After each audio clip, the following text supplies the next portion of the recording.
Hey. What's going on, everybody? How's everybody doing tonight? Hopefully doing all right. Let's see who we got going on. Well, first, we got to do the music thing. Let me go ahead and play some tunes. All right. Wow, that's working. Thanks, OBS. Also, great song.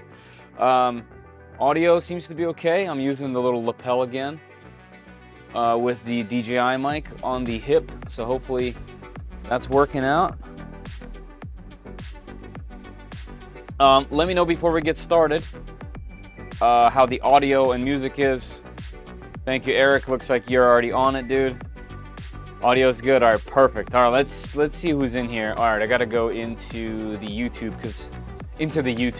I gotta go into the YouTube because people have been in here for a little while. Chad is the first in. Let's see. Hasn't even started yet, and I can smell the stench of Ferdo's rigging.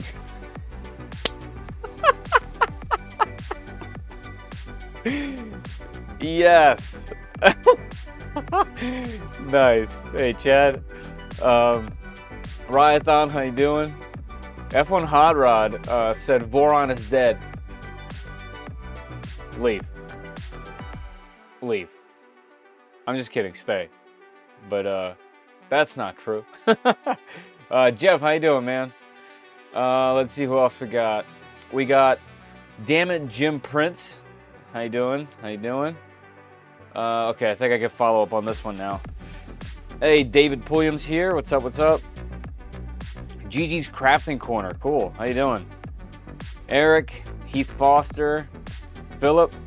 Hey, man. Bob Euler from Ohio. What's up, everybody? So today, I think we're going to get this thing dancing with some filament this time. I don't know if any of you guys saw my little what's it called, short that I did. I was just messing around with Clipper, and I found a little thing called speed tests. Speed test will let you just put in a few things, and it lets you just move the machine around just to make sure the movement is all correct. So that was fun to do. Ooh, what kind of print sheet is that? This is the Fysetc carbon print sheet on one side and texture PI on other. I've never used a surface like this. I'm sure for PLA it'll be okay, but I honestly don't know. I have to look into what I can use this for. Hopefully this texture comes off. It does look like it would, but then again, it has lines on it. So I'm not sure exactly how that's going to work out. I'm really eager to test. But another thing that I will hopefully do is get Orca Slicer up and running.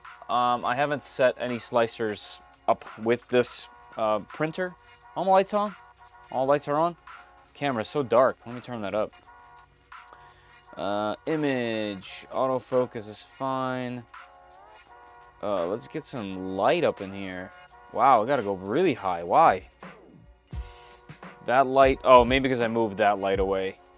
Hold on, let me move, here, you camera, you stay. Okay, you stay camera, okay. Let me move this light a little bit, just so that we have all of the correct lighting here. Let's go down a bit. Oh, is that as low as we can go? Yeah, that's as low as we can go. That's all good. All right, let's try it now. Does that do anything? No, in fact, that's going in directly into my eyeballs. All right, I don't want that. Let's go back. Back up a little, over like that. You know what, maybe we'll bring it down just a hair. Yeah, that's good, all right. All right, that didn't do anything, but hey, whatever. Let's see. That is not the stock PI. No, I saw that they carry it, and I was like, hey, what other options do you have for this machine? And that's the other option that they had for the machine. The stock one is just regular PI. I have it right here. Let me see if it's double-sided. Yeah, the stock one is just a double-sided PEI. And when you get that one, it comes with, you know, the magnetic sheet, just in case you want to install it from the very beginning. So that's pretty cool. Let's see. What else? No, not stock. Hopefully I answered that already. They make the first layer look cool. PLA is good on it. All right, cool. Yeah, I mean, for start, I'm going to test the machine to make sure it's all running with PLA, and then swiftly turn over to ABS and probably stay at ABS for some time. I feel like this camera's too low, too. What's going on here? Am I having a brain aneurysm? I haven't changed any of the lighting in here. Why does it seem so dark? Ah, that's too bright. All right, let's do that. Auto compensation face. It's because I'm wearing a black shirt, maybe? There's global. It seems like it's about the same. All right, anyway, let me not obsess about that. Well, it looks okay. Yeah, just to ask, because mine came with double-sided. You should, yeah, okay, yeah. Yeah, that's just something Fysetc carries. And I thought it was cool, and wanted to see what it's all about. All right, so everyone said audio is okay, so I'm just gonna keep rolling. So, as always, well, not as always, but there should be a pinned, there we go, pinned comment right there in blue. That's how you can enter to a giveaway. At the end of the stream, we'll be giving away a spool of PLA Plus by 3D Max. You have to be present to receive. Last time we had to draw 2 times because the people were not in the chat. So you have to be in the chat at the time. Wow, same song again? What's going on here? Shuffle's on, yeah. That's just the luck of the draw right there. Just like this giveaway is gonna be. Well, anyway, it should be a Gleam.io link. It'll look like this for those that have never done it. And let's see, we already have 4 people. And the question this time is, what is your least favorite part about 3D printing or the 3D printing community? I know it's kind of a interesting question. I guess it's not like what's the best thing, but I kind of want to know. So if there's something specific that you guys don't like, let me know. I think it would be interesting to kind of read those when we get there. Otherwise, I think we're going to be spending some time on here and in the official Voron docs. Sumi fell asleep. Yeah. Same with, I think it was Eric that won. I don't remember off the top of my head, but I recently just talked to them too through the comments. But yeah, both of the people were asleep. I ran, what, like 20, 25 maybe minutes over. I mean, these are late. I can't blame you guys, obviously. But, you know, as I just want to make sure that when I do a giveaway, that it goes to somebody that's there and present. Hopefully you guys think that's okay, and I'll continue to do so. Obviously, Zumi's a mod in my Discord. I don't want it to be biased in any way, so I could have easily just messaged her or waited for her, but no, we did the same rules. She wasn't in the chat at the time. She was there the most of the stream and then fell asleep, so she missed out on that opportunity for the spool, but that's okay. Can't blame them, I fell asleep too. You know, I just get yapping. It's not the most exciting thing in the world. We're just like building machines and checking stuff out, so I get it. It's not like I'm over here dancing in a pool in a swimsuit or something. Then you guys wouldn't have fallen asleep for sure. That's a different stream though. That's a different stream. So here's the plan for today. Since we got everything built, it looks awesome. I'm really excited to use it, and I'm really excited to do the video on it. I have a few videos coming in that I'm gonna do. I think the next one isn't going to be this. I think the next one's gonna be the Ender 3 V3 SE. God, I have to always think about it because there's just so many of these. Yeah, I have just a stack of machines over there, and I have to start getting through them. So I'm gonna do the Ender first because I honestly think under $200 for that machine is gonna be just a perfect price point for someone getting in, which is what this channel is kind of always about.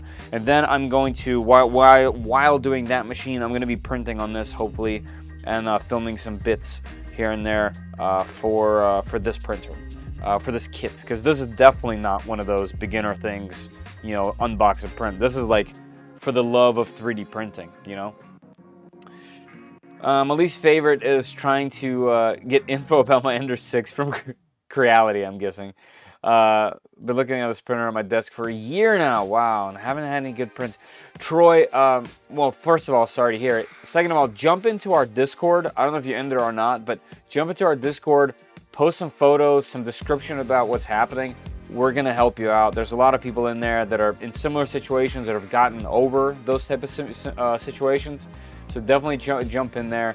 You know, if you guys have been following the channel, I'm always blown away when I get like decent service from companies. It's because I'm honestly really used to what you're experiencing right there.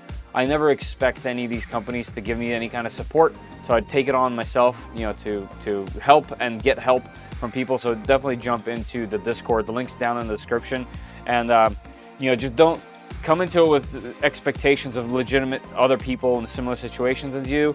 And like, if you were trying to help somebody, what would you want? Do you want some photos and a good description, right? So do that, and then I'm sure someone will jump in there. If it's not me, then someone else will help for sure. Under tags is 3 here. Oof. Usually that's why I miss all the streams. Yeah, I know. I can't. Unfortunately, this is pretty much the only window of time that I have usually. Right, Thon. I love my CR6 SE. You know, there's so many machines, it's really hard to like remember. Creality CR6, was that both the machines? Ender 6. What's the Ender 6? Oh, this.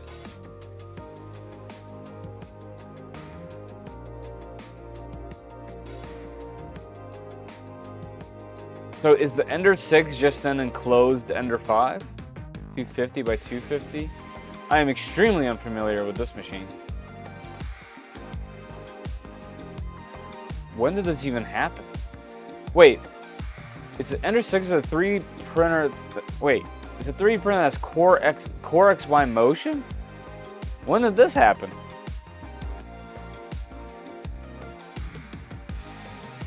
I totally skipped right over this thing. Brand new structure, high print precision. Interesting. Was this their first K1 essentially? Without plates. Yeah, Core XY, I see it. Is that the extruder? It has a Bowden. Ultra silent printing, elegant appearance. Wow, that's a feature. It does look nice. Industrial 3D printer. So this must have been before their K1. Huh. Interesting. Ender 6 Core XY. Yeah, that's what it seems. I definitely haven't haven't paid attention to that one. I currently use Cura as my slicer, but I'm thinking of moving to Orca slicer. I've moved to Orca. Orca's, you know, and they're doing, like, Creality. Cura is also doing stuff, so I'm sure they'll have features rolling out. But at the moment, if I was to choose one slicer, I would 100% pick Orca. Did you get your Micro Center a K1 coupon yet? No, but I've heard from many people that have gotten it now. I was a bit of a disbeliever because I didn't get it, and I literally spend so much money in Micro Center, and I'm just really surprised that I didn't get it out of all the stuff that I do, especially because I'm local, I shop there, I have all the accounts, I'm on a newsletter, you know what I mean? That's why I was in such disbelief. But I met a ton of people at ERF that talked about the Creality K1 coupon. One guy even that was walking by mentioned that he got his from it, so. Wilmar, yeah, if we need to get on this if we're gonna do first print, right? So let's jump in. It was about a year ago. It was the first. The Voron was the first failed point. 2-foot Voron too. Oof, makes retraction really change. Yeah, that's kind of crazy. I wonder if you can do some simple conversion for direct drive. If it has a similar head to the Ender machines, maybe you can toss on one of those printable direct drive. I'm sure there's a ton of mods for it. I'm sure. Interested how your fans do in printing. The 0.2, the stock Fysetc one is very weak, almost like you can't go above 50 millimeters per second. It was said to me that they upgraded it for newer kits. Interesting. Yeah, we're gonna find out. I haven't done anything. I haven't put plastic in it. Nothing. It is completely brand new. Okay. Oh, one thing I did do. Is I added the handles, so I can, like, you know, pick up and move the machine, because I feel like that's just an absolute necessity. So actually, to get to those, it wasn't that hard. I had to, well, I'll show you. So if we open the door, we need this little tool to get to the cam locks. Not ham hocks, cam locks. So we get the cam locks open and gently put this thing back. And when you take these things out, there's just a screw. So I took the screw out, and you can literally flex this thing out. I slipped some T-nuts in there, not T-nuts, just regular M3 nuts. Put it back together, put the handles on there, so we are good to go. And Jeff sent me a link to some really cool cam lock options that I would definitely suggest if I was to reprint any of these parts by myself. I have an email from Micro Center. Oh, there you go. See? I don't know what's going on. I gotta, like, ask them for it, I think. Did you update mainsail on the printer? How's your mainsail? No, I removed mainsail. So I went to, I've installed Kia, removed mainsail and added fluid, and then I just changed the color of the interface to red. You can do that right here in themes. You click select theme, and you can pick a color. So I just picked red. I prefer fluid. There's no specific reason. I know a lot of people prefer mainsail or choose mainsail. All of my Creality, I keep saying Creality. All of my machines that run Clipper run fluid, so at the moment at least it's easier for me to just do it this way. Nothing really specific. As far as the speed test that I mentioned, yeah, there you go, you can choose it, yeah. Let's do this view. As far as this goes, let's do the little speed test because I think it's fun. Actually, let's not do the speed test. Let's go over what I want to do, and we'll jump right in. All right, so here's what I want to do. First thing I need to do is I need to lubricate the rails because they're still 100% dry. I left them like that because last time when I was working on the Trident, I lubricated the rails right away, and I was covered in grease every time I worked on it. So now that this thing is assembled, now I'm going to lubricate the rails. That should be good. Hey, thanks for okay, English words. Thanks for subscribing, Pumbaa. I usually have a list that I go by. This was from the Flying Bear, the order of events that I do this in. Usually I lubricate everything and tighten everything, and that should be okay. Then I usually do any probe settings so that we can home, right? This doesn't have any of that. There's no probing, it's manual. So we are going to do a manual leveling, and that is going to be done through this macro right over here. Then we're going to jump into PID tuning so that we can heat things up, but I already did PID tuning in the last stream, so those settings should be saved. And you know what, just for giggles, whoops, let's just take a look. PID tuning should go on the very bottom. Boom. Heater, extruder, PID. Okay, so PID is done. Input shaper is also in here. I'll talk about that in a second. All right, so lubricate, PID tuning, that's done. Any probe or probe offsets, we don't need to do that. Then we do Z offset. That on this machine, because there's no probe, is going to be done through manual leveling. So after lubrication, we'll heat the machine up, we'll let it sit for a minute or two, let it get all nice and warm, then we'll do our manual leveling finally. Then we're going to do extruder rotation. So once everything is hot, everything's ready to print, we're going to make sure that our extruder is set up correctly. We're going to run a test to do the extruder rotation. Then we're going to jump into pressure advance. By the way, this isn't someone, like, this is just the order that I've done my machines in. So maybe there's a better order out there. Maybe there's something specific. Ellis's tuning guide's probably the best for this type of thing, but it's just how I'm going to do it, or I've done it. So we'll jump into pressure advance, and to do that, I'm going to, we'll set up Orca slicer, and I haven't done any of that, so we'll do it together. And I'll do all this in PLA to start. After pressure advance is all good, we'll do volumetric flow. Technically, you should do it before that, so maybe we'll flip-flop those. I don't know. Volumetric flow is going to tell us how much filament the hot end can push. And then after that, we'll do input shaper again. And the reason why I want to do it again is because it will now be lubricated and a little bit different than before. So that's the order of events. Hey, Andre, how you doing? Thinking of clipperizing my SVO5 and SVO6 and installing cameras on both.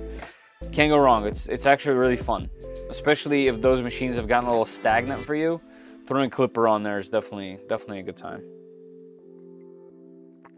Yeah, and I know for a lot of people it's difficult to jump into. It seems hard, and it does, and it can be. But once you get going on it and you start to learn it a little bit, it's so good. It basically makes going back very difficult. Just not having to compile Marlin is just la creme, as they say. Man, this thing running down my body, this is just annoying me. I wish this microphone wasn't so heavy, so I could just wear it on my shirt, but then it like pulls my shirt down the entire time. It's very annoying. All right, PID is done. Let's lubricate. To make it easier, I'm going to take this off. We'll do the cam locks again, which I probably should have just left off. But that's okay. Am I doing this too much? No, there we go.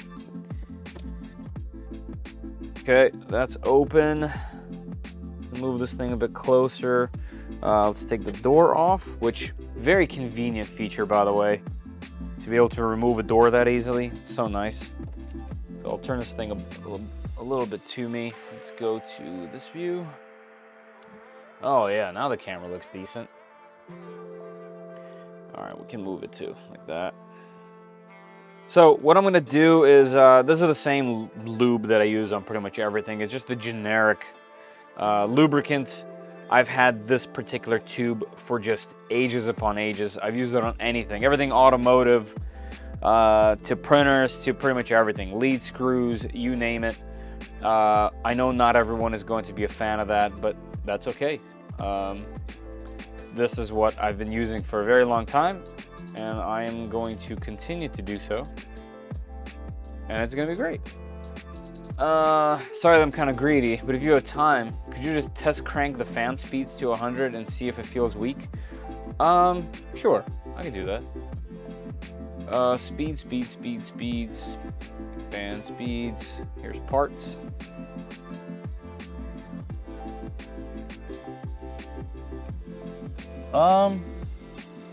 Hard to say how that feels. I mean, it's not gonna blow the doors off anything. It's definitely a decent amount. It's definitely decent. Yeah, I mean, a single 5015 is going to be better than this. Don't forget, Ryathon, this thing isn't meant to be printing PLA. Like, you can make it print PLA, but it's definitely an ABS machine. Yeah, I mean, it doesn't feel amazing. It doesn't feel amazing, but I wouldn't say it's too bad. It sounds horrible.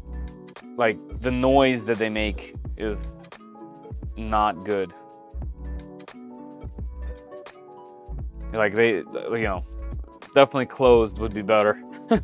Has like a whine to it. All right, let's do this. I'll do the X first, and here's what I'm gonna do. There is, can I sneak this in there? So just to show you what I'm doing. Those two screws right there, I'm gonna pop that off, and this little rubber cover is gonna come off, and it's gonna give me just a tiny amount of space in there. And I'm gonna use that to use a flathead screwdriver to get some grease in there. Let me get some paper towels.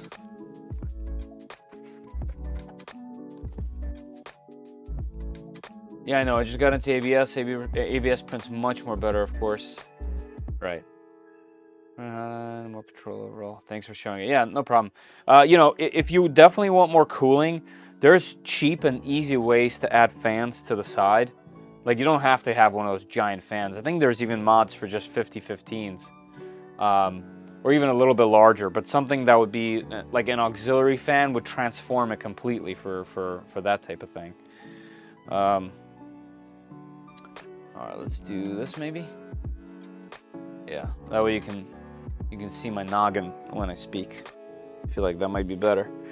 Okay, let's do it. So I need my precision screwdriver so we can get dirty. And we're gonna need a tiny little guy. I think it's just a Phillips from what I can tell, yeah.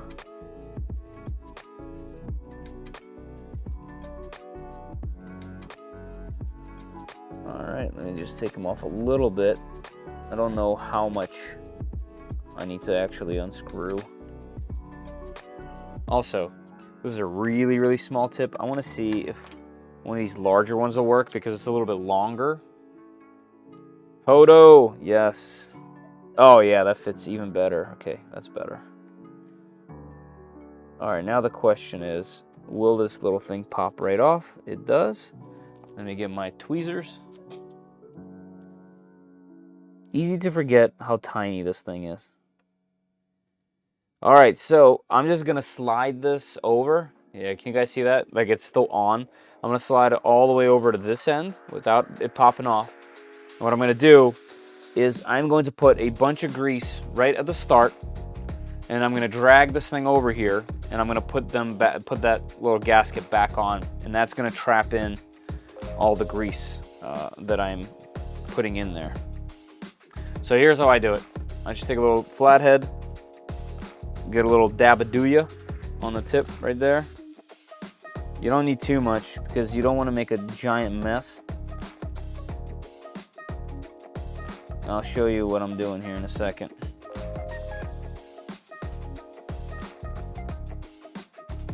Alright, when you have too much, just get rid of some. And you also want to go on the sides as well where the actual bearings are going to be, obviously.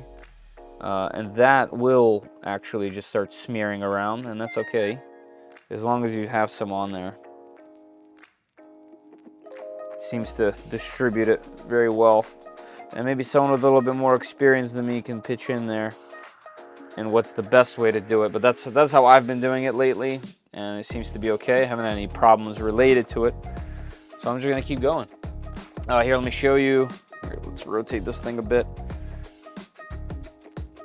So, I don't know if you guys can see that, but essentially I got lube sitting right on it, on the side, and the cover is right over here. So now I will just bring it, and you can see, hopefully you can see that, all that lube just went in, right? And should be, very little should be left on this side. I can't even see. Yeah, see how it's flattening it out? That means it's going up against it. And obviously having some left over on the rails. Okay, we can wipe off the extra. There we go. We'll bring it all the way over here, just like that. And I will just, here, let me clean that off a little bit. And I'll just push this dust cover back in. And we'll get our Hodo and screw that sucker back on there. So that's what we're doing. Hey, Fendor. Fendor. I use CV joint grease. Nice. Yep. Yeah, I know people have their preferences for what they use, and that's cool. Okay, this angle is not gonna work. I'm gonna move this back to where it was by holding that little. There we go. Now it should be good. Let's see if I can get these tiny, tiny little baby screws in there. How about both of them at the same time? There we go. There we go. And I know this is an automatic screwdriver, but I don't want to use it because I don't want to strip these things out or even get close to being able to strip these things out.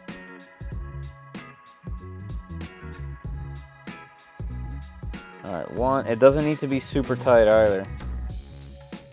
There we go. Alright. Let's move this thing around.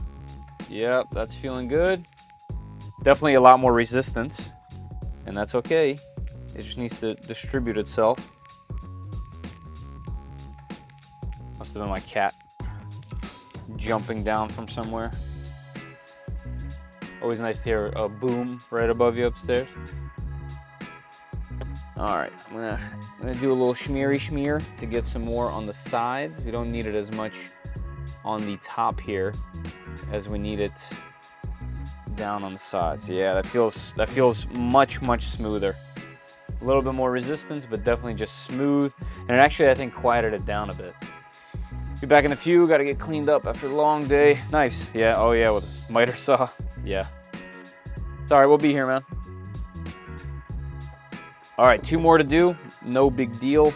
But I have a feeling the view is going to get worse and worse as I work on this, but bear with me, everybody. This one is much easier to get to. Here, let me show you.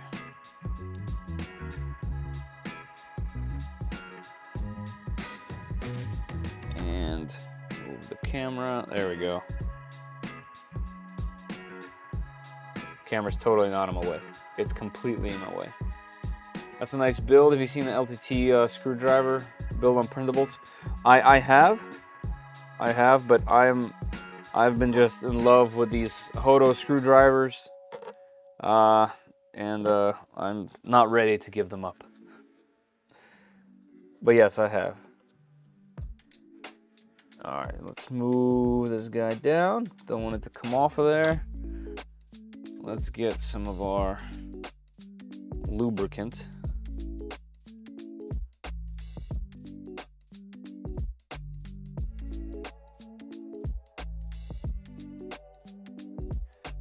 There we go. We definitely don't need a crazy amount, because it'll just end up making a mess, really. Now we can always go back a little later and add some more, but that's about how much I'd like to add right there. Let's clean this off because we'll need it. I'll move this a little bit just to get it all sucked in there, and let's get this guy back. There we go.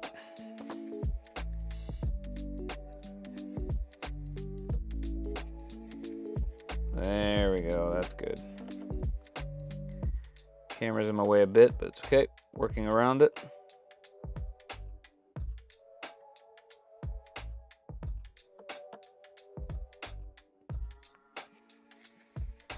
I know there's probably like an actual way to do this, like the right way, and people are going crazy. Probably doing a thumbs down right now in the video.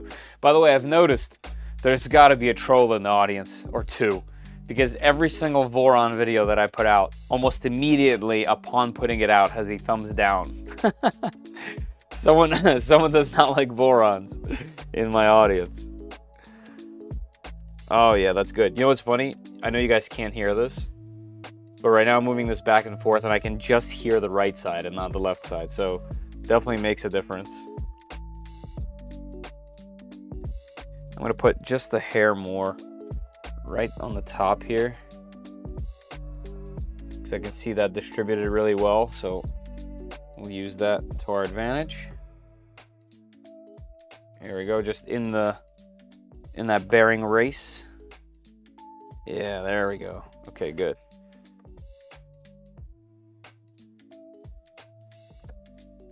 All right, that's good. Let's move on.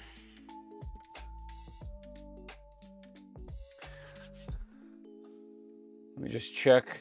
Usually when the chat gets stagnant, I pop this on and it just like explodes in chats.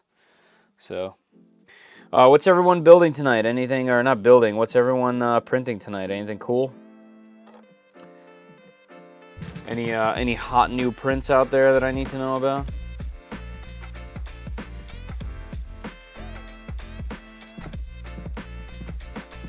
I definitely have a bunch in my mind to do, like larger projects, but I kind of wanted to take a pause. So there's that 3D printed gaming table that I really wanted to start, but I'm gonna hold off on that until my game is out, my board game, and then that way we'll do something thematic there.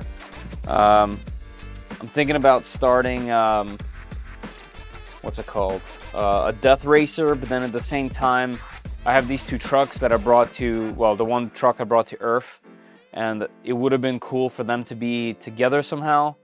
So I'm thinking about doing a trailer so that one can haul the other, and then that way they're like together and seem like they're even cooler. I might do that. Tricolor benching, nice. A Gravitrax lift tower. Well, that sounds super cool. What is a Gravitrax lift tower? Gravitrax lift tower. What is that? Whoa, whoa, whoa. What we got going on here?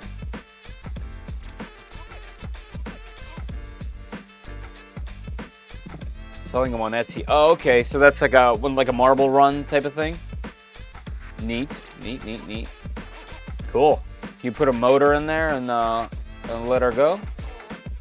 Oh, that's cool. It's a whole cool system. All right, that's fun. EVA 2.4 parts. Nice, nice. Toys for Tots. Yep, it's that time. Honeycomb wall. Nice. Thinking of making Mando helmet and Stormtrooper helmet with a voice box. Nice. That would be cool. Yeah, voice box would really transform it. Like a bunch of people make those, but if you put a voice box back there, that'll be even cooler. Trying to get that light out of the shot, but it looks like it's inevitable. Working on a draft for my 12x8 shed, aka my new studio space, as my wife is kicking me out of the PC and printer stuff out of the house. Yeah, Troy, I know the feel, man. That's kind of funny. At Earth, there was that dude that makes the Delta backpack printer. He's got a bunch of them. But I made a funny joke. Well, I thought it was funny. I made a joke like, "Oh, your wife kicked you out of the house? Can't have printers anymore? Here's the solution. It's a freaking backpack printer." Hilarious. That guy put so much work and effort into those machines. It's actually really cool. Run off a LiPo battery. Very neat project. There's a couple of those really neat projects at Earth, as expected.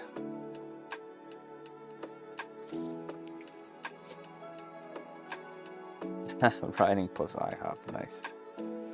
All right. Let's move that over. Let's get this moved forward. Get all that lube in there. Push this little guy.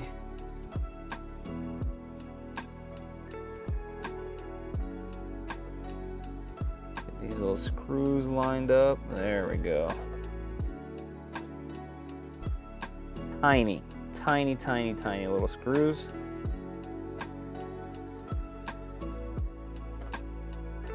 And then after this, we just have two more to do on the back for the Z, and then we should be good to start. Oh yeah, that's so much better. It's crazy that you can hear it.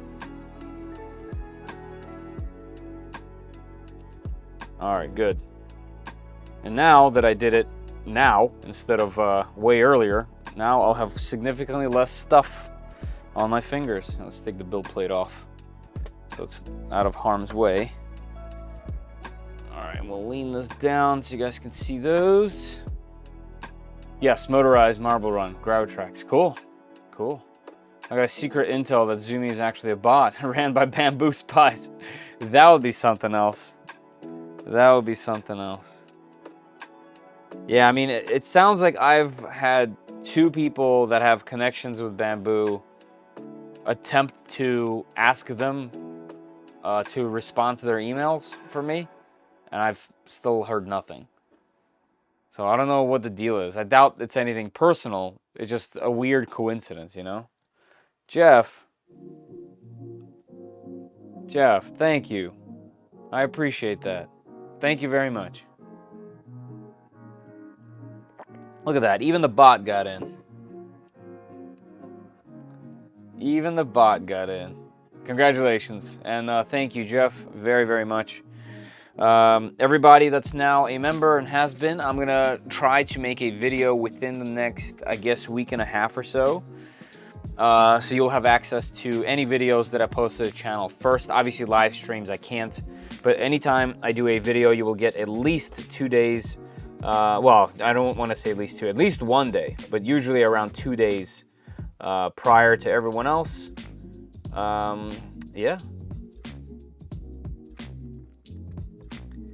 All right, this one we're gonna have to do at the same time. And then we'll have to crank our Z up and down a little bit here. So it looks like this one's gonna be just a little bit more of a pain in the butt than the others. Let's see, is that enough? No.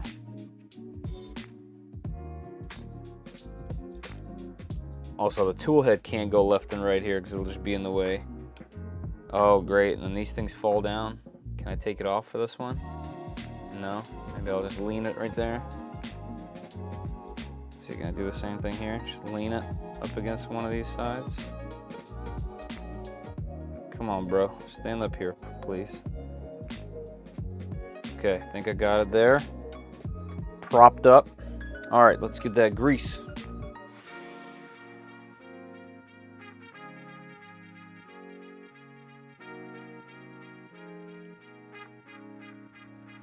Oops.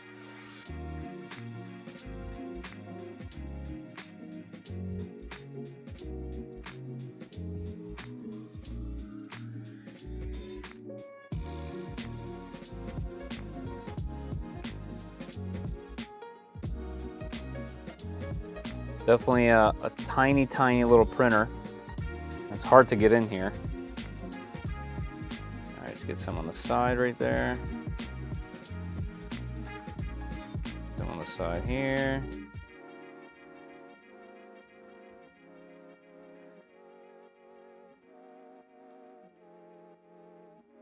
And this thing is going to home on the bottom. So it will actually use all of this rail. Unlike other machines that kind of stay towards the top most of the time, or like the 2.4 that stays on the bottom. Well, it doesn't move at all. But still, it has a Z-axis, obviously, the floating gantry. But it stays mostly towards the bottom. Unlike those, this guy is going to be moving up and down all the time. All right, that should be good enough for that. Let's wipe this clean. I'm going to close this. Put it back.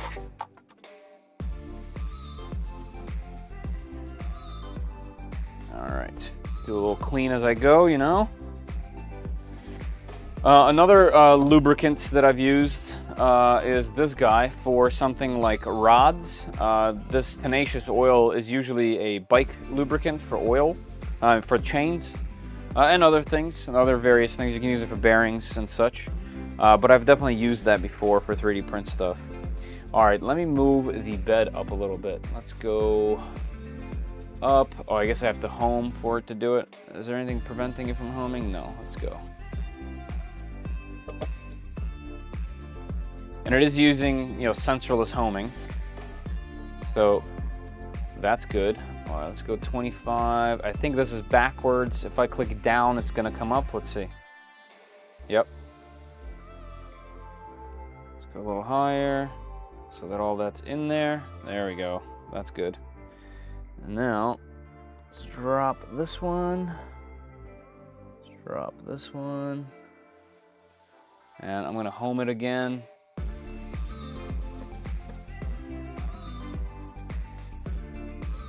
And that way that'll give me space.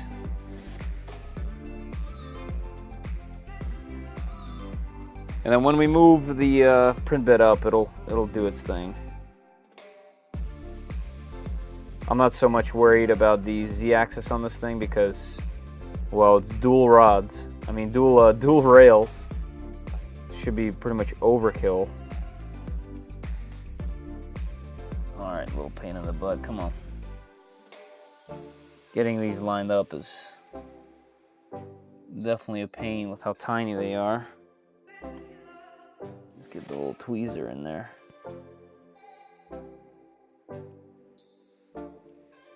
There we go. Let's see if I can do the same here. There we go. I know I'm probably blocking the camera right now, but I'm just tightening.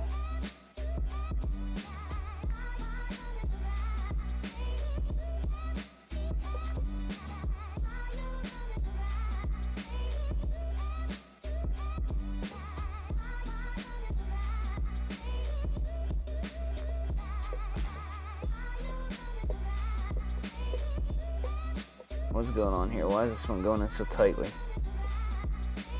Just undo, make sure I'm going in correctly. Yeah, there we go. There we go, okay. It must have not been perfectly aligned there for a second. All right, you know what we'll do for good measure? We'll move it up and down a little bit. All right, let's go 50 down. Nice. I love that the machine, when it's sitting, it's silent. That's always been one of my favorite things on 3D printers, is when the fans aren't running when they don't need. And this machine does that, and I love it. I love Clipper because of that, because you can have full control. You can have the fans running all the time if you want it to be safe. Okay, that's good to go. I am going to put this on there. Let's get some isopropyl, because I have not cleaned it yet. I'll just spray it right on the rag for this one.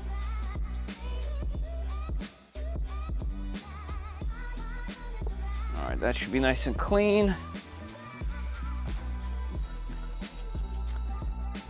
All right, pen can stay. This can be moved a little bit.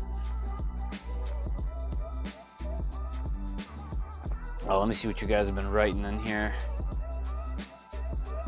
When did YouTube become Twitch? I think it's a cool feature. YouTube has been, because YouTube has been finding ways to pay everybody less, they've been encouraging live for some reason, and making it easier for creators to receive ways to get money. Because if they do that, they make 30% off of everything.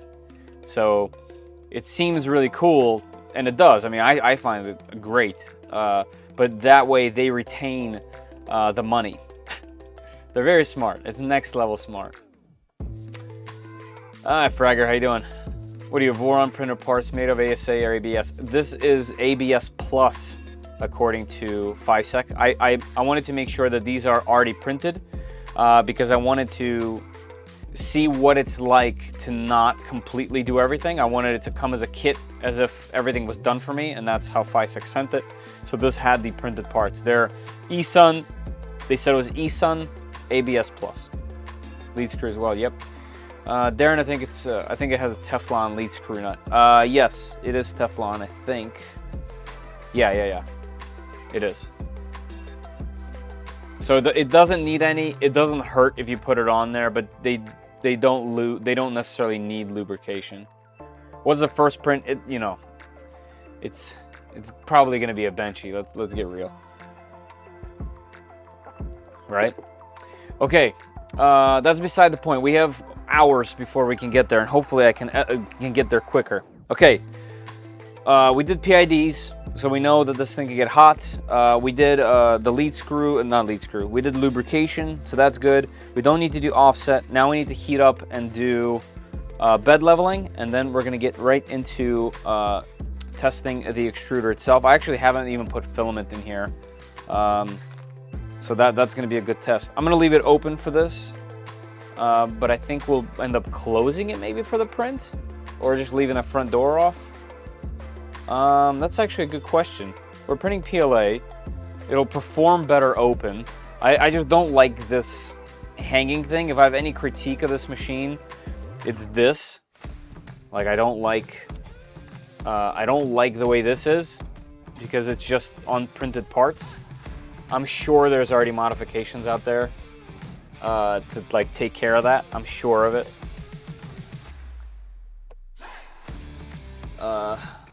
But at the moment, that's my gripe with the machine. Okay, so door is remaining off. Let me put it somewhere so I don't destroy it by accident. I think I'm gonna put this down just because of the motion of the machine. Let's put that down, close this, and if I need to get in there, I will open it and get in there. But I feel like this is gonna be just more solid. All right, let's heat her up. Right, so we're going to be printing PLA, so this is going to be 220, and the bed is going to be at 60, and we don't need Orca yet. We'll set that up soon. All right, so rotation distance, clipper. Let's open up. Let's open up a new sheet. All right, rotation, distance. We'll do that first. What do we need? We need calipers. We need filament. So I'm thinking of using this Creality filament. I just haven't had a chance to open any of these. I've never used it before, even though I have a ton of this type of filament. Oh, well, you guys can't see it. Well, it says CR Silk, and it is a very, very fast changing, at least looking, filament. So let's check this out. I've printed with their fast PLAs, but never with this stuff. So we will find out. And then I believe I need to grab a bag.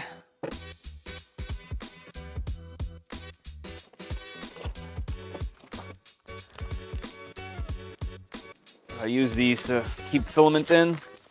I'll take its desiccant and toss it in there, and when we're ready, I'll put the filament back in here. All right, rotation distance.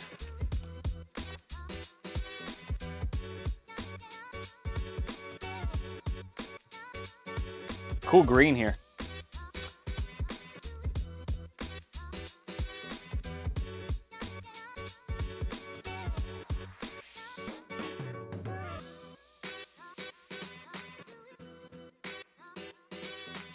Hey guys, if you haven't, while I'm over here doing this, please go ahead and use that mouse or cursor to hit that like button.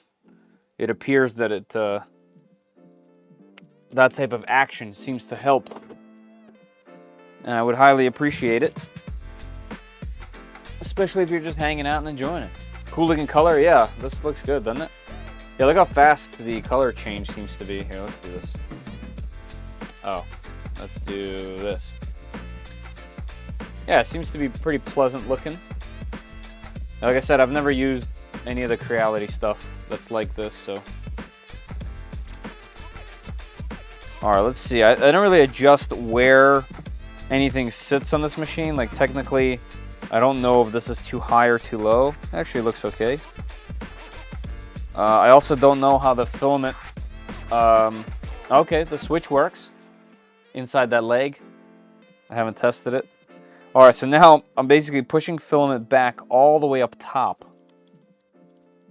Let's see, and it should go somewhere close to the extruder. This has a lot of resistance. A lot more than I'd want. And I have a feeling it's because, there's no crazy angles, I have a feeling it's because this PTFE tube is like Capricorn. And it should technically be the loose, whatever those are called. I don't actually remember what they're called. I know it'll loosen up a little bit after printing, but still. Alright, so we need to be able to extrude. I think the minimum here is 50, or the maximum, but let's see. No, it'll let me do 100. Alright, let's see if I can push. Yep, it's taking filament in right away. Nice. Let's see what happens. It definitely smells like it's heated. It should be 3mm. It's not. It's the 2.8 or whatever it is. Well, that's definitely silk filament, if you guys can tell what that little blobber looks like there. The classic silk expansion when it comes out. Well, we have an extruding machine. I don't know how well yet because, well, we haven't printed with it. But it's looking good. The fan is running. So no nonsense quite yet.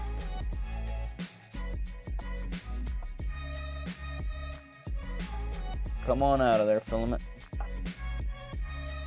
Come on out.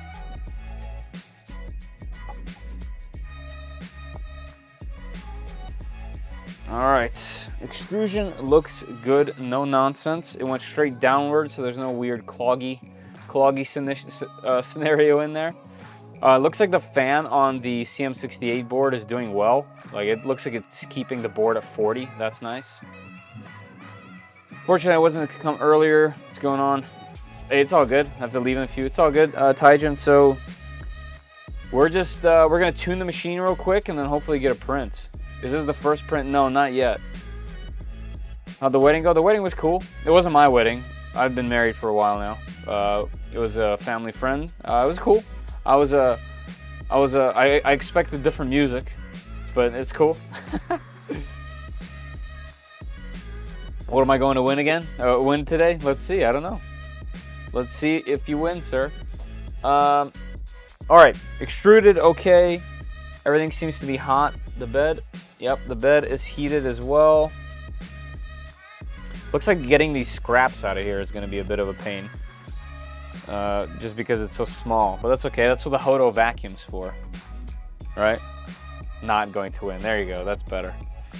All right, let's do rotation distance. So I'm gonna take this filament off of here just to give myself some space.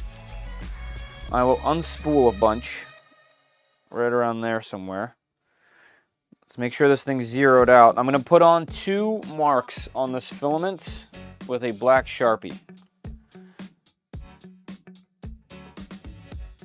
I'm going to do 100. 0. Looks like the battery's almost dead in this thing. 0. Let's go to 100.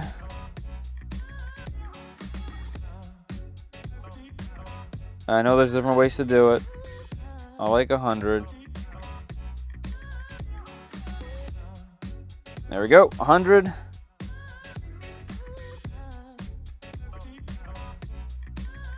And we'll make this as straight as we can. I'm gonna put a mark right there. So that's a mark at 100. And then I'm gonna go to 20.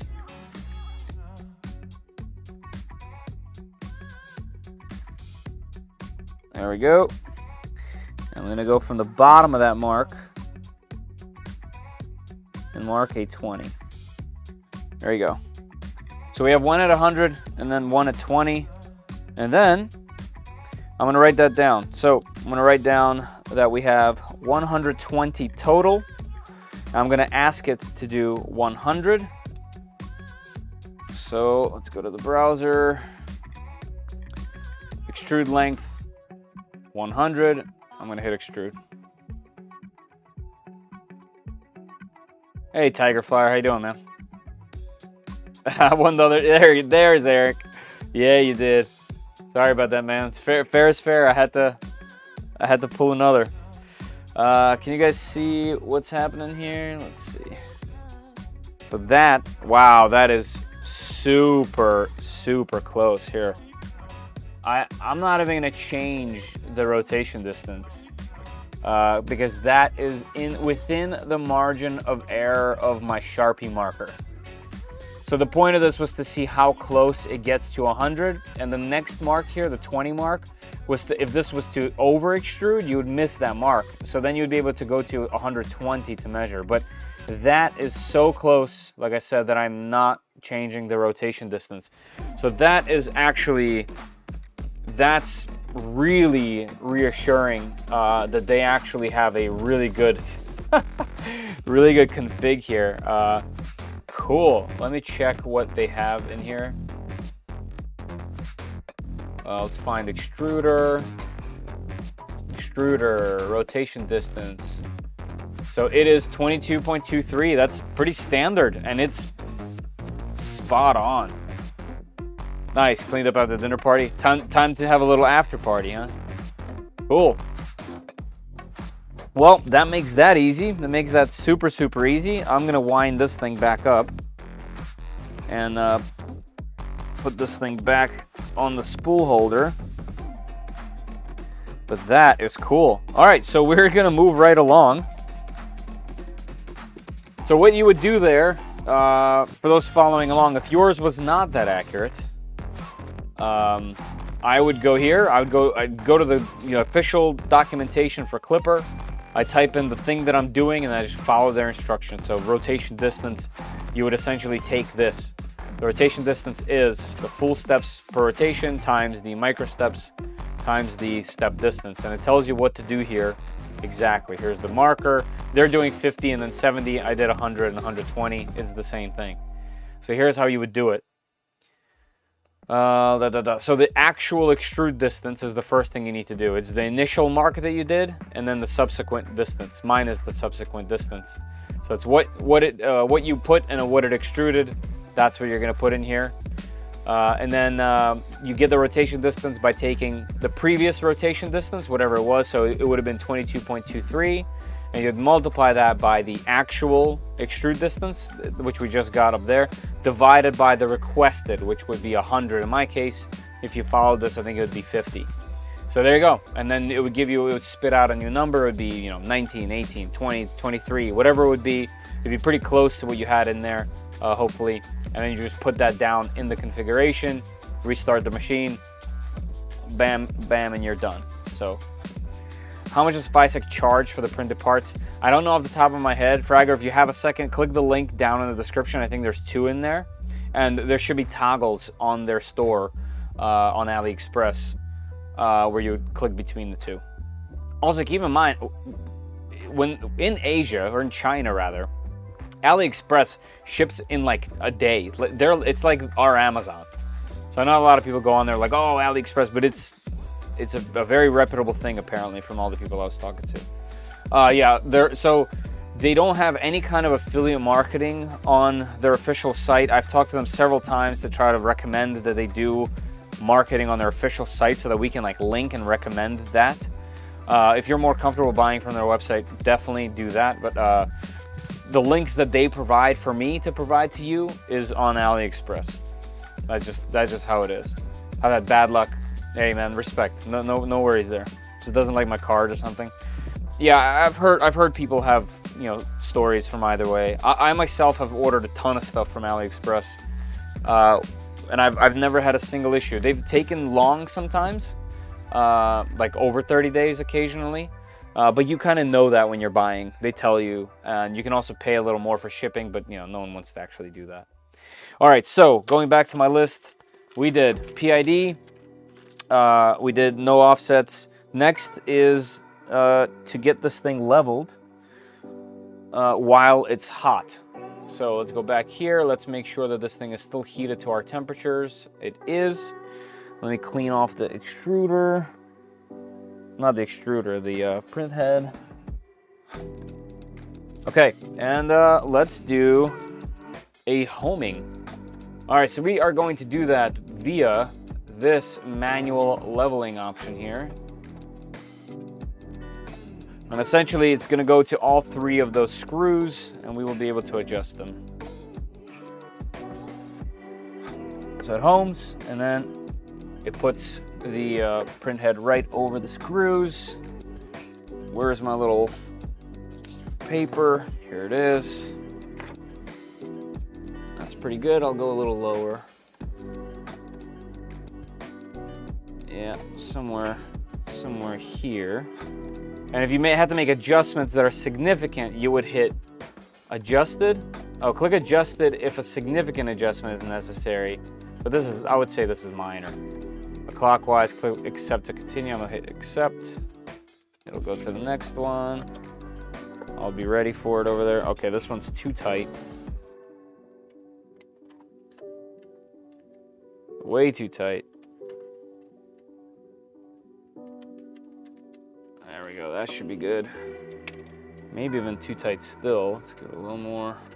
I can always live adjust when we start a print. Which this is manual, so it's gonna be one of those you have to do it once annoyingly and then probably not for a very long time. Let's go a little bit more, just so I'm comfortable. There we go. All right, let's hit accept.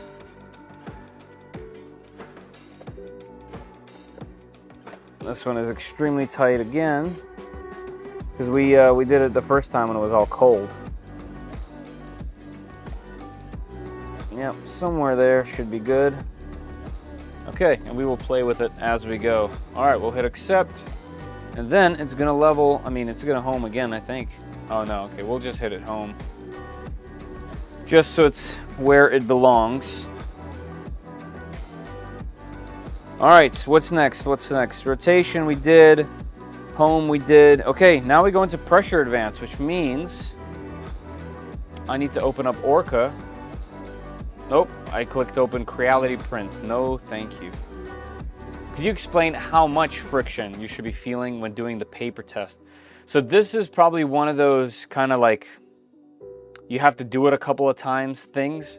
What I usually do is if I do paper, right now I'm using like Chitty Tech's little thing. It's about the thickness of paper, maybe a little bit more, but this is just a piece of plastic. But I like there to be, how do you even say this? Like there has to be enough friction to not crease this when you're trying to move, but you have to feel the nozzle grinding on the paper, okay? Now, if you're pushing a piece of paper from, you know, I don't know, like 4 inches away and it's doing this, that's too much. You don't want that, okay? So it has to be enough for the paper to slide underneath freely, but you have to feel it. So basically keep getting it tight until it starts doing this. If it's doing that, undo it so that it doesn't. That's how I like to do it. And that's one of those things where, and you'll see when we start printing, I might have to go in and adjust it a bit, but that's where I like to do it. So it doesn't bunch up. All documentation read somewhat ambiguous. Yeah, it's a feel thing. It's really hard to describe. I believe that. All right, so let's do new project. And let's do a new printer. Whoops, did I close this? I didn't even know you could do that. Is that close? Hey, look at that. Is there like a better way to do it? No, we do it through here, right? Or is it through here? Add, remove? I guess that's the same thing. All right, so let's find the Voron V0.2 here. I actually don't even know if they have it, because I've never had one. This is the first time. Here's all the little Vorons. V01. Okay, that's going to be the closest one, huh? Yeah, that's going to be the closest one. Here's the under 6 over here. That's nice. Yeah, I noticed that they have the Creality machines in here now. I'm still on like a custom one. Hey, look, they have the Pro V2. Cool. Nice. Cheating material. I mean, these were good. I used them. All right, let's, I guess we're choosing this one. Kind of surprising, actually, they don't have a V0.2, but I guess it's just a different version of this machine. Confirm. All right, so several things. Wi-Fi. This is Voron dash 02 whoops 02 dash. What is it? Where is it? Let's do it this way. Dash pro dot local. Okay. Dash pro dot local. We'll do a test. It's working correctly. Okay.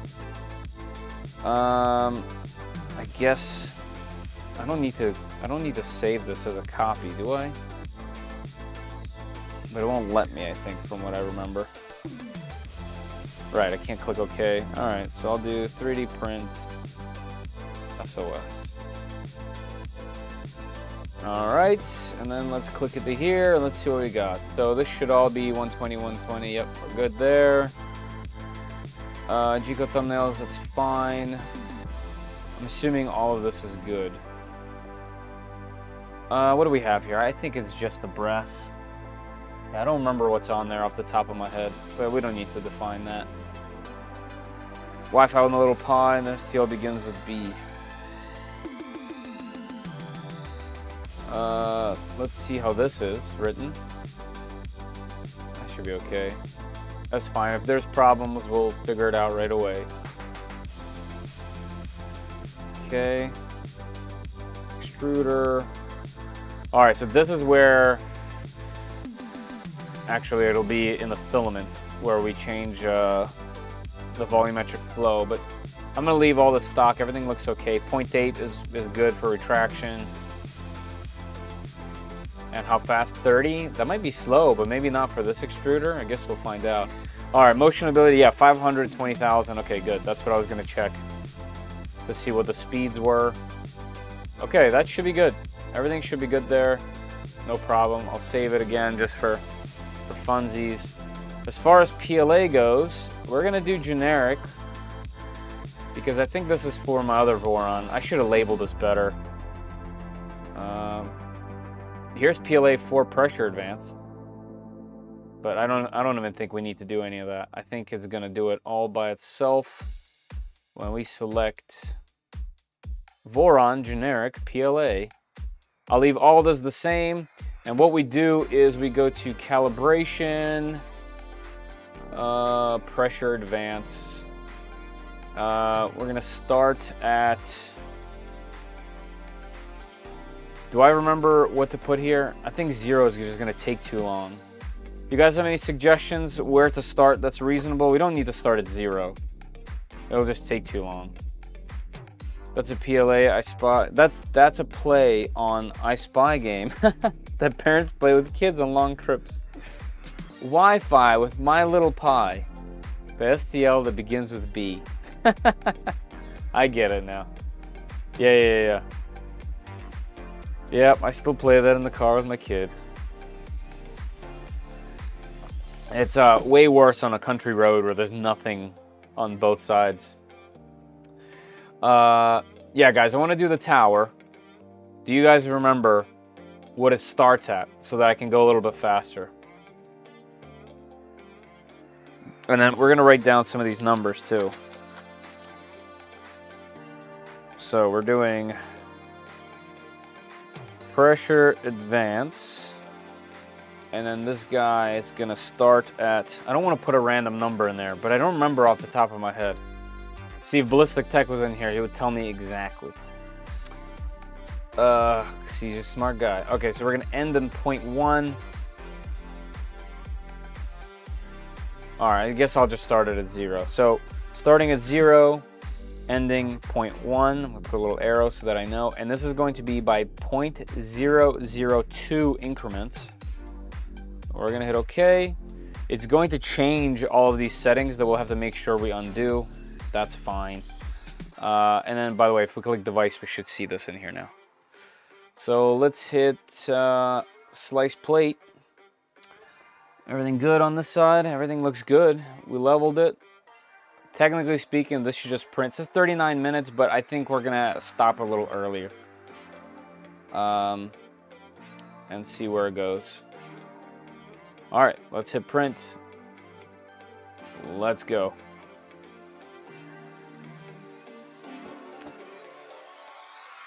All right, machine, do your thing that I like. Also, while that's here, I also like to do this down here.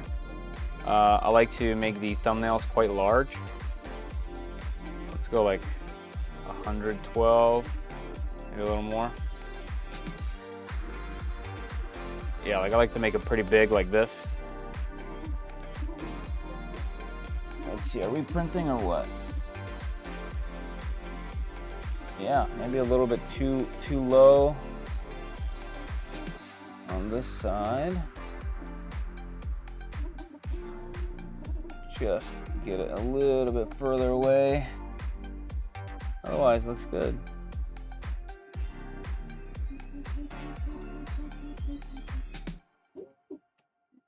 Where's the screw?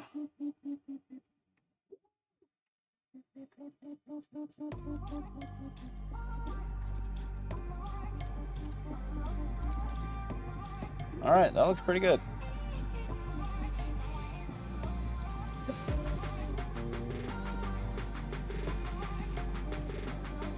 Yeah, those fans are definitely an annoying noise.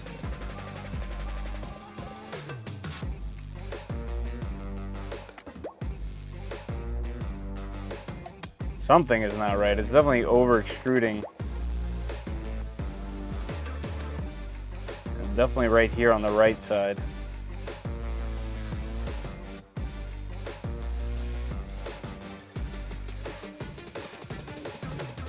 That is not a good looking first print, let me tell you. I mean, first layer. But it should be okay because this thing just needs to start printing and go. What is it doing?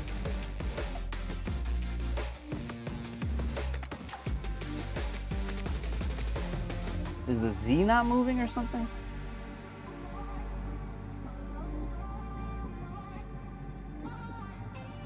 No, I guess it's fine.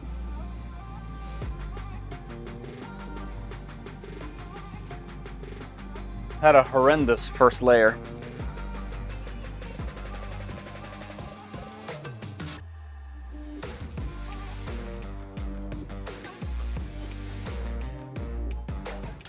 Why is it printing it so thick? I thought these things were like a single layer, and I think I threw away all of my other ones. So I don't remember what they were like on the other machines.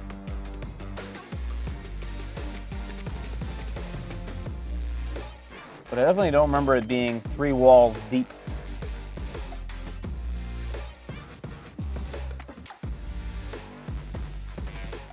Can I get my hand in there without it crushing me? Probably not.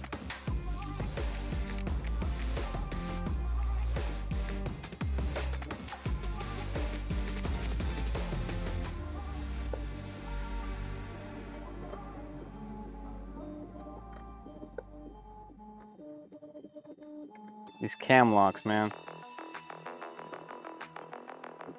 I feel like there's got to be a better way to do this portion.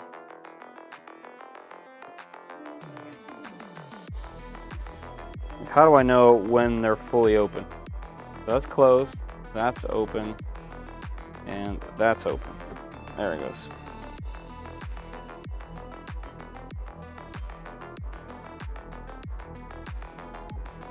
Do that a bit.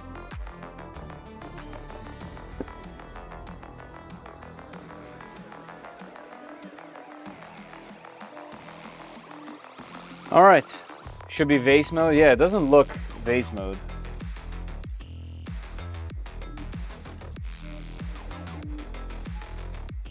Like, it looks like it's printing 3 layers deep.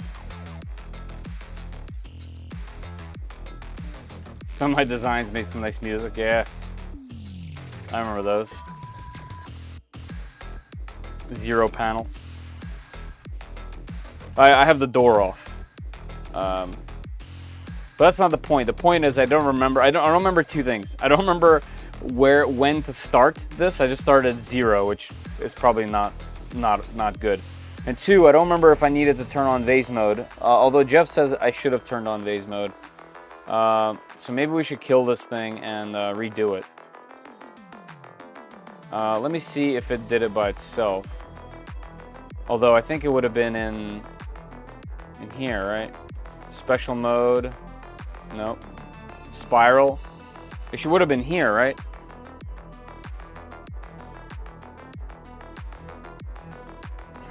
I play the music of my people. Jeff, do you remember this? Should I turn this off and do a spiral? It escapes me, and I don't want to read right now.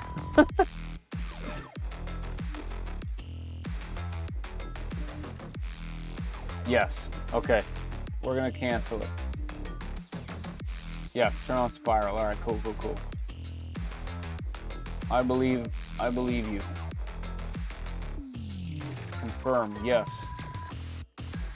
End this. Go home. Get this thing back to 220 and 60.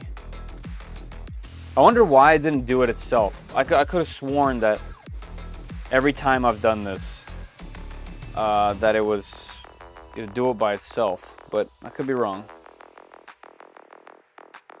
Orca makes the necessary adjustments. That's what I thought so too, and that's what I remember, but as you can tell, it did not spiral mode this thing. So maybe it doesn't need to be spiral, but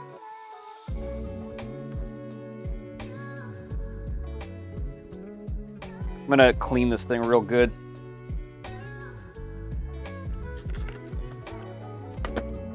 Soaked it.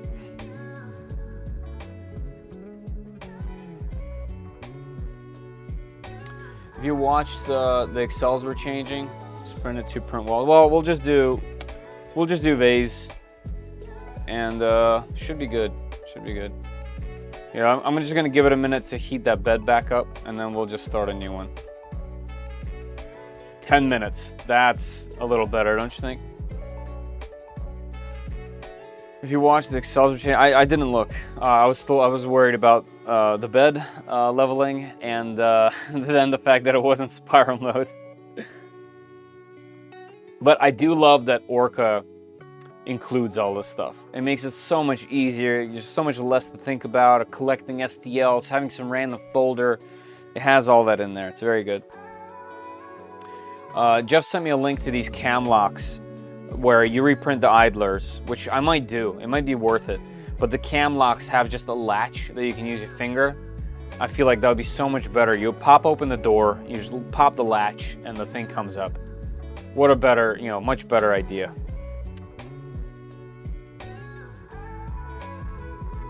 Hey, Walkman. Snuck up. I'm sneaky. I tried to announce it earlier, but most of the time I don't know if I'm going to be able to do this. So, kind of had to. First layer on the carbon took me a minute to dial in. More like, yeah. I was trying to see if I could see the carbon. Maybe very faintly, but this isn't a very good thing to test it on. All right, I'm just going to go for it, and we'll go from there. Let's go print. There we go. I'll go to device. Hey, you guys see the difference? Like seeing this from Orca is so nice. I love having them that size.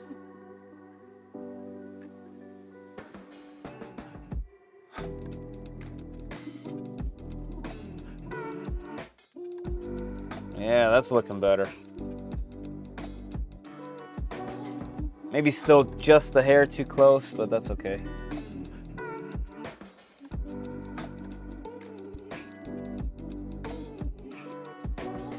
Nah, that's looking good. It looks like Z-hop isn't high enough. Yeah, it's not doing Z-hop at all at the moment. Let me see what the settings call for. I'm not gonna change it now, but I think it's an extruder, right? Z-hop 0.4 should be okay. Normal, that's what I would choose to do it. It's definitely not doing it on the first layer. Maybe it's just for this test. All right, that's looking a little better.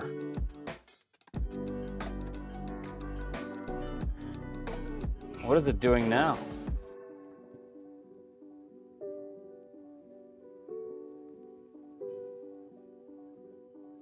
I guess the first layer requires that. It should be in vase mode though.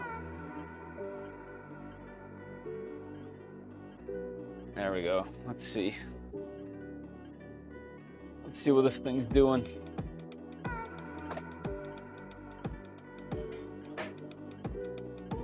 It's printing at 120. Yeah, Z's moving up. So we're off to the races.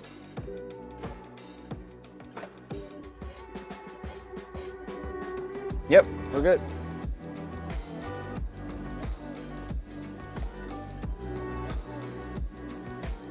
Just look at all the percentages, how hard it's working to keep this thing at 220. Seems to be okay. 50% is just fine. It seems like it's really easy for it to keep the bed at 60. That's good.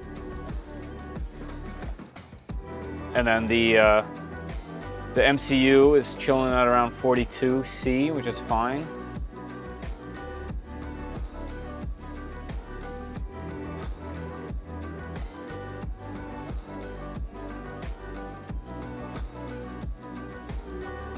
Like a ninja. Just how sturdy is that cantilevered bed? It is a single piece CNC machined giant thick monster on 2 linear rails. I would say that it's probably the most sturdy that's possible. It's also super thick. The bed itself is extremely thick. I would venture to guess that this is probably amongst the sturdiest.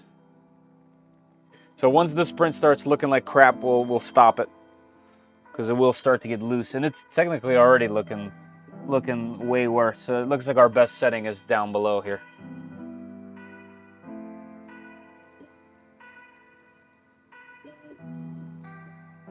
While that's happening, let me pull up what we need. So we need pressure advance clipper. All right, so there we go. We'll measure it. So we're gonna need the start, which was 0, the measured height, and then the factor, which our factor is 0.002, and that will get us our pressure advance number, and then we'll move right along. I'm just gonna go ahead and stop it now, because I could tell it's already very sloppy. Can you guys see from where that is? And I will not be using any of the settings any higher than that, so we should be good for this test. Let's go ahead and cancel. Once it cancels, we'll hit home. And then once it homes, we'll tell it to go back to 60 and 220. Actually, I'll do 60 and 150 just for it to sit for a second. 60, 150. Cool. I'll give it a second to cool down just a bit. Actually, we set it to 60, right? So let's pop it off and let it sit here for a minute. Here, I'll put it on top. How does this have an accelerometer or 2 integrated or removable? So the bed doesn't move, so it doesn't need a second accelerometer, and the accelerometer is on the little board that we put on the back of the machine. It has a cover on it at the moment, so you can't quite see it. But here, let me try to get in there. See that black cover? Underneath that black cover, there is a accelerometer. There's a board with an accelerometer on it. And because it's Core XY, it moves the head in both directions, so that single accelerometer can handle both.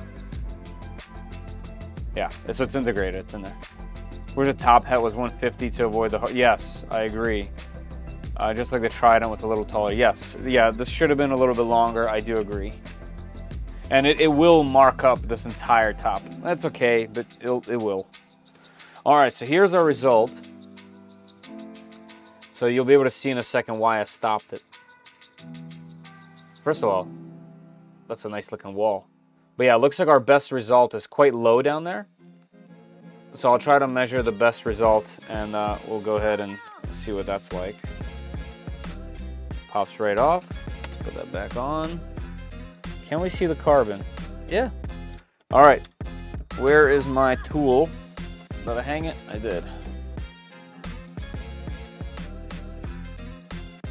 GD described the cord. I'm in no hurry to receive my goodies I'll order from AliExpress. Never had any issues with anything I've ordered through there. Yeah, I'm in the same boat, but I've definitely heard people having trouble, so I can't, you know, I can't hate.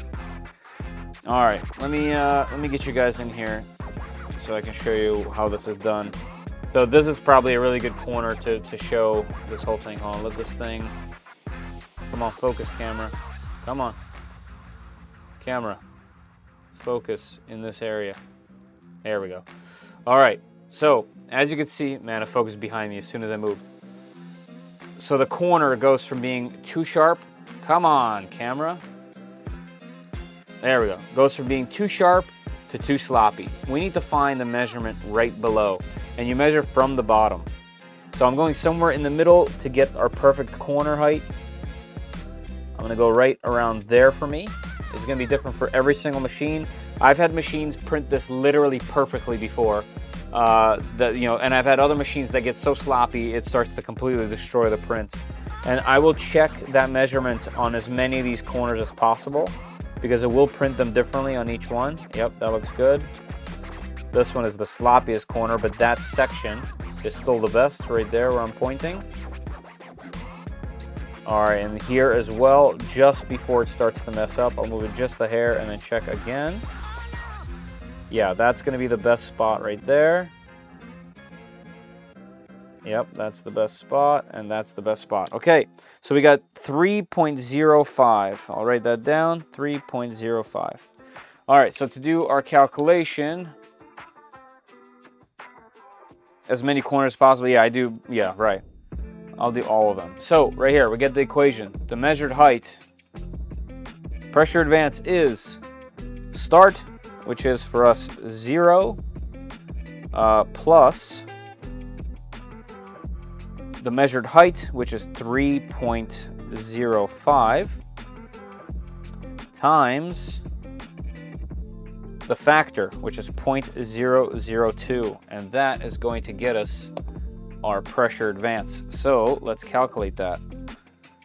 0 plus, I know you don't need that 0 there, but it's okay. 3.05 times 0.002. So our pressure advance is ridiculous. 0.0061. Wild number, actually. But then we go back to our machine. Let's do it in Orca. Let's go here, printer. I think it's gonna be in the extruder section. Pressure advance, 0.02. So what I'll do is make another one. I'll copy this. And then on this one, I will put, on here I will write OEM, and I will comment it out. Now this new one, I'll put our number, 0031. Is it 3161? What is your layer height? How can you get 0.305? That wasn't the layer height, that was the measurement from the bottom of this thing. The layer height is set by this. It should be 0.02. Yep, all right. So that should be our set up pressure advance. So I'll hit save and restart. And this thing boots a minute. So we'll give it some time. Looks like we had another issue with exclude object. That means I need to add exclude object to the config, so we'll do that next. And we can find out exactly what that is by going back to our clipper dock here. Let's type in include. Exclude object. Right. Exclude object clipper. And it'll tell us what to put in. Yeah, you just exclude object. And we put this into the machine. Let's do it. Printer config. Since it's an include, I'll put it at the top. Like that. Save, restart. That should remove that error. Your best corners must be the center of a singular layer.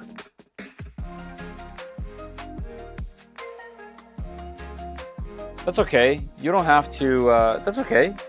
You can round if you wanted to. Sorry I'm late, took a late nap. It's all good. Papa's here now. Moonraker config needs to enable it. Oh, is it in the Moonraker config? I put it in the print config.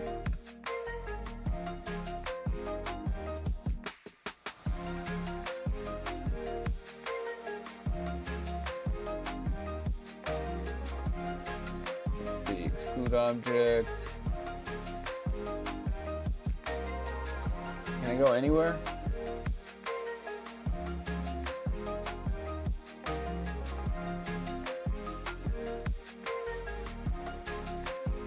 There's so much stuff that I just don't remember off the top of my head, and I always have to check these things and read them. It's just the way it is. There's a lot, and my brain works differently. You were in vase mode, so never mind. Yeah, right, okay. Hypermotive, you're saying I should put it also in the, is that what you're saying? I should put it in Moonraker as well?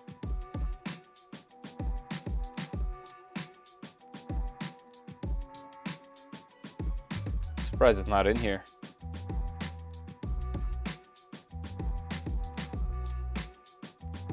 Can't hurt. Oh, whoops, broke it.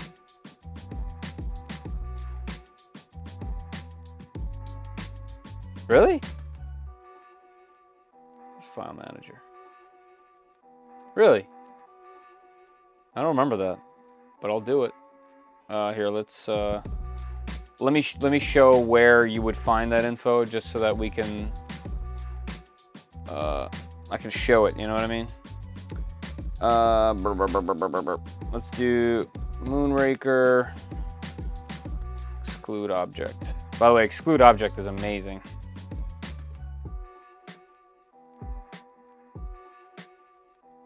Come on, official docs.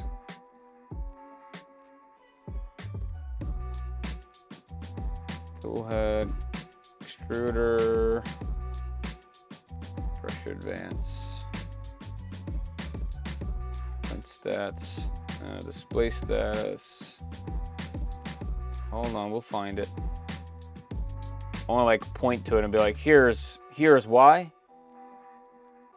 You know, Obico. Yeah, they do have pretty much everything, don't they?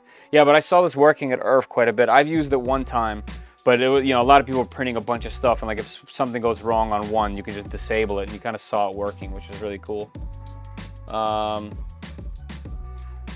to printer config, exclude object in the file. Okay, search file manager in the code. If not, add the command. Okay, here it is. Here's how we see it. So cool. Thank you, by the way, Hypermotor Racing. I appreciate that. I just wanted to like show a doc, you know what I mean? Now I don't think I have the file manager in here like that. Yeah. So we do file underscore manager, and then here we type in enable object underscore processing and true. All right, and save, restart.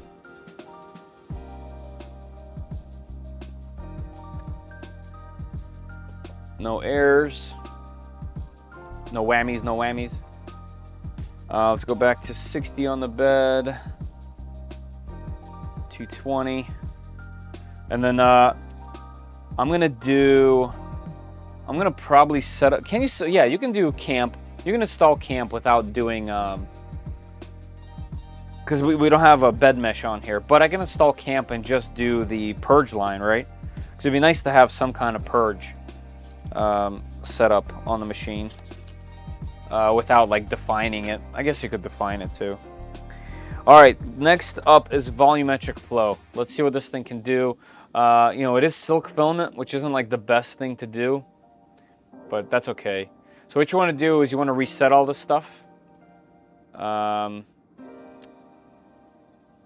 Because this puts in its own settings. So we just want to make sure they're reset. And then we do calibration. I think this one is in more, and we're going to do max flow. And I know it's going to be able to do 5.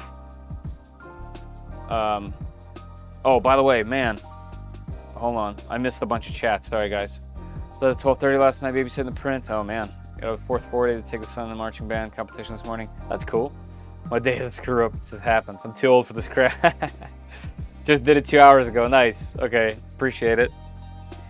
Had to reflash. Oof. Yeah. You know, it's just a part of it. It's just a part of tinkering. All right, so back to this. So this usually starts at 5. I think I'm going to start it at 10 because I know it's going to be able to do 10. Usually they start at what, like 12, 14 is like a low end, hot end. So I'm not expecting much, but hopefully it'll get around what, 14, 15, 16. That would be nice. So I'm going to write this down again just so we have the numbers for volumetric flow, but we won't need it because this will just tell us what the flow is going to be, and we'll put it in. All right, so we're doing volumetric flow. Also, those just coming in, there's a pinned comment at the very top for a filament giveaway, a PLA Plus spool. You have to be present when I choose, and you have to be in the United States. This will be given away by 3D Max right above me here, so go ahead and jump into that. Back of your config files, download them to your PC. It's been burned a couple times. Yeah, I always do. So when I have anything set up at all, I usually pull them for sure. And it's kind of annoying that you can't do it through Orca. It doesn't let you download anything. You got to like jump back into your slicer. Just keep that in mind.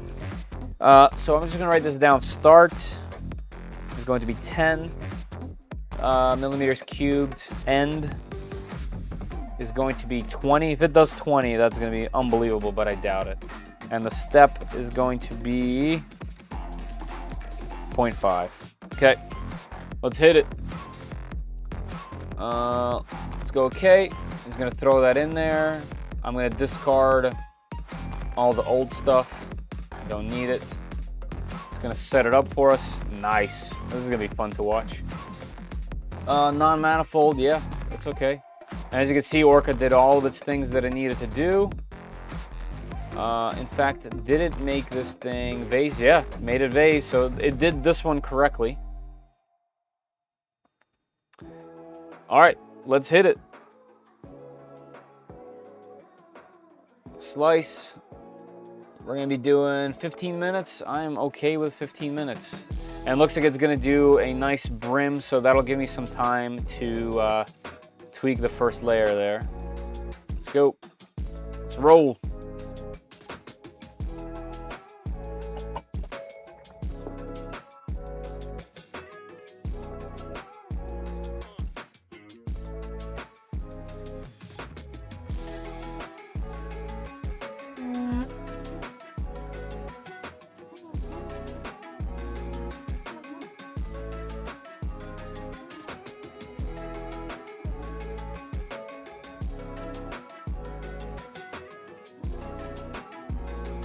That is looking good. This side needs a little bit of love. Let's get this a little bit closer. Back that off just a bit. Does that make it better? Just a bit. I wonder if doing a manual bed mesh leveling on this thing is worthwhile. Right now it looks like this corner is a little bit far away from the bed, but it's obviously a 3-point leveling. And that corner back here in the back looks like it's pretty close. And as you can tell, we're too close on this side. Let's get that dialed in just a bit more. Yeah, it's definitely going to take a bit to get this dialed. Yeah, it looks like we're way too close there. It's pretty rough. In fact, it's already peeling. And what I'm going to do, I'm going to pop this up before this gets too crazy. And we'll let it start fresh. If that doesn't work, I will pull it and start it again.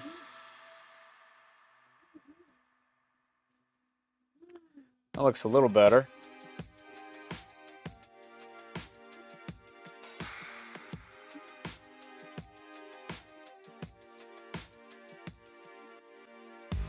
I actually don't know if this bed requires glue at all. Do you guys know? You guys, anyone have one of these carbon beds? It'd be cool to know, because I know some of these require glue, but I didn't put any on.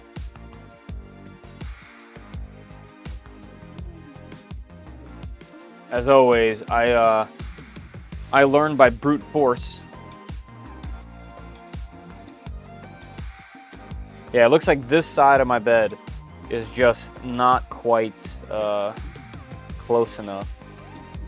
So let's go this way a little bit, as this far corner is a little low.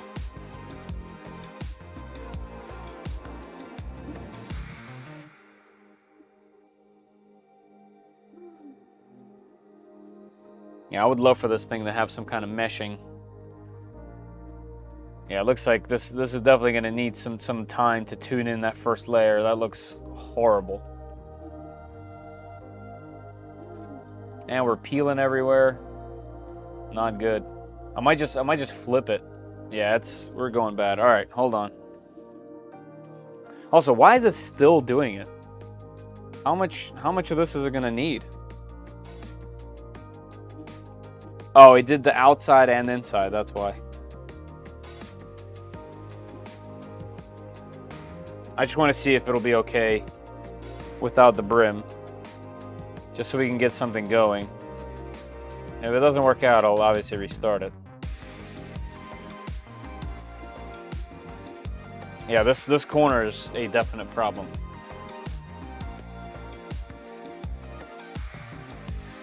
I need to print like a little, those little cubes in the corner. Got Orc installed and bless the developers. Night mode was easy to find. Yeah. Yeah, I mean, this corner is not even functional. Let's see, this would be tightening, so this would be loosening.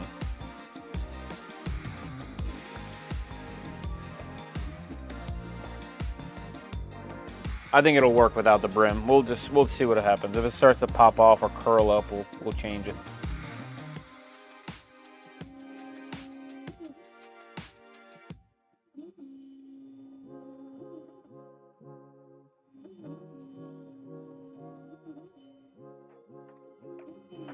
I have a feeling setting up a manual bed mesh is going to be the way to go. And it's such a tiny bed. If you do a 3x3, it won't take that long, and you'll never have to do it again. Alright, looks like it should be okay. I gotta say, I don't like the sound that the fans make. It just doesn't sound good. It's like a whiny, you know, they are very small fans. Just a whiny sound. So this test ends up making these notches on the back end over here. That's where we'll be able to know at which steps it goes in, at least in between. And we know we started at 10. So the next little part is going to be, you know, 11, 12, so on and so forth. I'm back and see leveling test print happening. No, the leveling is this. This is leveling. It's not leveled right now. Like it needs some tweaking. But I think this will stick for this test. This should be okay.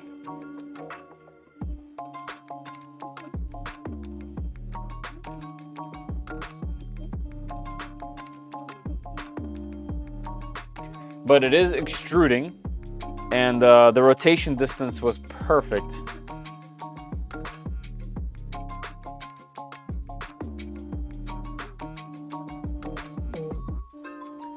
I definitely see some texture in the print for sure, And I have a feeling that's just a matter of tuning that little screw that I haven't really touched.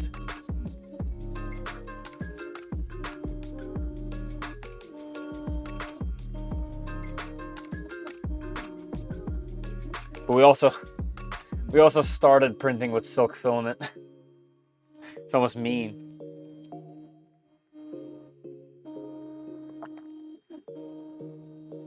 It'll flake off, unfortunately.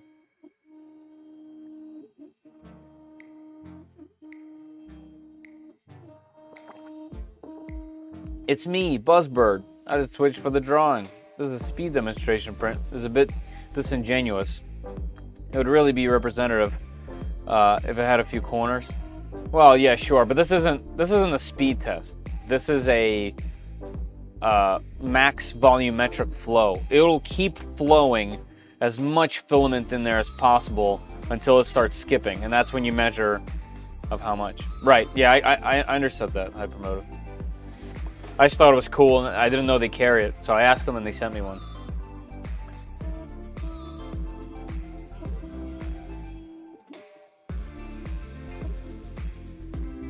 I just hope this thing sticks so that we don't waste any more time, you know? It's already 11. I don't know if we'll be able to finish a benchy, for example, because it looks like I need to tune this thing a little bit more. Hey, Mike, how you doing?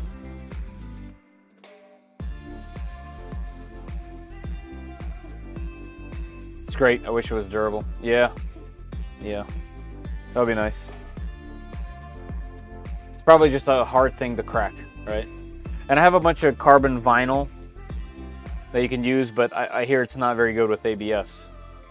I wonder if this thing will last longer with glue. It'll maybe help protect it. I wonder if it'll still transfer the carbon fiber texture if it has any glue on it. Print the benchy at 10%.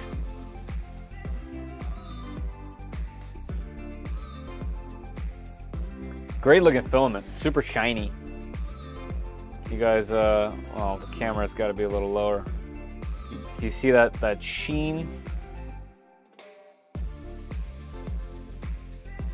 Hey, thank you, Omar. I appreciate that. TPU killed mine. I believe that. Yeah, I mean, literally, these things were just geared.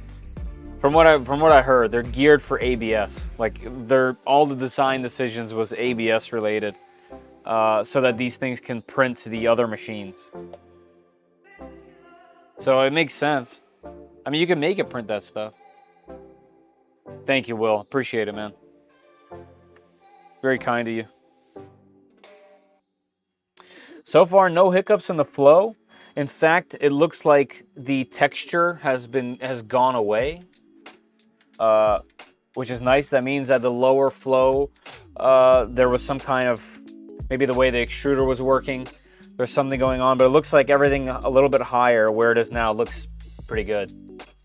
So for those that don't know, what this test is going to do, I think I just briefly explained it, but it will slowly increase the speed and flow as much filament as possible, more and more, and to compensate, it'll go faster and faster until it starts skipping all over the place, and you usually want to stop it at that point. Can I see the markings? Where are we at? So 11, 12, 13, 14, we're around 15 millimeters. So we have about 5 more steps to go. So it is already at 15, that's pretty good. I often use Elmer's Disappearing Purple Glue Stick. Me too, Troy, that's my go-to. My go-to is these. And you can buy them in bulk, they're relatively inexpensive. Admittedly though, I've never tried spray, and I feel like that might be better because I feel like it'll be more even. One of the reasons why I never liked glue was because it gives it a certain texture, it just does. So it's better on PEI, like textured PEI, because you can't notice it as much. But if you have anything smooth, it just looks a little bit sloppier to me. Every BMG set, including the genuine ones, has lizard skin for a few prints. Right, clean up faster than others. Yes, I agree. But yeah, I mean, I don't know if you guys can see that. Probably not. Also, this printer is pretty low. My camera's like tilted down. But what I can do is, let's go to here. Let me zoom in. Let's go to image. Where's focus? I'm gonna turn autofocus off for a second. Yeah, okay, so you guys cannot see that from here.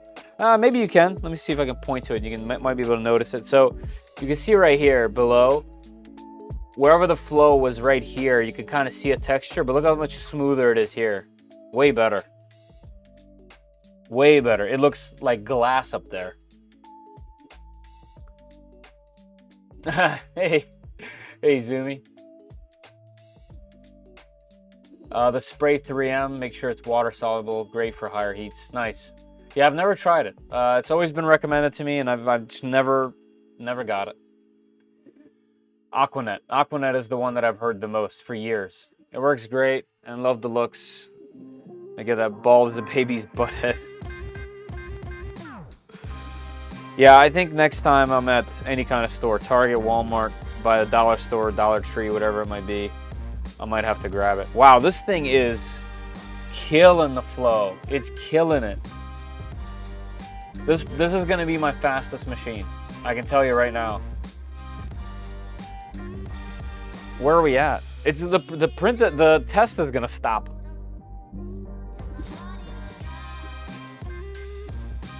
So we got 10, 11, 12, 13, 14, 15, 16. It's about to hit 17, which is where my Voron started skipping. My Trident with the, what's the extruder on there? The Dragonfly Zodiac, the Fetus Zodiac collab that they did on the Dragonfly, that maxed out at 17, and this thing is there right now.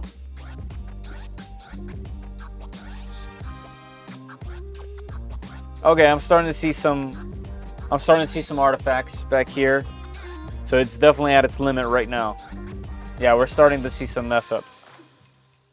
Yeah, so it looks like we've already passed the Goldilocks zone of the Hara in here. I'm gonna let it go just a little bit longer and then we'll stop the print, but I think it looks like we're there. Kapton tape is money for gloss finish, smooth PI basically. Nice, right. Yeah, it looks like we're already flowing too much. At least for this silk filament. You can technically do this for every filament, but for this particular filament that we're using, it looks like we're already maxed out. We're not skipping, but you can definitely tell that it can no longer keep up cooling this.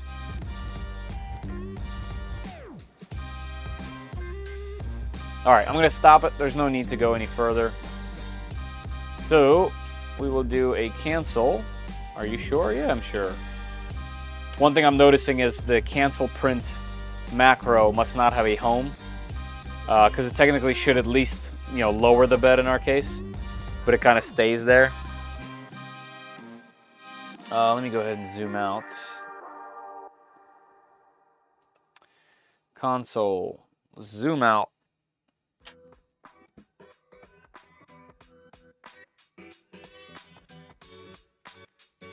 Sometimes I wish this little tripod would go just a little bit lower, but this printer is so small, you know. All right, let's pop this off, let it cool down, and we'll take a look. So far, so good. We have about an hour left in our giveaway. If you guys are just jumping in, there should be a pinned comment at the top of the chat right there, and there should be a link to the gleam.io link, which looks like this, where we're gonna give away a roll of PLA Plus. We got 24 people in, very little, so the chances of getting a spool are very high. The only requirement here is you have to be in the United States, you have to be present while the drawing is going on, and you have to like this video. See what I did there? What's the print speed on that? So the print speed on this test goes as fast as it can until it fails. So you usually want to cut it off once you see any kind of failure. But it should, you know, it should be able to go really quickly. It should be able to go really fast. I know the Ender 6 is started at 160. That doesn't tell the whole story. So 160 at 20,000 acceleration, for example, is fast. 160 at 5,000 acceleration, not so fast. It also doesn't matter based on what you're printing. If you're printing a benchy, it's just gonna max out because it just can't accelerate at a certain point in time. But if you're printing something this big where it actually can slide, it's gonna print much faster at 160 on some machine versus another machine. So the 160 doesn't tell the full story. It's the combination of how fast you're printing at what acceleration. Did your temp go up with a faster speed? No, that's kind of the point of the test, is to see for this filament what the maximum flow rate is going to be. I'll show you guys what it is in a second. Yeah. All right, so this should be cool enough. Yep, it just came right off the bed. Look at that.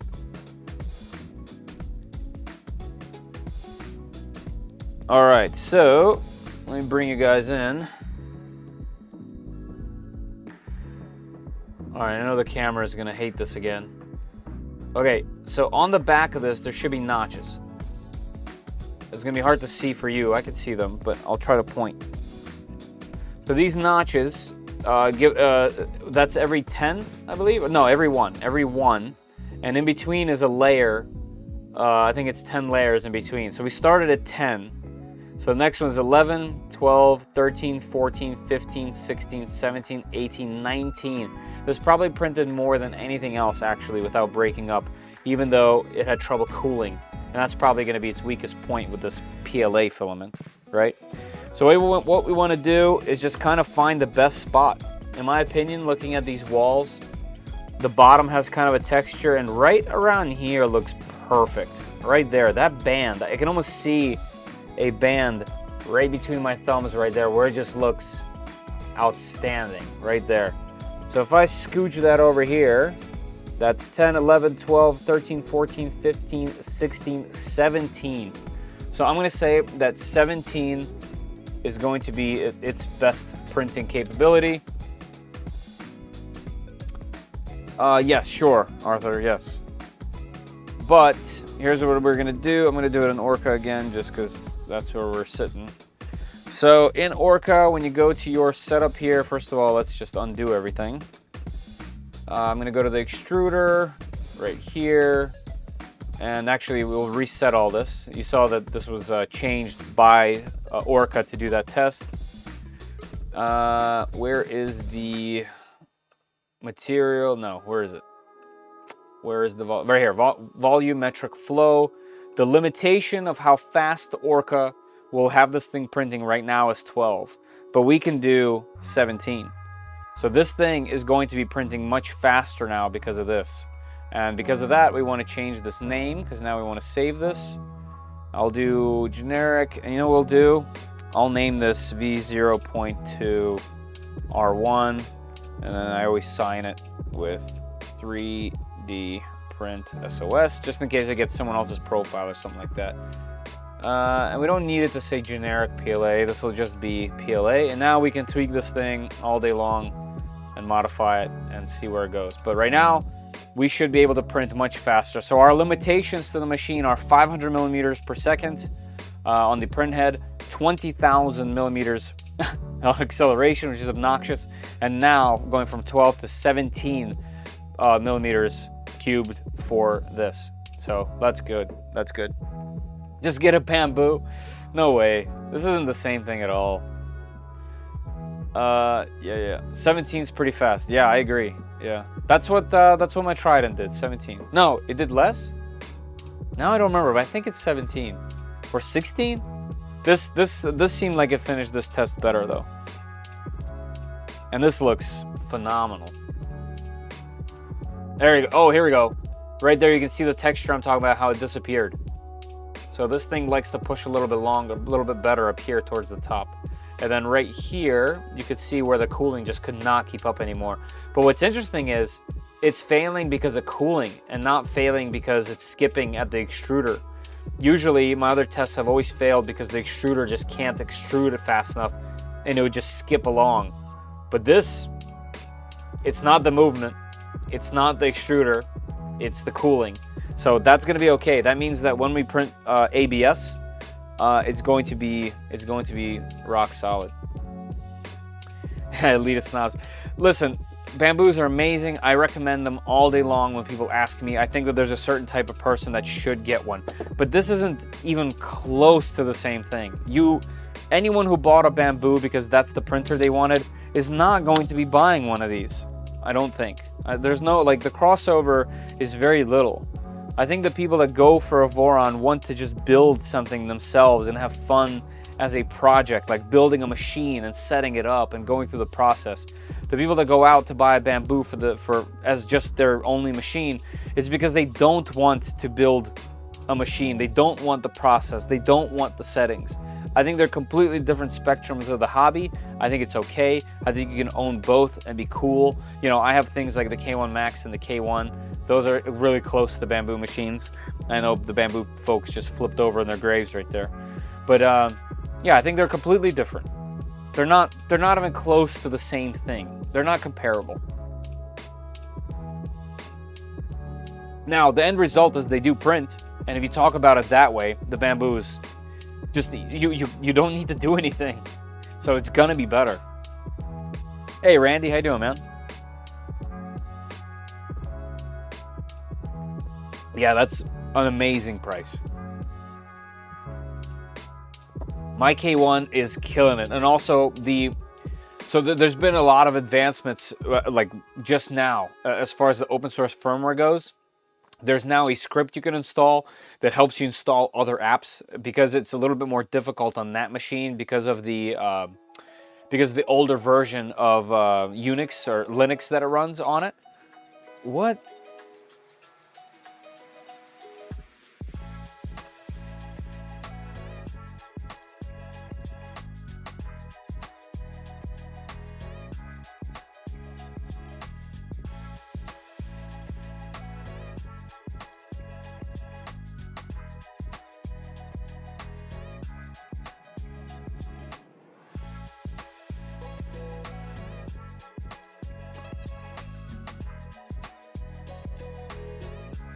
What's going on here?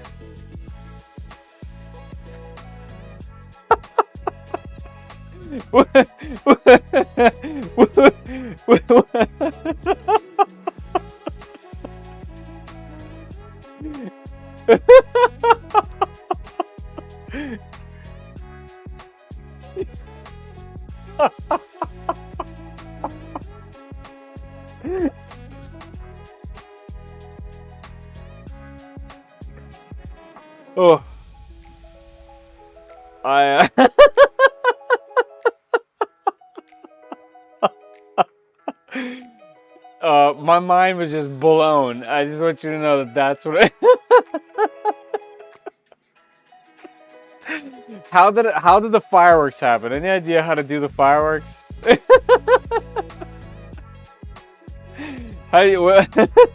What did I do to get the fireworks going? I want the fireworks. This was what? Is it double? Oh, yeah.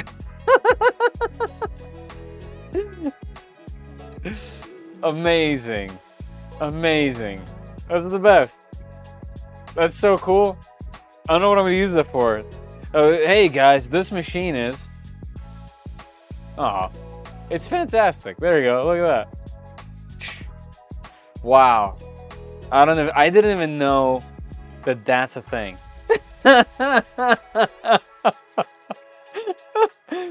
Jesus. I don't even know what I was doing. It didn't matter right there. In that moment that just happened. That was what, 2-3 minutes of just mind blown. So I think those are features of the Mac, right? That's the latest firmware. That's the latest OS. That's Sonoma. But I didn't realize it would do it in OBS. I had no idea. Okay. Typical Furno crap. Hey, look. Wait. Okay, anyway. I think that's it, right? Let me check my list. I'm so off right now. That's it. The next one is Input Shaper. So let's do that. The way to do Input Shaper is... There's two things you need. One, we're gonna have to SSH into the machine, but that's after the tests. So let's do those as soon as we can, and that'll give us, what, like 30 minutes, 20 minutes to print something. Maybe we'll do a cube and not a benchy. Okay, so I just got so thrown off, man. Ceramic PTG to print without globbing, nice. I'm definitely in the camp of not wanting to build something and just not having time to do it. I need the printers to just work out of the box most of the time so I can make projects. Exactly, there's nothing wrong with that, right, Randy? But I don't think if you're that type of person, no one should force you to do this, right? And there's people that will not recommend the Voron. They'll say like, oh, why would you ever want to do that? This machine that I just bought and started printing with so much better. That's just like your opinion, dude. You know what I mean? Like, I like to build stuff. You know what I mean? Now I'm building my own printer. I just don't like when people, you know, try to like look down on someone or gatekeep something. It's just stupid to me. I don't like that. But yeah, I agree with you, man. I totally agree with you. And also, Randy, I also technically don't have the time to build one of these, and I'm kind of like sneaking it in by doing these live streams. It's almost like an excuse for me to do the thing that I want, right? Now you need a Mosaic Pal 3. A little pricey, huh? This whole thing is my answer to giveaway. Oh, the thing that you don't like? Yeah, I'll definitely have to read through some of those. All right, let's do this real quick. So, to get input shaper, I'm going to show you the docs just like I did with the rest. Let's see how many people are in here. 28, okay. Right here. So, input shaper clipper, measuring resonances. We're going to go here. It's going to tell you how to do all this, how to install yours. We don't need any of that. We just need to get to the actual test. And it's a pretty simple thing. I just never remember it. There we go, test resonances X, and I'll show you why I want to do it this way. I'm going to do it one at a time as well. I know you can put both commands in. So we're going to do X first. Also, we need the home.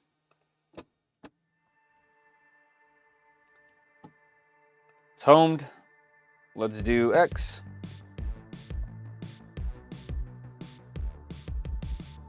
The other thing I would suggest is to have it in the setup that the machine is in. So like I'm gonna be printing like this, so I'm gonna do the test like this. So I don't have the door, because that's how I'm gonna print. As soon as you start moving this thing around, putting it in different things, maybe you'll have the lid open or something, those figures are going to ever so gently change a little bit. So it's worth having it as close to the setup as you want. It's been fun watching you build this. Nice, that's cool. I'm glad that it's fun, you know, fun to, for people to watch, because I know that I watch other people build machines, at least like in the background while I'm working on something else, and it's also fun for me.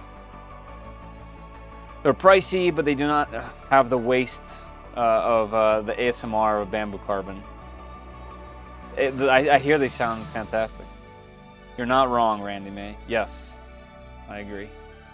Shape or calibrate. That's one way to do it. Just so y'all know, I'm not anti-bamboo. I just hate on them because they don't like my boy Furdo. So I don't know what the story is. I don't get it. I just want them to reply to an email. It's not a big thing. I like them. I want to showcase their stuff, and I also want to help push their product, right? By including links to their product. I would just like to be compensated for it if I'm going to be doing free advertising for a company. That's all. I don't think that's that wrong. I still recommend them all the time. Like, I genuinely believe some people shouldn't waste their time with other machines and should just go bamboo. They're really good deals too. And they're getting better and better.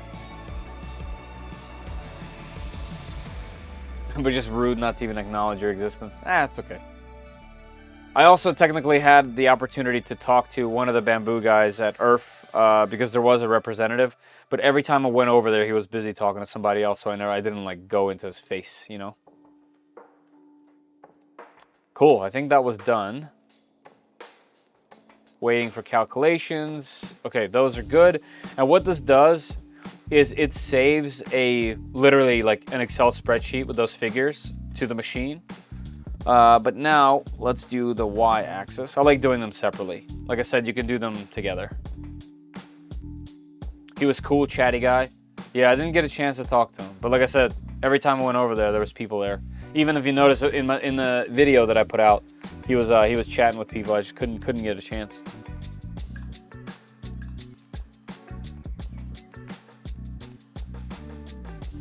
I gotta say, this thing is really quiet when it does input shaper. I have machines that do input shaper that are so freaking loud you can't even be down here. So this thing is very tight.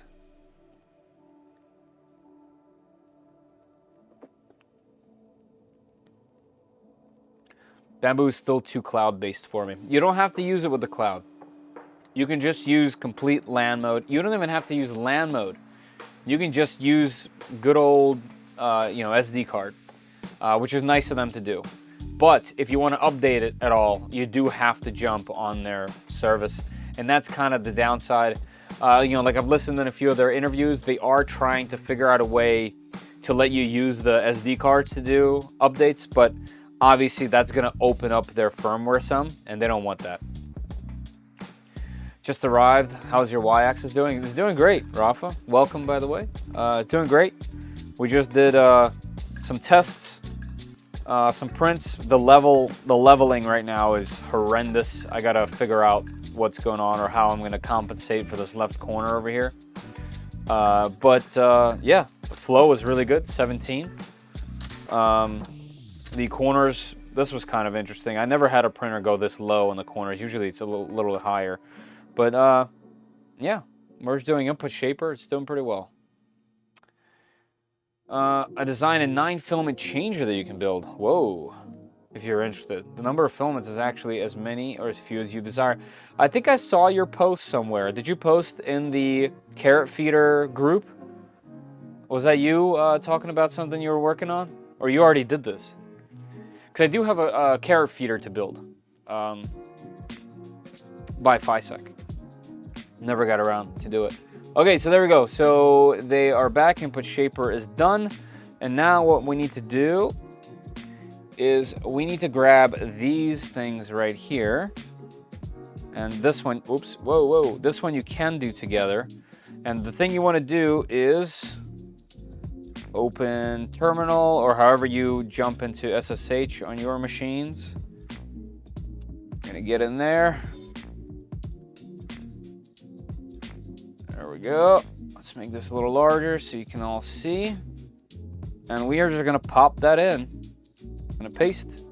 And it's gonna use the Pi that's on there to figure out the best settings. And we should be good.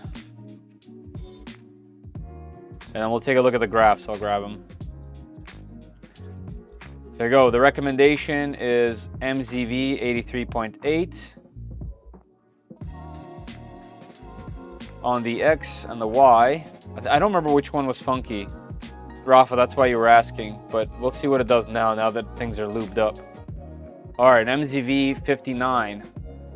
Okay, so the other thing you can do is get into the Pi this way and get to the file system. I know there's other ways to do this, by the way, but this is how I do it. Hold on, let me connect. So this is SFTP. Here we go. In here, where do we go? I think we go up one, right? Do we go up? Yeah, up. I thought it was out. Now I don't remember. Is it TMP? Oh yeah, here we go. So it gave us this guy. Whoa! What is that? That's not good. You want there to be one of these, not two. I mean, that thing is rock solid. That's weird. That's the Y-axis? Oh, that thing is so solid. Could be the belts. Interesting. All right, here's the first one. Actually, let me open this with preview. And let's get the X as well. Yeah, that's looking better. So yeah, something funky is going on with the Y. All right, here's my graphs. And the cool part is, so here's the part that you kind of want to see. Here, let me show you. A little bit bigger. All right, so this is gonna say the amount of vibration. Wow, that is really low. Look at that, that's amazing. So the vibrations at the acceleration. So we can go all the way up to basically 30,000 on the X and only get 1.6% vibration. That is next level. So you technically want to go the highest possible one. So it looks like MZV at 83.8. Wow, that's incredible. That's incredible. 20,000, that's nuts. It only uses 2 steppers. They'll send you some 3D renders.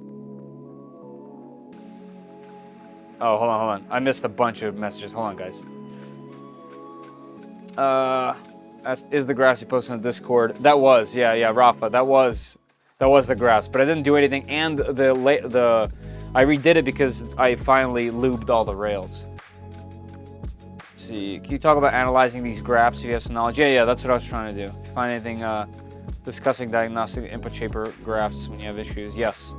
The first gen multiple color setup with a co-print sent me that I never got around to.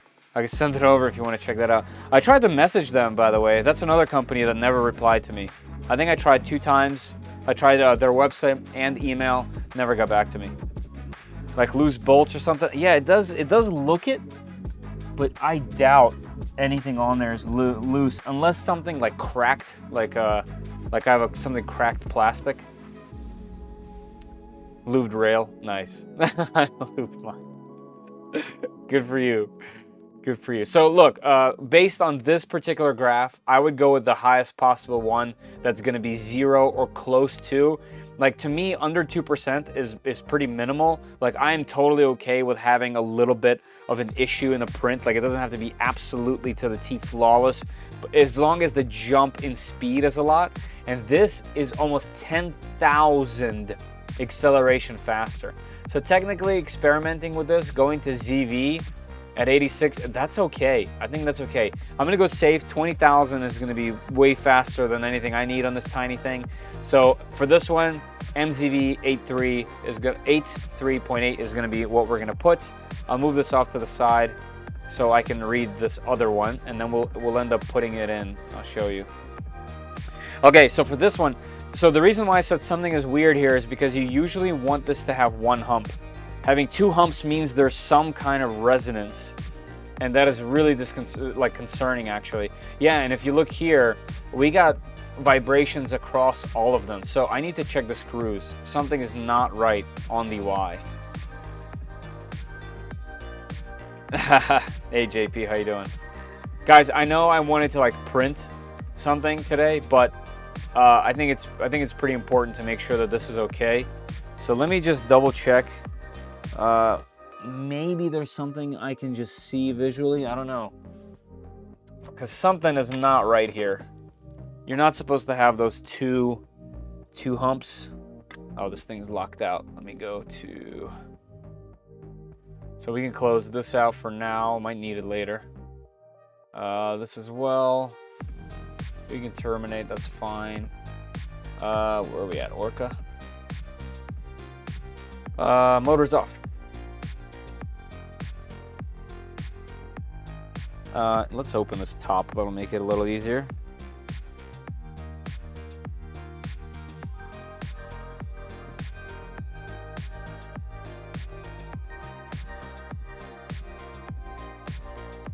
Nope, those are all super tight. Yep. Let's check the top.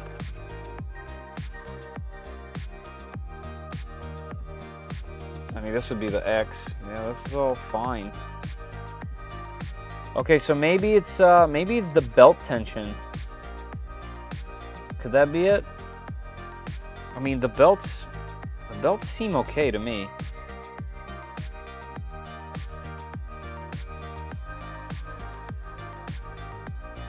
It might be worth tightening. It might be worth tightening the belts a little more.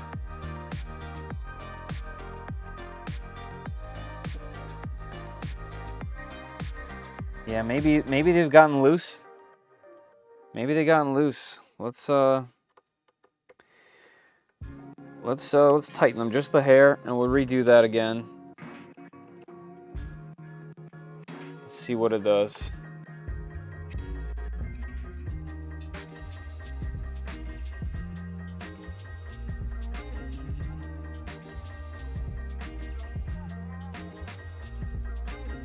Let's see, this is gonna be kind of difficult to do now that it's all on here, huh? I wonder if there's like a printable tool for this.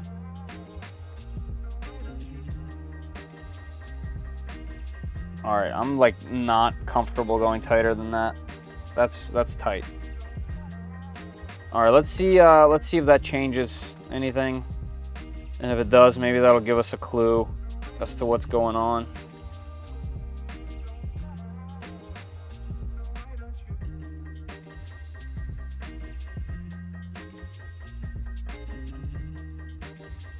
Make sure these are super tight.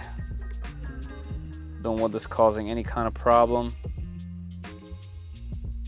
But yeah, that's one thing that these graphs show you is like the Y is vibrating enough that no matter which input shaper it's using, it's showing a vibration. So something is not the best it can be. And obviously the input shaper is going to be really good at canceling most of that out, but still. All right, I'm going to close everything and redo those two again. Let's see. Actually, all that can remain open, I think. All right, close. Okay. Okay, let's do it again. Whoops. Let's just do the Y first. Oh, whoops, got a home.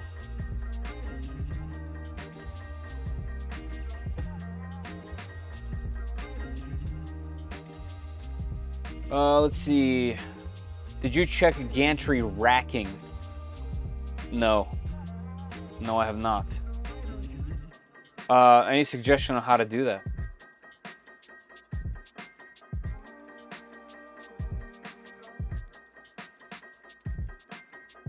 Dry your filament, bro. You wild. Not joking, but could be the PTFE tube fitting vibrating as different frequencies causing secondary. Maybe, but there isn't one on here. There isn't one at the top. How much deflection, tension? I mean, I'm not an expert in that, but I'm kind, I feel it. If it feels loose, it's loose. Tiger, there's a scientific way to do it. They have an app. They literally have an app you're supposed to tune these things with. Tighten everything down to 300 foot-pounds. Nice. Slowly move the front to the front and see if it hits both fronts at the same time.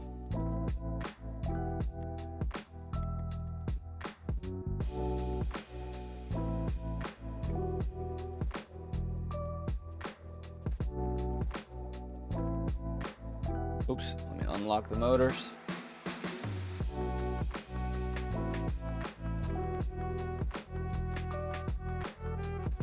Perfect. Absolutely even. I wouldn't even, yeah, it's pretty good. And the back,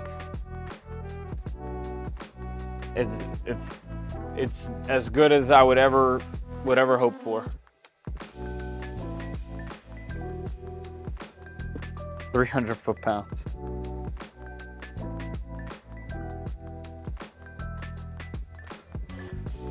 All right, let's do the test and see if tensioning the belts a little bit did anything. And if it changes a lot, then maybe we'll be able to do something else.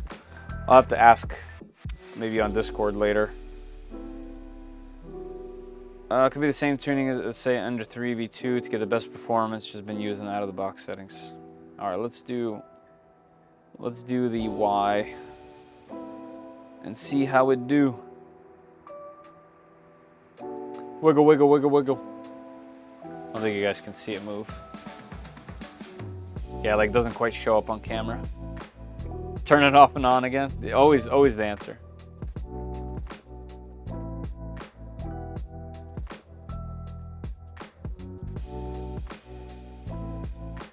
If this changes it, then the suggestion would be to tune it how it's supposed to be tuned with the app.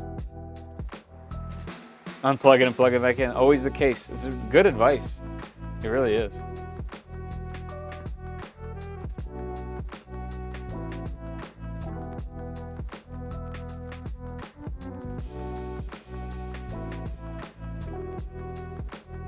Yeah, definitely need another handle up here just to make it easier to open. But these handles are really nice. I tucked it sweetly. Did you level your bet? I did, and I had a hard time. Not that I took very long, but this corner seems to be dipping a bit. I might just put like a little piece of tape under there for now. But it's a, you know, it's 3-point leveling, so it shouldn't be dipping in one corner. Could be all kinds of things.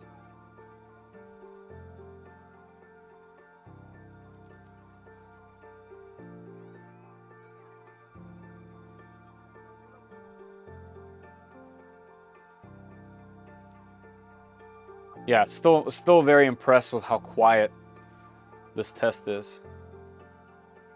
You think it's the build plate? No, I don't think so. Well, I think it's the big aluminum sheet. I don't think it's the actual build plate. The fireworks and balloons. Jose, how you doing? Yeah, that was hilarious. What is it? This is balloons or fireworks? No, this is fireworks. Yeah. Well, this is balloons. Yeah. Unbelievable.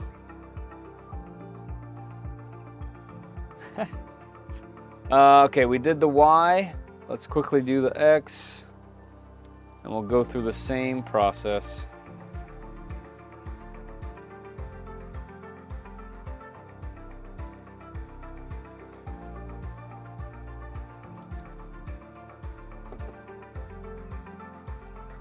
Guys, there's under 30 minutes left to enter the filament giveaway by 3D Max.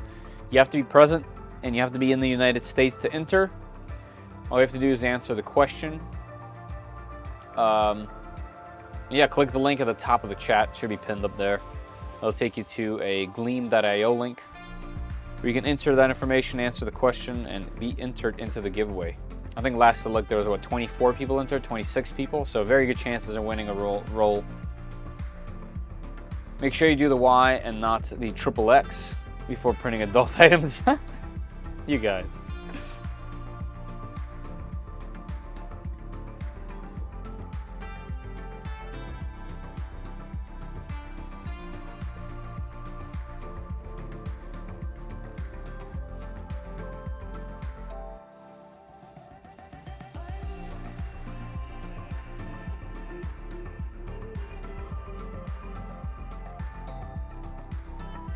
Yeah, and you can't fall asleep.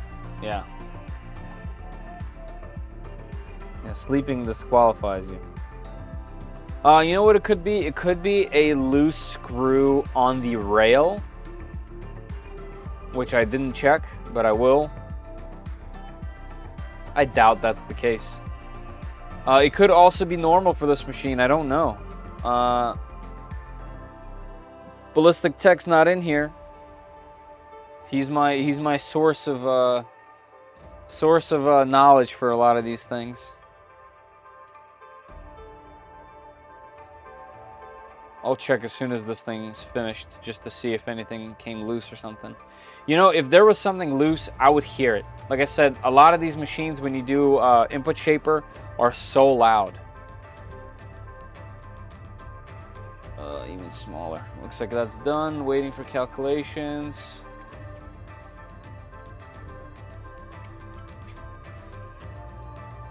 Can you put a prob on this printer? Oh, probe. Yeah, I'm sure you can. Yeah. No, these things are super tight.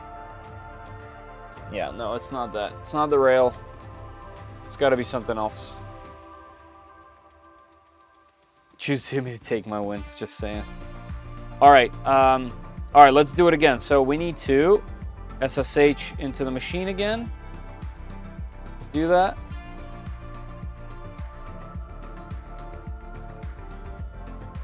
All right, we're in. Let's get a little bit bigger on there. Let's get the commands. I never remember them. Always go to the official Clipper scenario for those. Let's go ahead and get those done.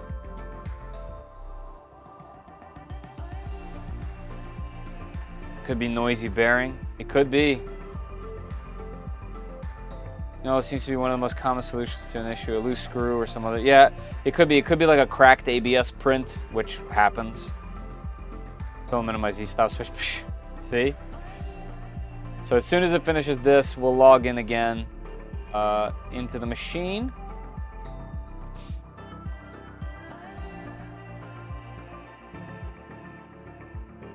Yeah, it looks like the Y number is a little bit different.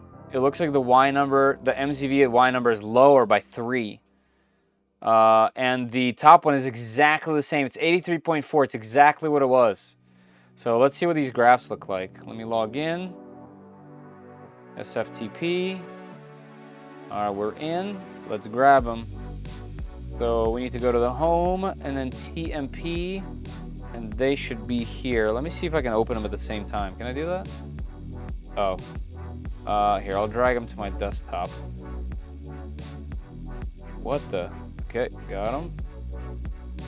Let's open them both. All right, let's take a look.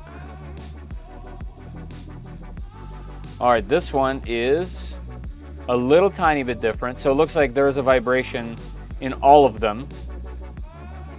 But this is the same figure, 83.4 and 0.1%. That's nothing.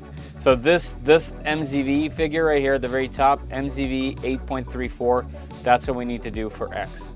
Now let's go to Y. Yeah, there is some kind of crazy vibration here. That's insane. I don't know if I've ever seen that before. So the lowest vibrations, 12%, 32%. So the lowest is, it says MZV is still the best one. So that's a little low. 3,000, that's crazy low. 6,000, that's okay. About 7,000, that's okay. The next one, so here's the difference between 12,000 and 10,000 is quite a bit. 8.9 to 12. So yeah, the MZV is the best one out of this whole gaggle. But something is definitely going on. I'll have to look into this a little bit further later, but at the moment, that's the result, so we're just gonna go ahead and do them. It got worse, did it? So maybe could it be that they're too tight?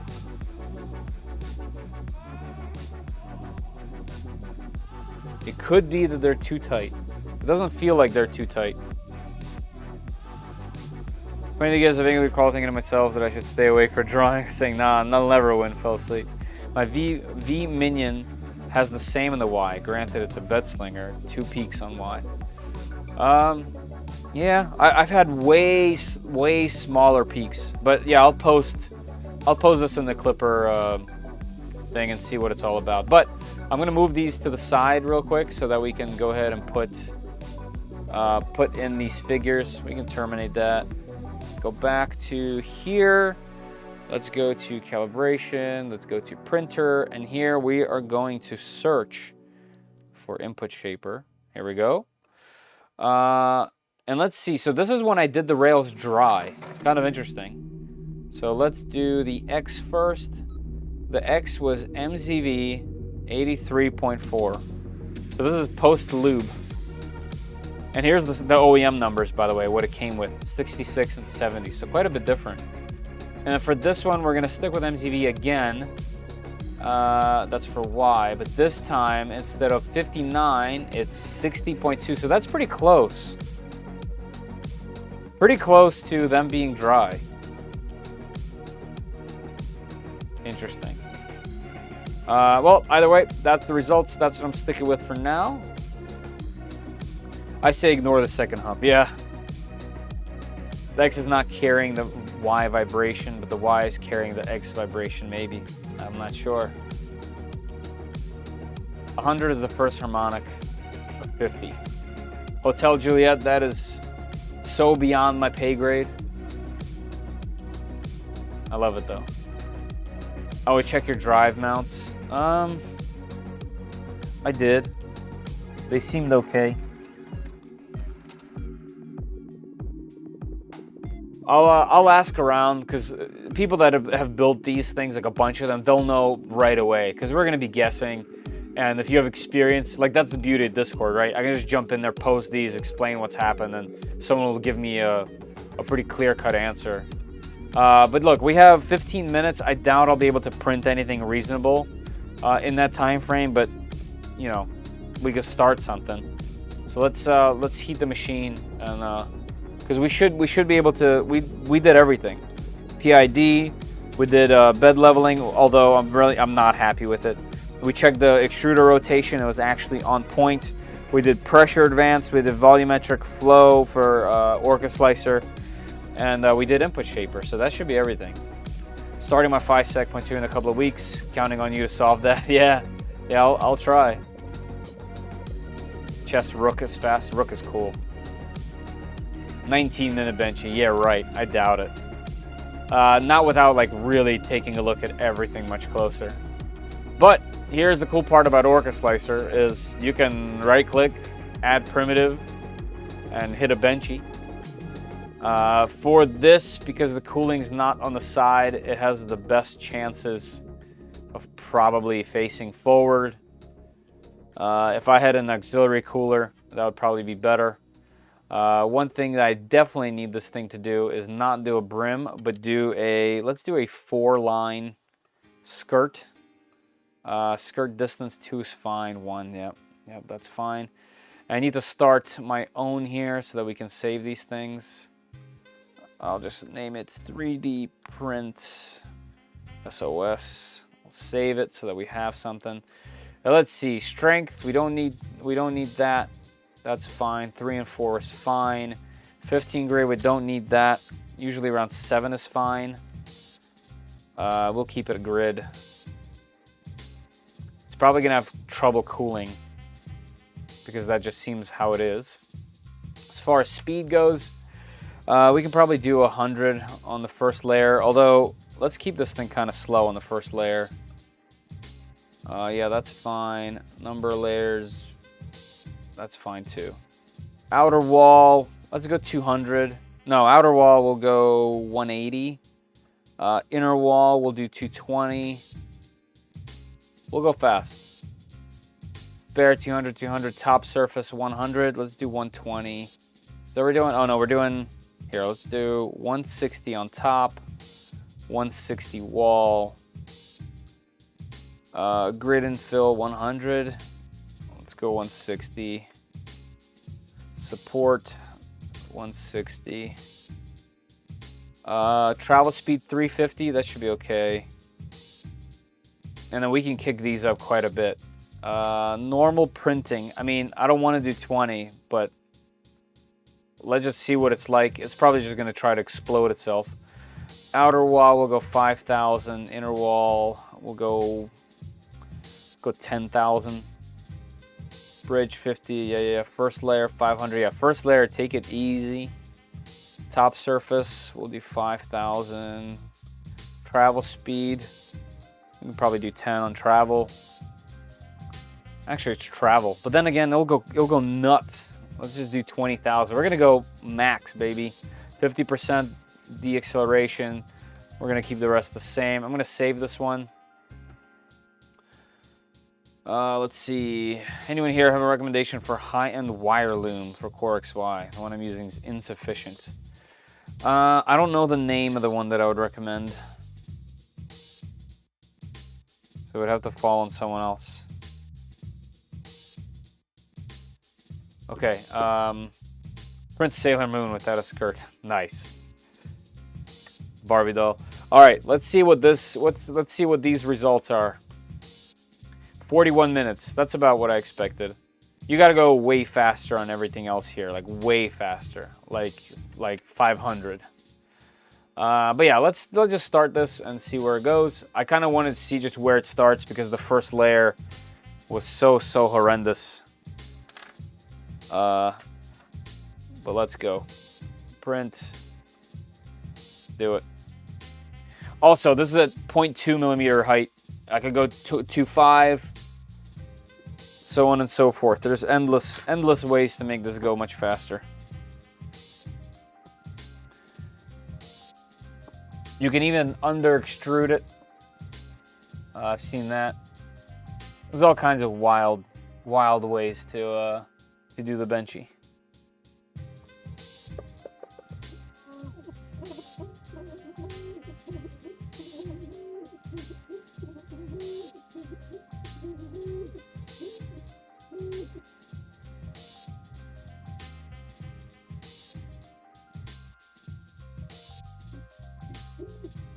Yeah, like that might be a little bit too slow for the first layer on a benchy.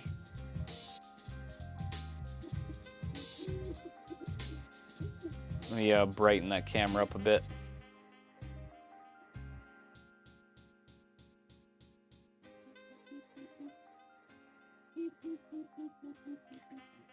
Yeah, the first layer is just a mess on this machine. That needs some love. I need to like really sit down and take my time and figure that out. The first layer looks like just an utter mess. It's over extruding the first layer quite a bit.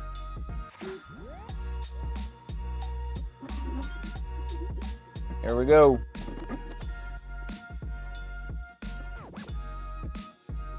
Oh, it doesn't like this speed. It doesn't sound very healthy.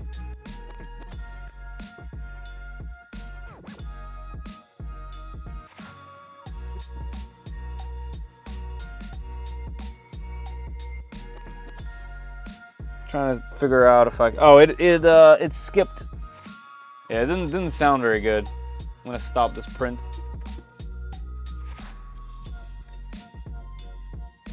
So that was just too fast.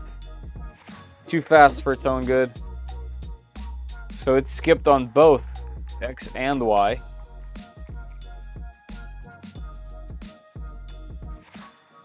So let's slow that down. Also, now the camera's blown out. So weird. Print the cup of coffee, nice.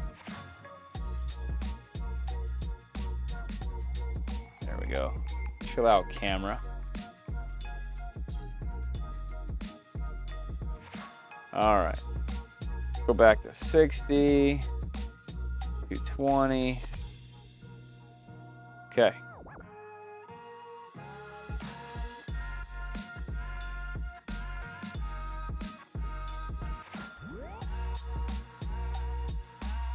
Get that off of there. So yeah, it definitely skipped on both. So let's chill that out a bit, huh? And also, it didn't sound very good. Like it was like, I guess because it was skipping.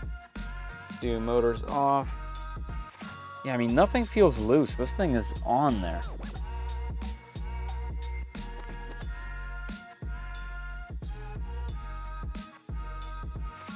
Oh, I see something fun. I see something fun. I see an issue. It's not on the Y though, it's on X.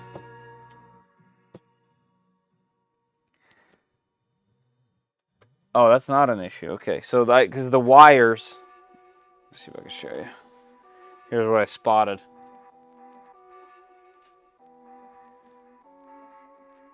You guys see the wire touching right here? I thought this was like moving.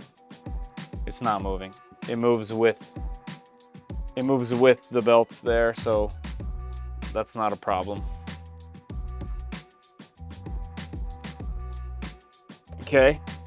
But yeah, nothing feels even remotely loose. Like this feels fine. There's nothing wacky going on here. No, everything feels super solid. It's gotta be related to belt tension. I bet that's all it is. I bet it's just belt tension. And it requires some kind of specific belt tension that it likes. so that it doesn't go harmony on me. All right, let's tweak this. This is all up to temp. Okay, let's go back. All right, it freaked out when it was going from first to second, right? And it over extruded that first layer like crazy. So first, let's do that. That would be in filament, I think. Flow ratio is 98. Is there a first layer? Not multi-material.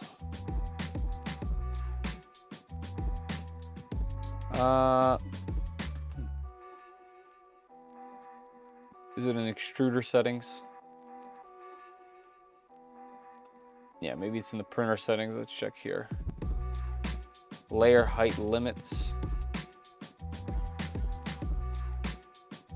Nozzle diameter. Let's see. Yeah, all that's fine.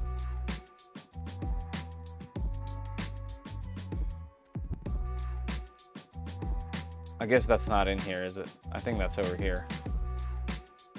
Go to quality. Oh, look at this. That's what it is. That's gonna solve everything. It's this. It's in the profile. That's set at 0.5. That's crazy. We don't need that. That's what it was. And then maybe we'll make this a little higher. Let's go maybe let's go 26. Let's try this. So that's that. Okay, then speed. I mean, this over extruded, caught the nozzle, and just went too fast. So where's movement? So we'll take this down to 250. Let's make it 260. Let's make this somewhere in the 18,000 range. Inner we'll make 8. Travel. Let's make it 18. I just chill it out just a hair. This should be okay. I'm not worried about any of this. This can go faster. This was too slow. Let's do 100 and 120. That should be fine. All right, let's try this and see what happens, and we'll go from there. I could hear it all the way in Texas.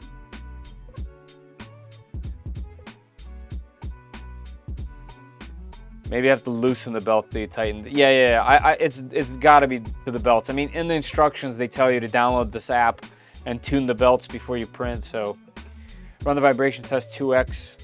Once with the print head all the way to the right, then again to the left. It does it by itself. It goes to the center. That will tell you if there's a problem on X or one side of the frame. That's true, but I wonder if I can move it, because it moves there by itself. So maybe there's some command that can run that does that. But all right, so we're down to 33 minutes on the benchy. So because we raised up the layer height, that went quite a bit. All right, let's hit it again. Maybe it won't over extrude on the first layer as much this time. Let's delete these benchies. Remove. Yes. Okay. Hit it.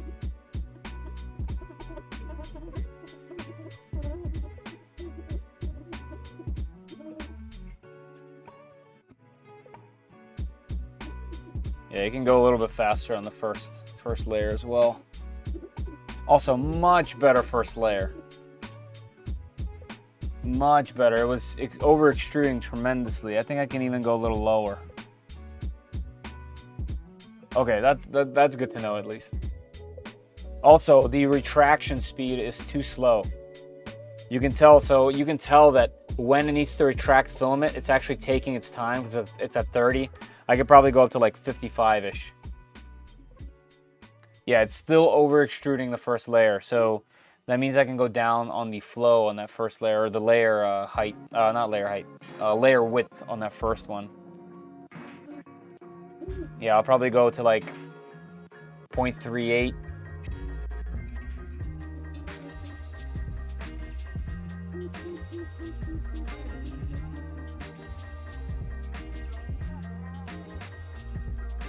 Eager to see what happens right now. Let's see. Let's see what it does for the second. There it is. Also, what temperature are we printing at? 220? That might be a little too cool. But we'll see in a few minutes. I think my accelerations are a bit too high. But we'll see.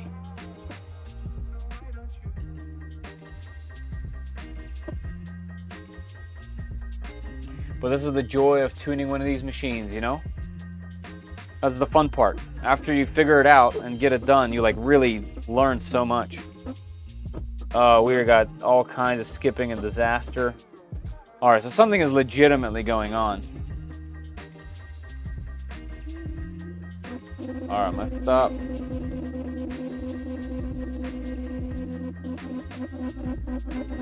Printing in the wrong area, but it's definitely printing. All right, it's skipping all over the place, so something is legitimately wrong, unfortunately.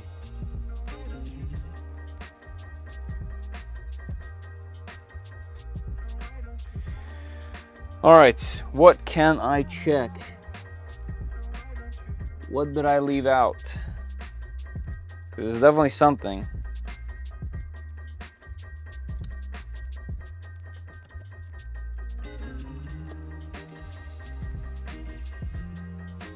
First layer looks good. But then we got just way too much everything else. Yeah, shift in reality, yeah. Well, live and learn. On to the next project. No, not yet. I'm gonna make this thing print perfectly, like I did with the other machine. But there's definitely something to look out for, and it just like normal. It's usually some nonsense. I could have, when I was routing the what's it called? The belts, I could have routed it wrong. It could be some tiny little issue that I just missed. It could be some little nonsense in the configuration that I missed. You know what I mean? It could be something very little. I just don't know off the top of my head. I have to like really sit down and think about it. Like if we go to...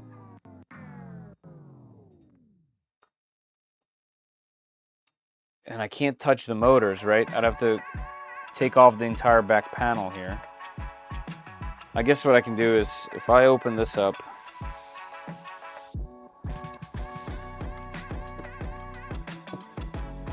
can I feel this? No, it's cold.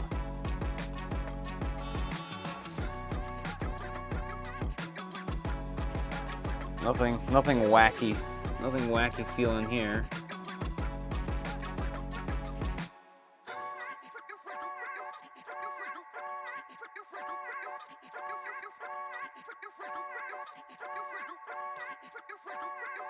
Don't know. You should do the back panel hinge mod. Yeah, that seems like a great idiot error. Yes. Yeah, I agree. Oh, guys, the contest is the contest. The giveaway is almost done. We probably have seconds at this point. 18 seconds. 37 people. Well, that escalated quickly. Send it back. Get another one. Nice. Nah, we'll get it. It's okay. This kind of stuff happens all the time. It's totally fine. Like I said, I will. That's the beauty of Discord. I can post it somewhere. Are you running Stealth Chop or? I think Stealth Chop. Let's see. Reconnect. Also, I could try turning it off real quick, which will make it definitely louder by quite a bit. Where are we? Did I miss it? X right here. Yeah, so we're in Stealth Chop. Yeah, let's try it.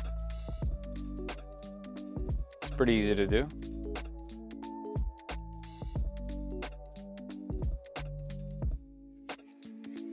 Let's go this way. And it's not interpolating also. That's another thing you can mess with. And it's in 32 microsteps. So this is going to be the loudest the Sprinter can go.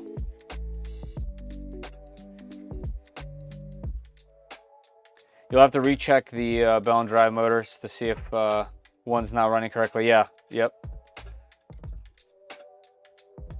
All right. Let this thing reboot real quick. I'll restart. And I will do the giveaway. So stay tuned, everybody. I'll put the link in the Discord. Nice, thank you. There we go. Here's what I'll do. I'm just gonna rerun this. I know it's not perfect, but I want to see what difference that makes.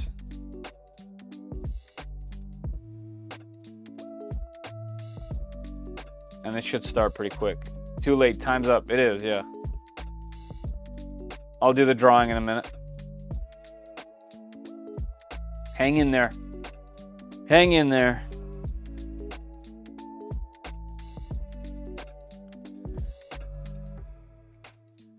Hang in there.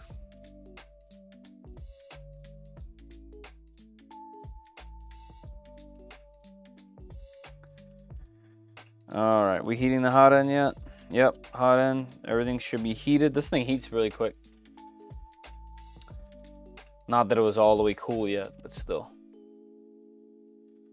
All right, let's see it.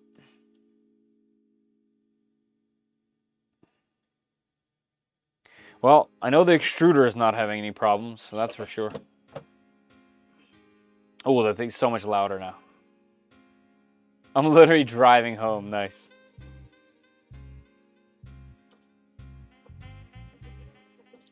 All right, let's see. Oh man, I forgot to close this.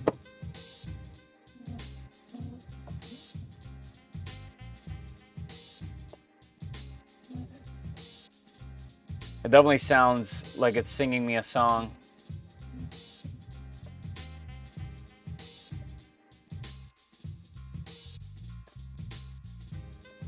Yeah, definitely still over extruding just the hair. I'll have to turn the flow down. Let's make it 95% flow.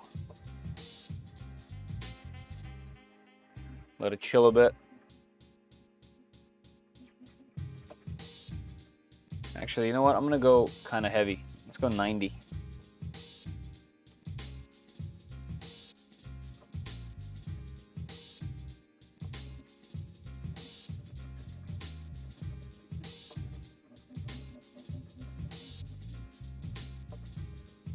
Kind of wanted to see if I can see the lines in the print, but I can't. Looks like you can just see the carbon fiber texture, but not the lines. But this is a bad filament to test that on.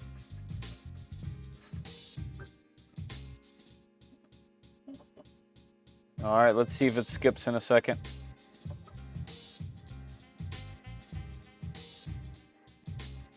It's actually not that much louder, but still, you can definitely hear them. The hills are alive with the sound of fan blowers. Yeah, I mean, the fans aren't very loud on it. They just have a whiny little pitch to them because they're just tiny little fans.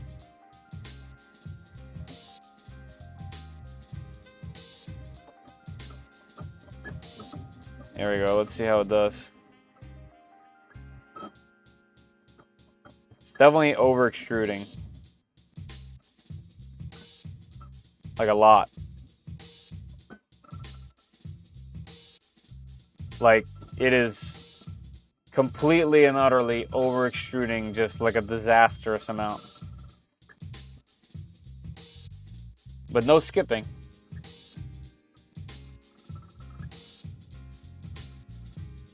Okay, so it looks like it has no problems with the speed, but it is over extruding so much. Like, I'm worried that it's gonna break the hot end that's over extruding.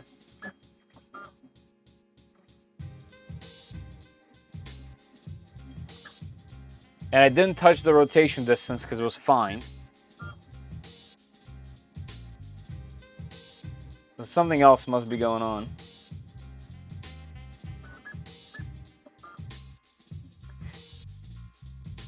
I wonder if I have to... No, that wouldn't be it. Also, the cooling is horrendous. Calibrate your E-steps and level your bed, bro.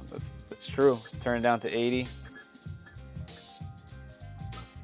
Yeah, I mean, that shouldn't be happening, too.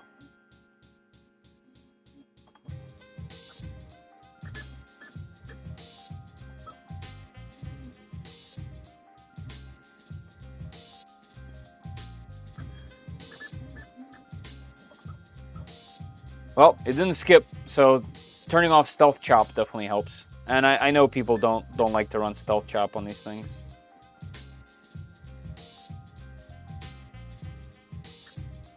Alright, we'll let that run.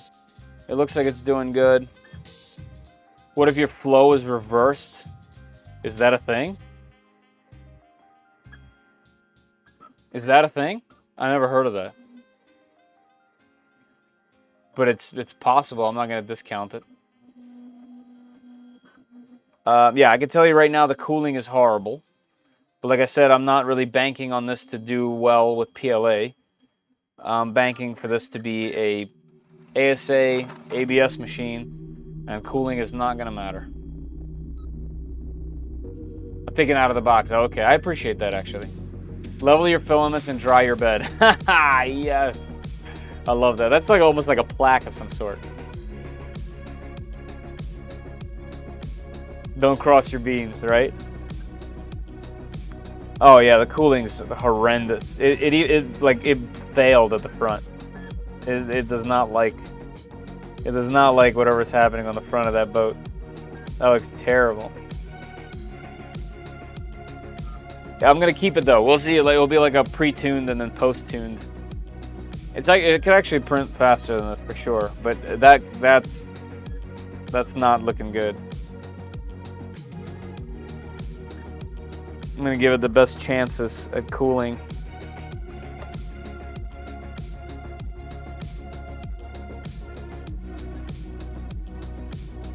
I really don't like this cam lock thing.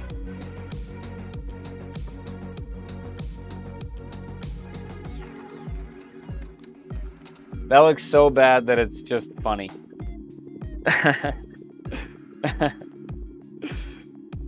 Benchy shaped object. It's so bad that it's comedy hour.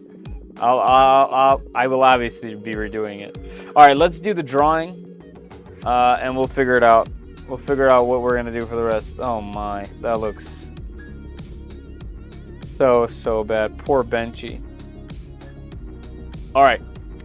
Let's go pick a winner. Draw a winner. Good luck, everybody. All right. Okay, I chose a winner, but they are in Canada, so I am automatically redrawing a winner because you have to be in the United States. So how do I remove this person? Repick win. Yep. All right, we got a winner. Announce winner in Avatar. Boom. Here we go. The winner is Jason P. Jason P.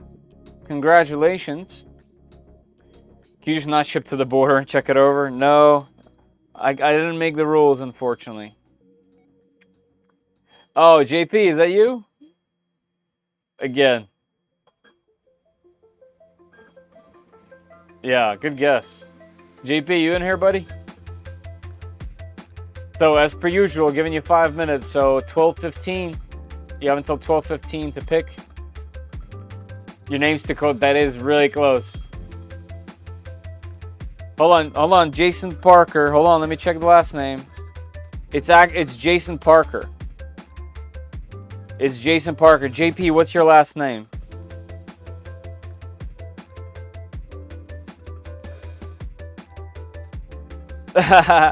No, it's the last name is Parker. The thing hides it. So Jason Parker, you have won. And how about this as a fun thing? What is the last three? Yeah, what is the last three letters of your email before the @ obviously before the @ symbol? Oh, JP Kalma is your last name. All right, no need, Jason. No need. Don't worry. Jason Parker, you've won. Congratulations. Let's read some of the entries. Actually, Jason, before I get too carried away, here's what you need to do to get your roll of filament.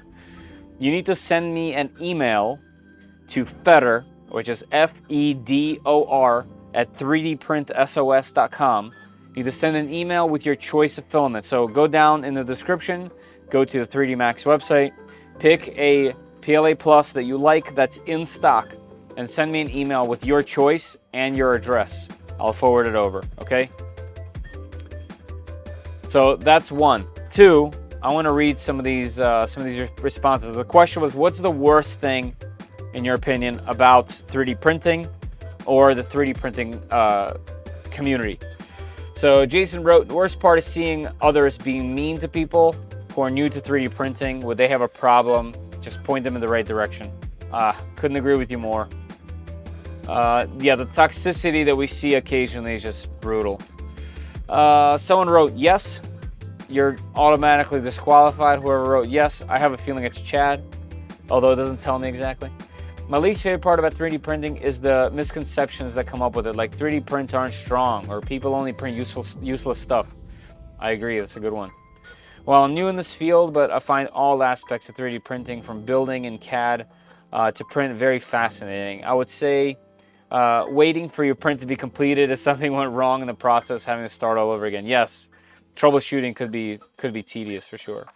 The oversaturation of the amount of replica printers. True, that's just a part of open source. Whenever someone is open source, also you're hyper local to me. You literally live next to me. Whoever wrote the oversaturation. Let's see, tuning. I can see that. Cleaning the prints. Okay. Something happening to the print after gone 15 hours on a 20-hour print. Yeah, that's the worst.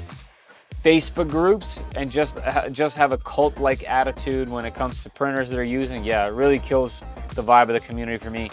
I couldn't agree with you more. I think that's probably my number one thing that yeah, the drama someone wrote, same thing. Least favorite part about 3D printing is tuning printers. It's probably the most boring thing to do and takes a while. However, doing firmware is something a lot more frustrating. So I can see how some people hate it. Yeah, basically everything that we're doing right now, there's like two parts to building these machines. One is building, and then two, tuning it, right? So I can see how some people just don't want to do that, and that's okay. That's okay. That's why machines like Bamboo exist and why they're so good at what they do. Someone else wrote tuning, so that seems to be the most frustrating part for a lot of people. Ender 3 Warriors on Reddit, 2 mods in and they have printing dialed. Yeah, that's a thing. The how do I say it? The overly confident people that are still new to the hobby. Yeah. Clean up with resin. Oh my God, yeah, that's why I stopped doing resin. I really don't like it when people forget that they were once new and don't help noobs learn. I agree. Troubleshooting when there's a problem is my biggest hurdle. 99% of the community is great, but there's always that one guy that makes you just want to grr. Yeah, always. Always. Scammers. There is a lot of scammers. There's a lot of scams going on. It's kind of strange. Maintenance. Yep. At one point, they'll be getting closer and closer to maintenance free. Figuring out the settings to get a great print. It takes a while. You got to kind of just force your way in there, unfortunately. Figuring out the settings to a great print. Oh, I read that one. Bad lemon 3D printers that make the machine unusable for a long period of time. Yeah, QC issues happen. The division of a lot of people based on what printer they own and what slicer they use. Yes, the elitism is kind of strange, but it happens, and I see it more and more, and it's frustrating. Waiting on replacement parts from China, like I'm doing right now. Oh man, yeah. Know-it-alls. Yep. The wait for the print to get done. All right, so you don't have that many issues. That's a good problem to have. I hate clogged nozzles. They're not horrible, but I hate trying to start a print and having a clog. Yeah, I agree. This print looks terrible. 1 out of 9. 1 out of 9. 1 out of 10. Probably just waiting for the print to be done. Nice, not bad. Good problem to have. Trolls in the community. I don't mind the trolls. I just don't mind. I don't like the people that look down on people. Chad, LOL. Let's. Yes, but seriously, waste. Yeah, waste in 3D printing is real. E-waste is real as these new machines come out in these waves. Ender Bros and Bamboo Boys talking about wet filament calibrating E-steps, bruh. True. Number 2, failed prints. Number 1, when companies discontinue 3D printers without notices, like VoxLab, and keep selling them last stock without a disclaimer. True. That's definitely a problem. Having a warped bed right out of the box. Yeah. With meshes, you can get around it, but yeah, they're definitely not high quality. It sucks when prints fail, and when having a brand superiority complex. Yes. 3D printing Facebook groups. We mentioned them, hate them. Leveling. I don't do it very often, but when installing or upgrading, having to level all over again can be a nightmare. It can. That's why I want to get to the Ender 3 V3 SE. I think that printer is going to be one of my next recommendations for a budget machine, like a first printer, because it does all that by itself. The offset's no longer an issue. Running out of filament, I hate that. That's a good problem to have. Good problem to have. I hate and arguing people get into it. I agree as well. Getting a perfect first layer is the most frustrating for me. It can be. Yeah, the Z offset and just the first layer is definitely one of the biggest hurdles in 3D printing. The fails. Yep. Cool. That's all the responses. I gotta say, I really enjoy reading those things. So I hope you guys like that. I thought that was cool. Oh, I missed like a million things. I'm JP. Sweet. Yeah, Truggy, have a good night. I only print kid crap. I only print kid crap. Nice.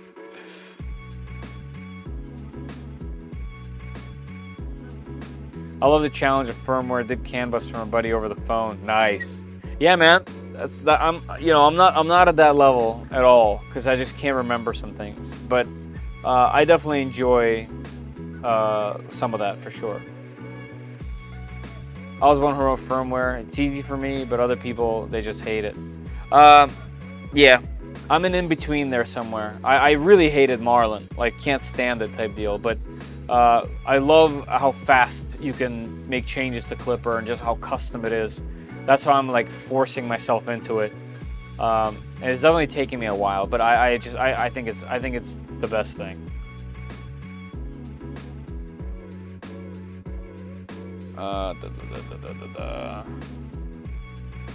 As far as e-waste, I'm finishing up a design for recycling parts from old printers to make threaded insert press. Nice, yeah, threaded insert press. I gotta get to one. It just seems like I use them. I would use it all the time. So definitely. Yeah, the print has its fair share of issues, but it is printing. And it is genuinely our first print, so it is what it is. Night Philip, thanks for being here. Fun stream, thanks for keeping me company on my drive home. Absolutely. Thanks, Feder. Yeah, no problem. Yes, Toys for Tots, guys. The clock is ticking. Facts. Everyone, jump in the Discord. In the community contest section, Zumi has put together everything you need to know how to enter Toys for Tots. Up for grabs this year is yet again the first place, the person who prints the most toys. Obviously, it's not about quantity. Quality would be way better just as a human. But the people that contribute the most are going to be rewarded. And the number one thing is 30 spools of filament. 2 is going to get 20, and 3rd place is going to get 10. It's a lot. I think what I'll end up doing for subsequent years is maybe splitting that out a little bit more. But at the moment, that's what's happening, and it's amazing. I do want to add to the requirements that you must, at a minimum, take a photo of what you guys are donating or bringing in or printing. hopefully there would be even better. A video would just give you brownie points because I'll be able to feature it a little easier, but that's going to have to be a requirement. We need some kind of proof that you're actually doing these things. Not that you're lying. It's so that I can show it to people and get more people involved. You know, kind of like my way of contributing to this is going to be the hub, to be the resource of getting all of this together, making it happen. Zumi is the ruler of the whole thing. She's the one in charge. It's her rules. I just want to make sure that we're doing it right. You know what I mean? And doing it together as the 3D Print SOS community. So yeah, Zumi has laid it all out. Night, Papa. See ya. Can you kill the drawing and expand to the printer view? Yeah, sorry. Oh, it's horrible. Oh, it looks horrible. Yeah, cooling is brutal. But like I said, this is going to be an ABS machine. I'm not too worried about what it's doing with PLA. I'll get you a video, but not entering contest. All right, I'll take it.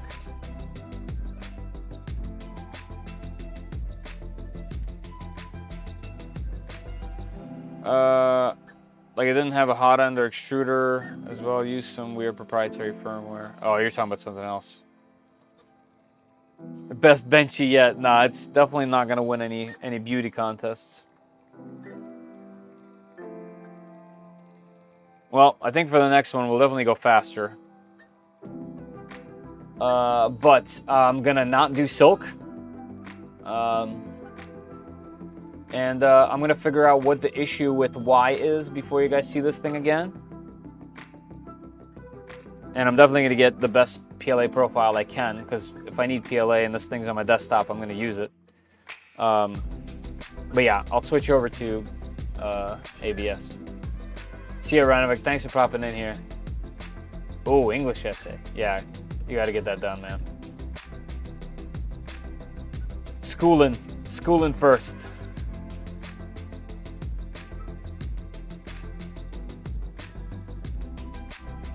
Cooling first.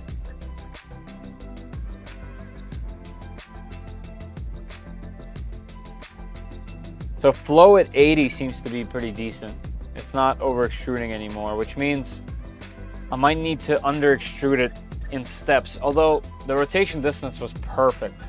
I guess we can keep flow at 80, it doesn't really matter. There's like extruder calibration and then, you know, final print calibration. It could also be the filament. Not familiar with this filament. Just finished the heat press, nice.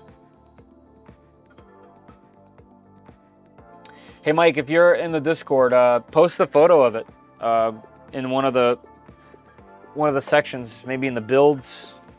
I'd love to see it. No, in the 3D print section. I would love to see it.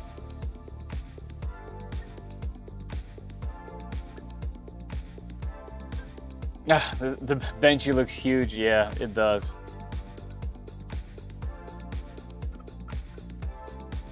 Yeah, it's hard to tell in the videos and whatnot how tiny this thing is. I mean, that skull down there, that pumpkin skull is way bigger than this printer. Always open to suggestions on how to run the contest. It started a friendly competition last year and blew up, so kind of made changes as it grew. But the focus is on the kids, not the prize. Exactly, yes. If I may, Feder, use gray filament for your first print, live stream prints. It shows all errors. Okay. You know, it was just a fun filament that we had sitting around. I've never used before.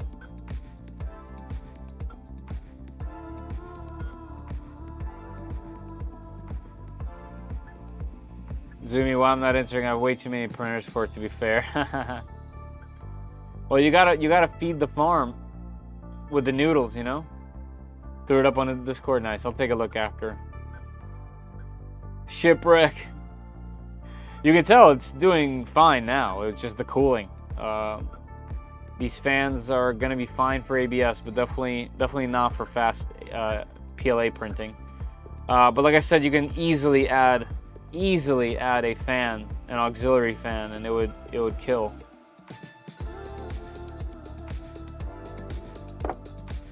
Yeah, I agree, Arthur.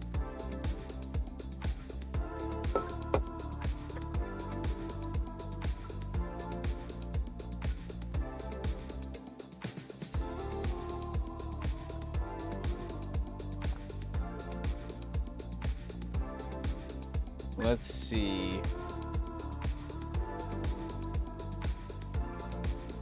There we go. You can literally put any fan.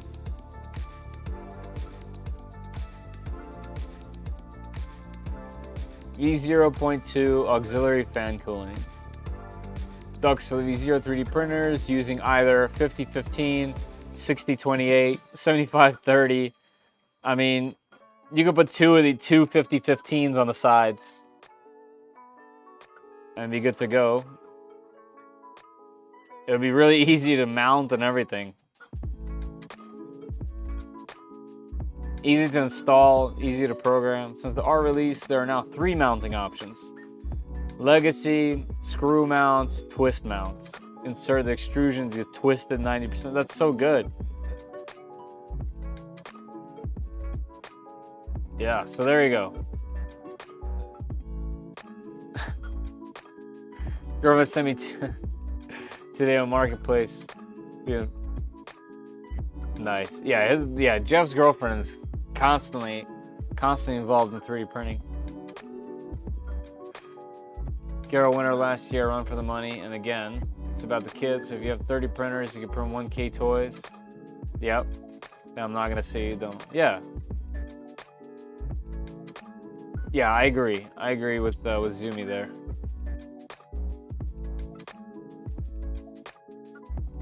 Overhang test. Yeah, this would kind of be fun. You know, I have a ton of 5015s, but I feel like if you're going to be adding a fan to this machine, I feel like it almost deserves something bigger. And these fans are pretty inexpensive, to be honest. And it doesn't have to be that big. There isn't that much surface area in there. Like, you don't need to do this. This is crazy. So maybe like this, what is this, 7530? Let's see how much they are.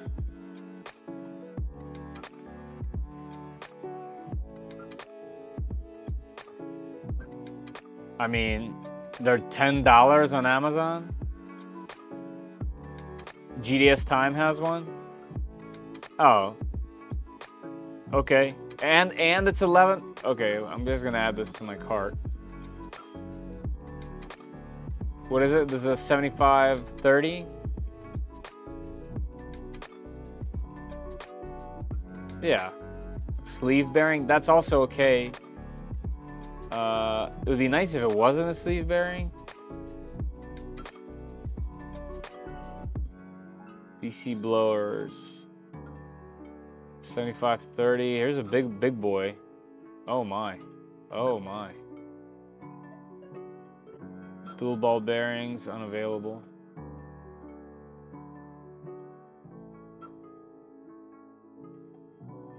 All right, what about the big Mama Jamma? Do they got one of them? 12 volt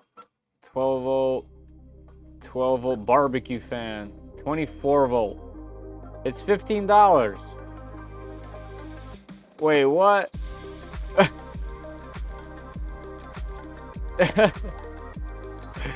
Oh my. Is this dual ball bearing? Dual ball bearing. 11% off, 15 bucks. 120, 120. Does this have a 120, 120? It does. Well, there you go. And you have to print a significantly smaller piece. That's I'm gonna add it to cart. That would be a fun little part to add, huh? Yeah, curtain cooling, like the K1 or the K1 Max, all those machines.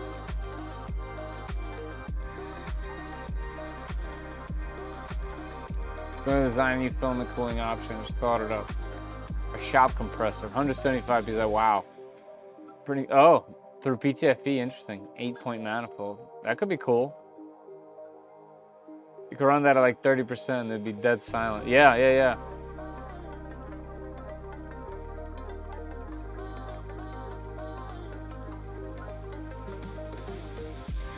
All right, well, I might do this. Is it 15 bucks? It's cheaper than 15 bucks. It's probably like, what, $14 at the end of the day? Looks like it's extremely easy to mount.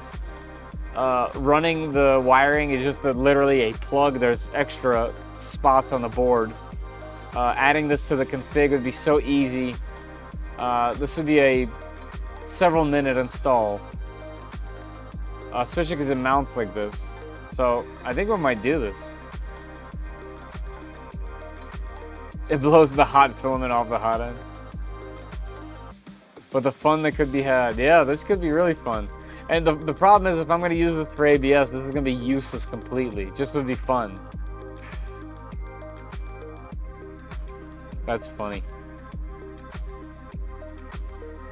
Go back to this guy. Looks like we're about to do the big overhang in the front. Let's see how it does. It actually looks like the rest of the benchy's not bad. Just the front looks horrible.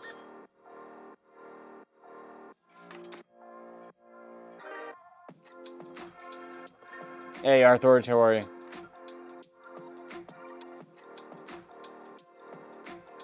I just messed around with CPAP hoses, dual 5015s on my S8.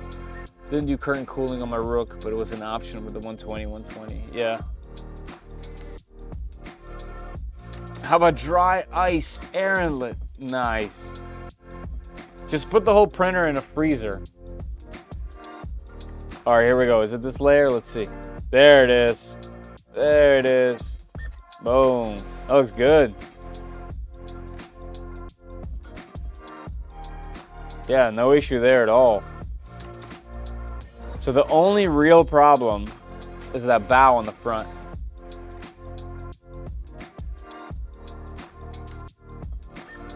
I wonder why it did so bad there specifically. The rest of it looks good. I'll show you guys if you're gonna stick around for a little bit. Speed benchy, it's just the 33-minute benchy that I slapped together. It could go way faster though, but it's PLA, it's silk PLA, and this thing doesn't have great cooling. I bet if I switched to ABS, it'd probably get a little bit better. Isn't there a mini stealth burner? I think there is, yeah. I think there is. I just, you know, I wanted to use this machine stock. There's no mods. But I definitely think there's something going on with the Y. So we'll see. At 120 millifan, you can get really quiet Noctua fans. Yes. Yes, you can, but not blower fans. SB is supposed to be better cooling. Yeah, because it has different fans. This uses the tiny little guys on the sides. You guys can't tell just how small this thing is. I guess you can because the benchy's right there. But yeah, those side fans are definitely not high performance cooling fans. Vacuum system to evacuate the heat instead of blowing fans? I don't know. Here you go. Here's the other bridging that's going in the back of the bed. It actually does bridging really good.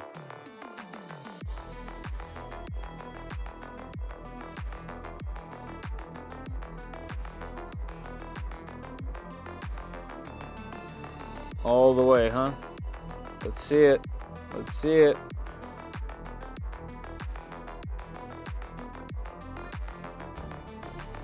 Nice. That's really good.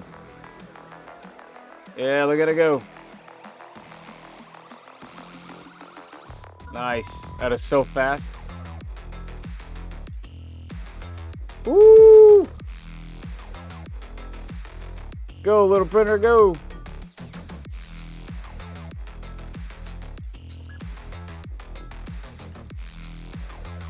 How much, let's see how much elapsed time we have. At 90%, it says there's 1:30 left.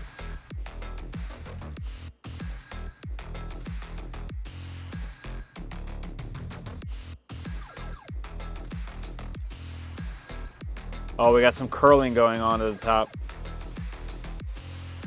We got some curling going on. Looks like the cooling is not enjoying this. That means the minimum layer time is not going well. Yeah, this filament definitely needs way more fans to keep cool. That is not enough fan for this filament.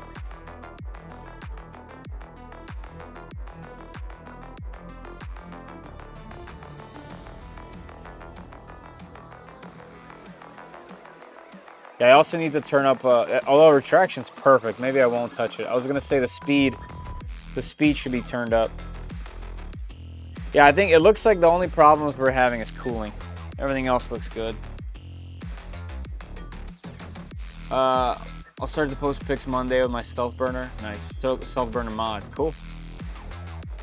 What hot end is in there? It's there. I don't remember finding it exactly. It's some dragon style hot end.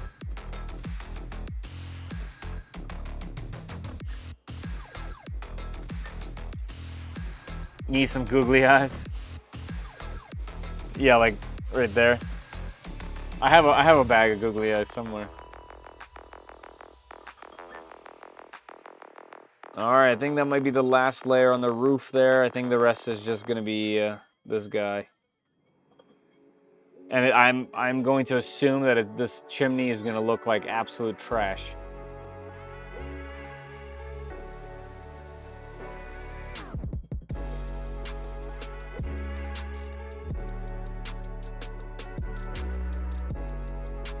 Yeah, this thing's gonna need a. I think this thing is going. If I'm gonna print PLA on it at all, it's gonna need auxiliary cooling.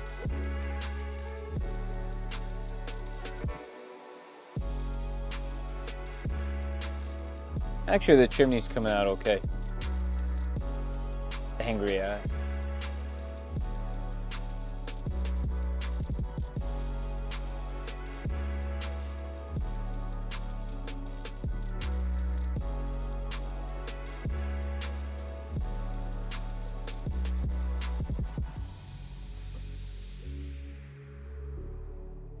The side of the benchy looks good. But yeah, that overhang is not overhang. That bow looks brutal.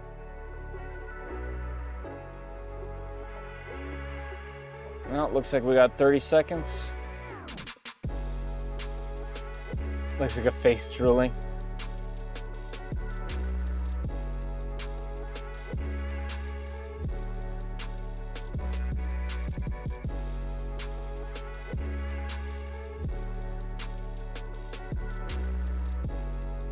It actually doesn't look that bad, that chimney. A little crooked, but not that bad.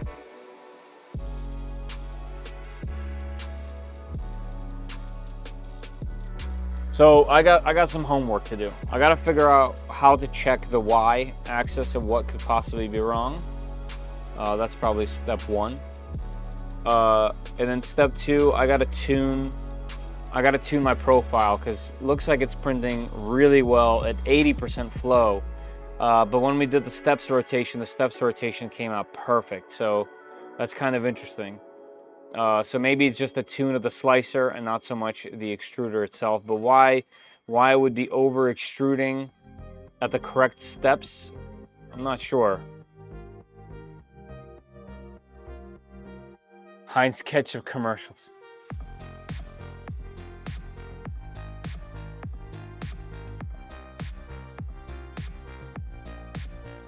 Check of the nozzle. Oh, if it's a 0.3, it could be.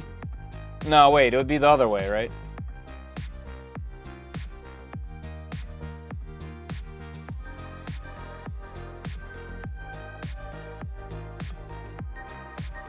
It could definitely be an inconsistency in the nozzle, for sure. I'll just print some carbon fiber through it.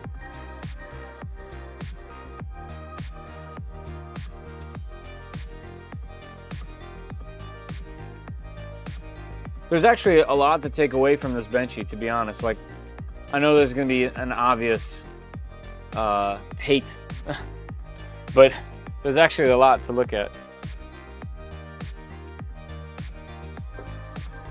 Why do you say this? Why do you say that? This is the first time I've heard of that.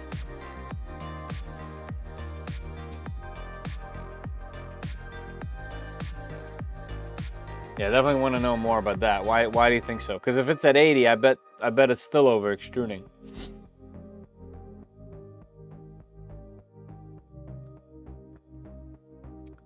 Is that a slicer thing? I've literally never heard that before.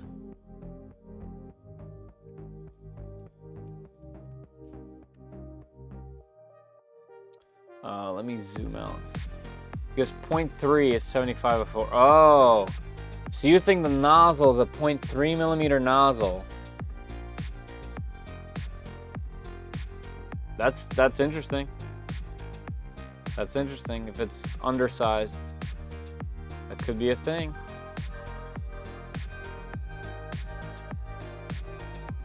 All right. So obvious is obvious.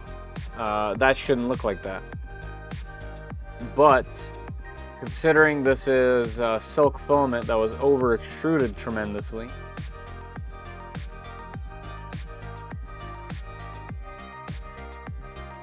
oh, we got brutal issues up here too. That's just cooling. All of the issues here are related to a lack of cooling. I wonder if I could have gone down by 10 degrees or so on the filament because it's silk. Maybe you could have done a little bit better. I'll obviously continue to make this until it's the best it can be. But this is still looking real smooth. We'll see. I'm not mad at it. Easy to test. Quick swap nozzle. Yeah, true.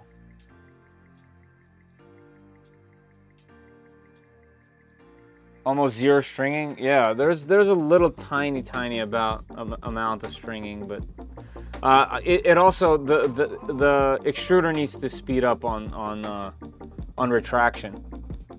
I mean it waits for it. They're in the prints, so also no ghosting or anything. Maybe a tiny little bit right there. Yeah, it looks like a one bump scenario there. Let's see around the arch. Yeah, nothing on the arch. That's good. Yeah, I mean, if I had more time, obviously it's already pretty late, but if I had more time, I would just continue to make it better and better.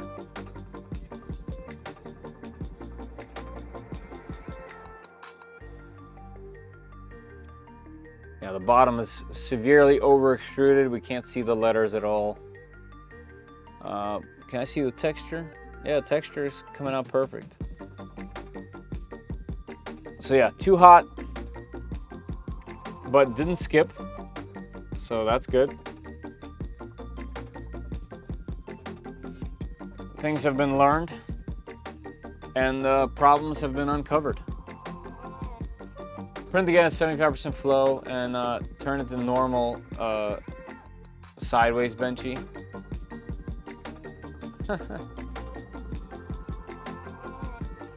Not late enough. What was the print temp? 220. Here, I'm willing. I'll stay up a little bit longer if you guys are down the hang. Let's turn this back up. 60. Let's do 2010. All right, let's get to Orca.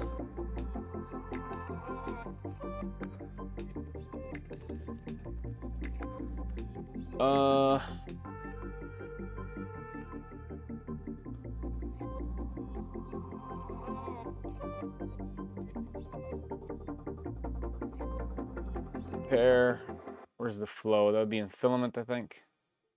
Yeah, flow ratio is 0.98.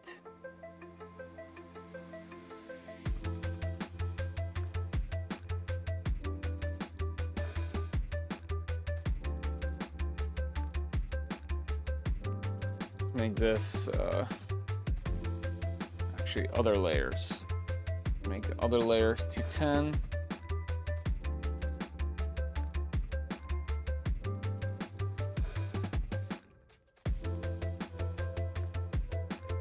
Looks like it ran the docks, yeah.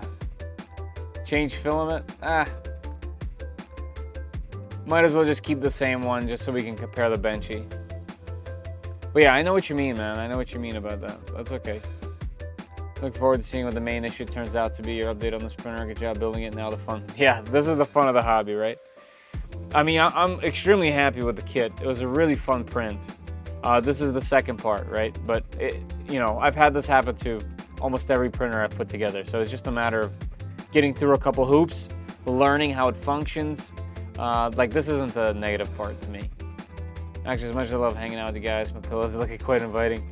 Absolutely. See you later. Thank you for popping in, as always. Yeah, I'm just going to stick around for just a little bit more. It's already almost 1, huh?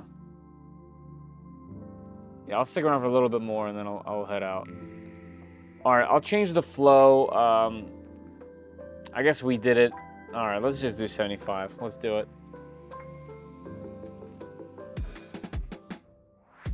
Yeah, all right, cool, Arthur. I'll hang here for a minute. Density, shrinkage. Okay, we'll do that. Let's go to. Yep, that's all fine. Yeah, we're not doing that. Okay, let's save it here. And then let's go to the machine. Oops, I dropped it. And the extruder, we need to go to right here. This, let's turn it up to 45. Yeah, de-retraction's fine.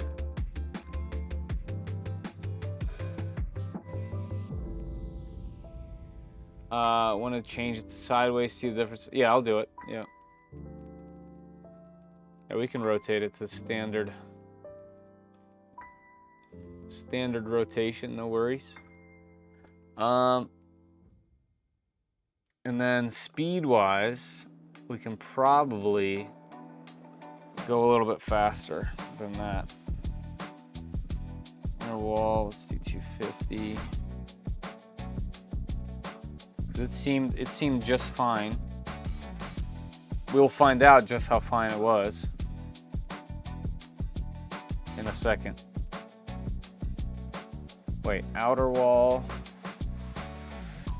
Yeah, we'll do that. I'll make this 200. What's the Z offset? It doesn't have a Z offset. The Z offset's 0 because it doesn't have a probe.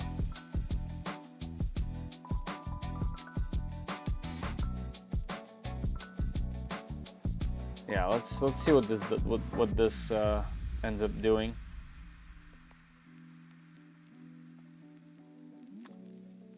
$33 still, huh?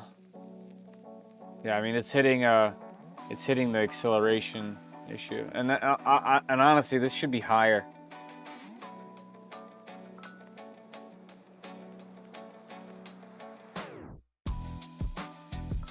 What's the one where like? Is it concentric? Is that the one? Let me see what this looks like. Because I remember I printed some benchy and it was like a really clever way to do this.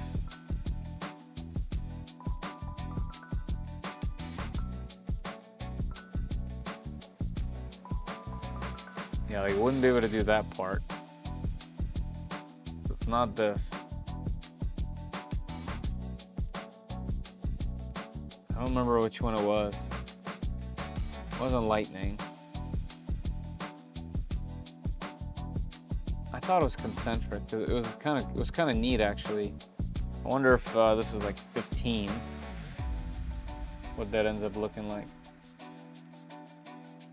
But you leveled it? Yeah, but it's manual leveling. Like super manual, so it doesn't have an offset. It doesn't adjust anything with firmware. See how this works. Okay, that would work. And that would work. Alright, this is looking... I kind of like that infill for this. And it only added a minute. If this was 10, what does that look like?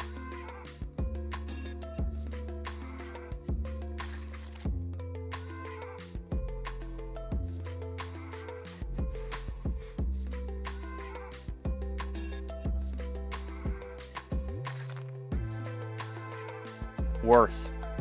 All right, I'm gonna go back to just grid, and we'll go back to 7, which is what I had luck with in the past. Maybe let's do 8. Concentric is good infill for bench heats, pretty fast. Yeah, if it's that only added a minute, so does this. So at that point, it's probably just better to do this and concentric. I think we could even go to like 12, and it'll still be the same time. Quick question for you after you print this: do you know a way to test the stepper driver? What do you need to test exactly with the driver?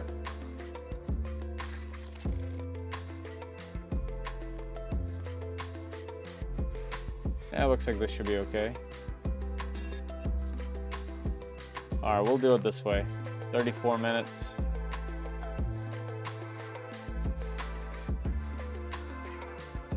All right, let's see what it does.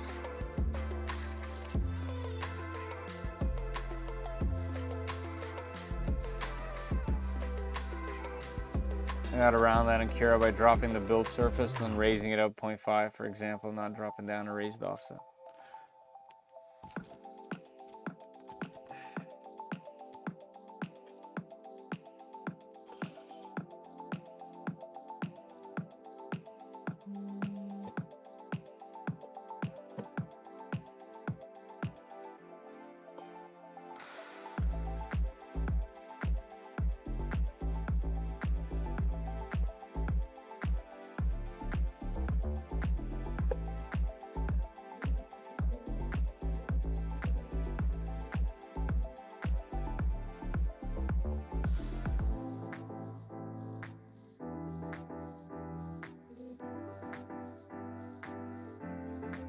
Zoom in.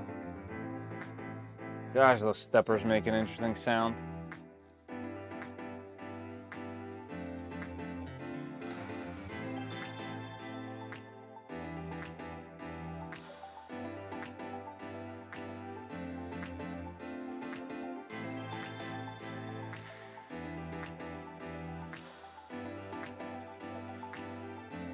Let's do manual focus.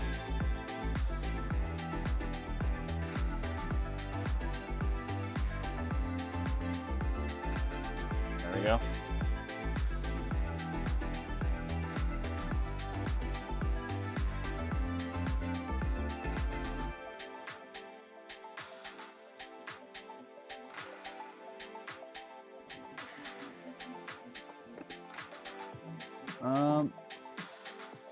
First layer looks okay.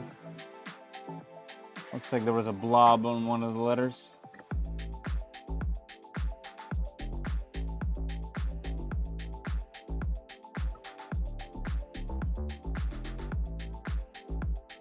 Yeah, it looks like I didn't have enough skirt. It would have been better with a couple more lines of skirt because there's no purge set up.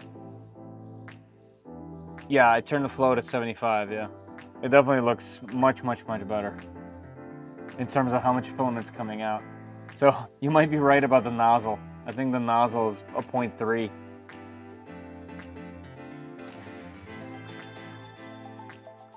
Nice. Hotel, nice. Yeah, I mean, that's way better on the flow.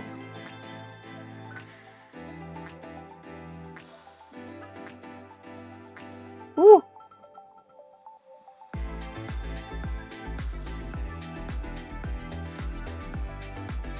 Wow, that's fast. So yeah, I think you mentioned in DMs it could be a voltage thing, never changed that, so I'm wondering if somehow the stepper driver got shorter when the cable was stretched. Oh, that. Yeah, so you can use, I have a video on that. I think if you type in like too hot on my channel, the video will come up. But yeah, you have to check the voltage that the stepper driver is giving. And that can give you some clues if you're over or under the voltage. And then in Marlin, you have to, you know, if you're not using Clipper or UART, which you're not, you have to use a little potentiometer right on there to be able to turn it up or down. But that could definitely give you some clues. as to what the heck's going on.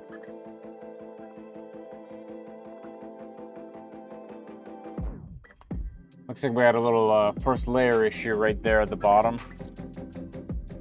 Right there. There was a little pooper stuck.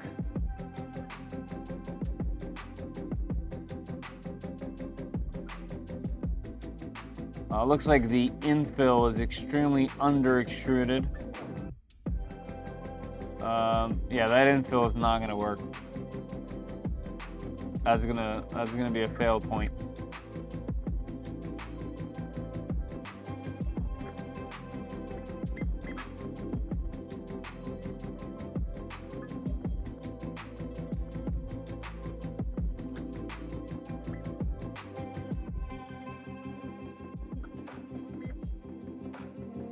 The bow might have even looked worse now, if that's even possible. Also, this is not looking improved whatsoever.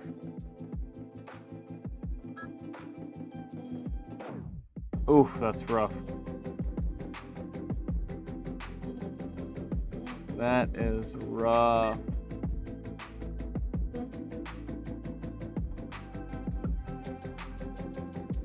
Yeah, so cooling is just a major downfall of this particular machine in this particular setup. You would need to print significantly slower for this to be able to cool this benchy.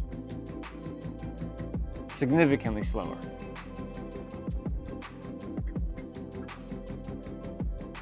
Dry PTFE lube's always going to be pretty good. Silicone grease will work. I mean, all three of those will be fine. Dry PTFE, I mean, that's a good question. You probably want grease on rods. On rails, you could probably get away with more. But on rods, you probably want grease. I did not change it to a 0.3. I thought that's why we were doing 0.7. I thought that's why we were doing 0.75 flow. You wouldn't want to do both.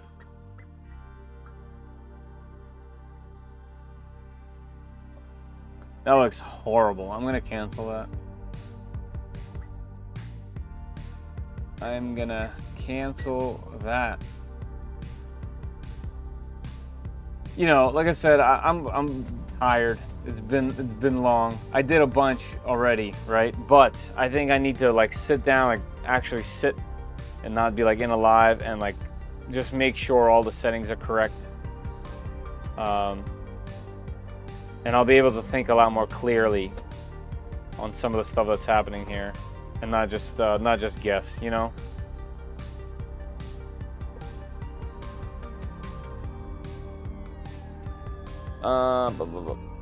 Yeah, but correct the flow now means wall's too thin.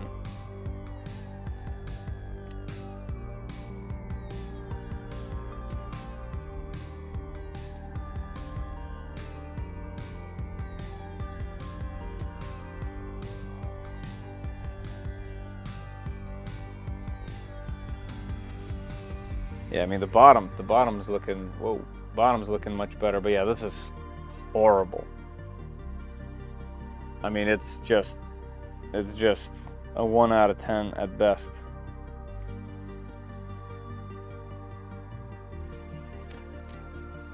All right, absolutely. Get some rest, see you in 45 minutes.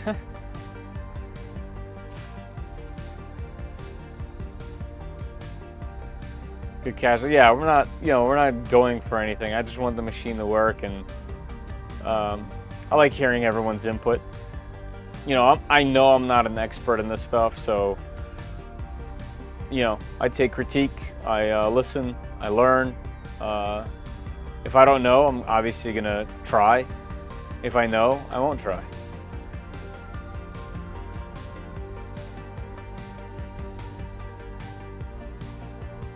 All right, so it's 1 o'clock. All right, I'm gonna do a few more minutes just to kind of get get at least something printing, and then I am going to just crash. Let's do 6 loops. Maybe just do 8. It doesn't actually matter. Speed seemed fine, although it's just going too fast for its own good. For this cooling, you can't do it. Hey, have a good night. Wall loops is fine. This is all fine. This is just not gonna work. So let's go to quality. So one thing that will help it cool is less plastic, right? So maybe let's do this. First layer 0.4, top surface. That's all good. Seam position's fine. No ironing. That's all good. Flow ratio set to 1. But the flow is defined in here.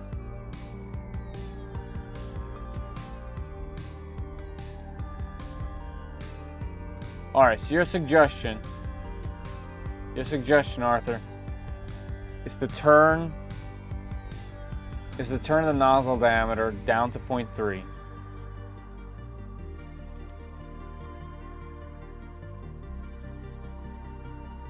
And put the flow back up. Is that what you're saying?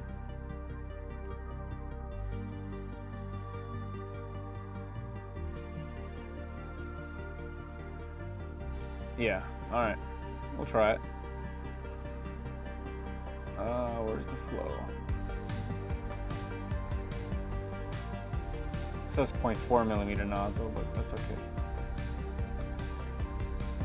And the flow should just be 1.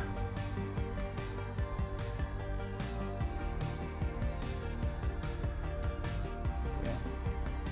I'll do 215 because we got filament breaking up over here, so this needs to be back to 220 probably.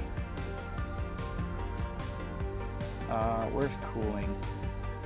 8, yeah, I mean that's good.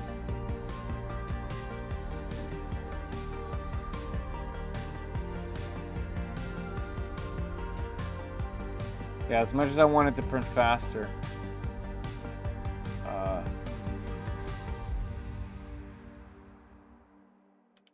it can't. It needs if you're gonna print PLA on this thing, you need to have auxiliary cooling. That just is what it is. Eliminate that question mark. Where? Why not pull the nozzle? I don't know. Just because it's the nozzle that came with it. That's all. Night all, barely 10. Oh no, it's 1 a.m. already. Yeah, the only real reason is just because it came with it. Nothing else.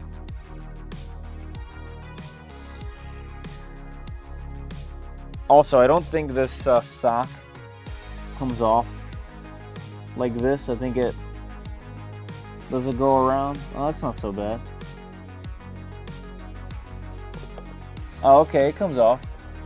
I thought it was the kind that wraps the wiring around. Ooh, that's hot. Oh man, that's hot.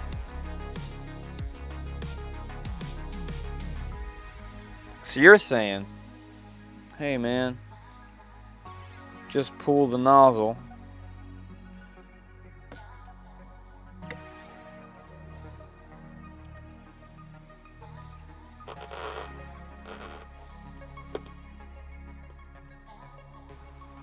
And I'm like, nah, dude.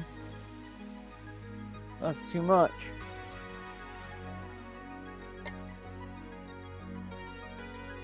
Also, I probably have to retune the entire thing. By the way. No, it's not always true because the silicone keeps the hot block away from the print. And that's really the point of it. Because the heat comes, like, radiates off that block.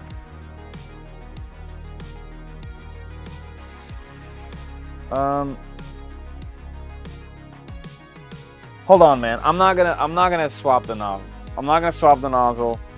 Let's try it with a 0.3 and just see what happens, because I'm going to have to retune the entire thing. And if that's the case, I'll do it, but I don't want to do it on this stream.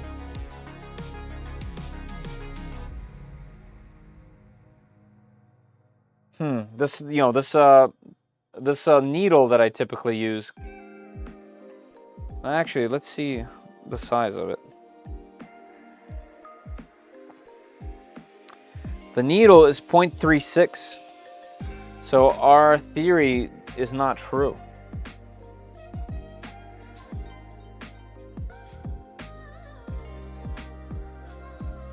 Because this 0.3 millimeter needle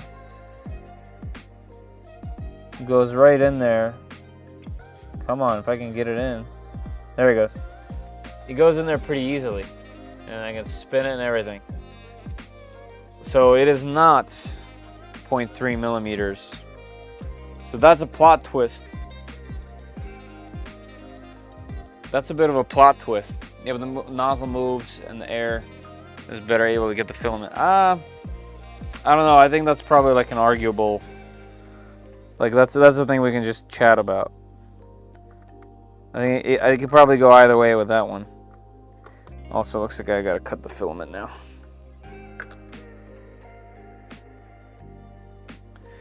All right, let's try it with these settings.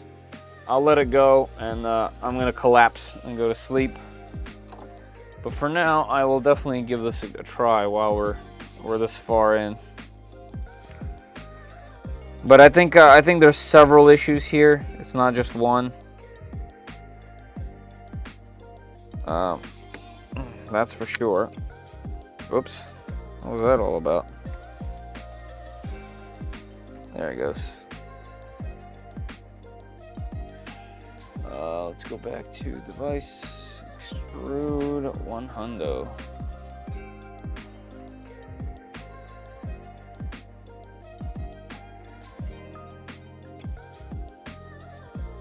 So I'll have some time tomorrow to mess with it as well. Probably in the morning, not so much at night. So I'll see if we can, if I can maybe throw a different filament on there and test it with that. But let's see what it does with the smaller size. Pair. Yeah, that's all good.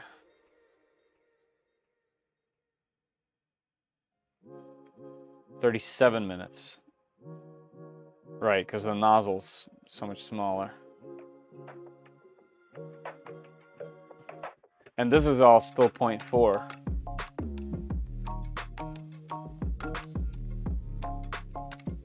Then let's argue.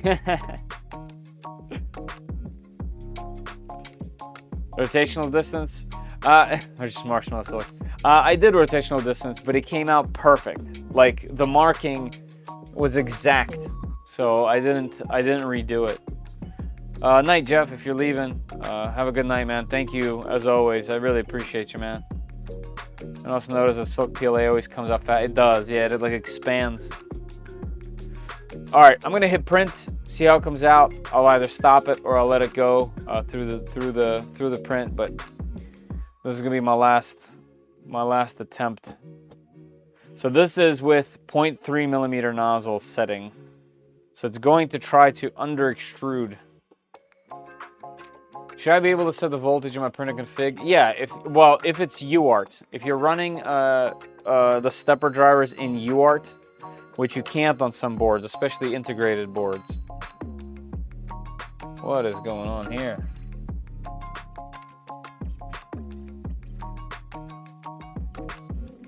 Also, I just realized that I never put the sock on, so. The SKR Mini, I'm not sure if the E3 V3 can do UART, because it has integrated steppers. I think if they're integrated, it doesn't. Ah, man, you got to double check on that. Maybe there's some way, but I think because they're integrated steppers. Oh, okay, there you go. Oh, you're good to go. So see where it says run current 0.5? You could turn that up. You can definitely turn that up. The SKR can? Okay, cool, yeah. Yeah. If that's copied from your printer config, you can turn that up. So you can go all the way up to 0.8. I wouldn't do that. I would just start at like, maybe go to 6.5. Oh, it's running hot. It's running hot at 0.5?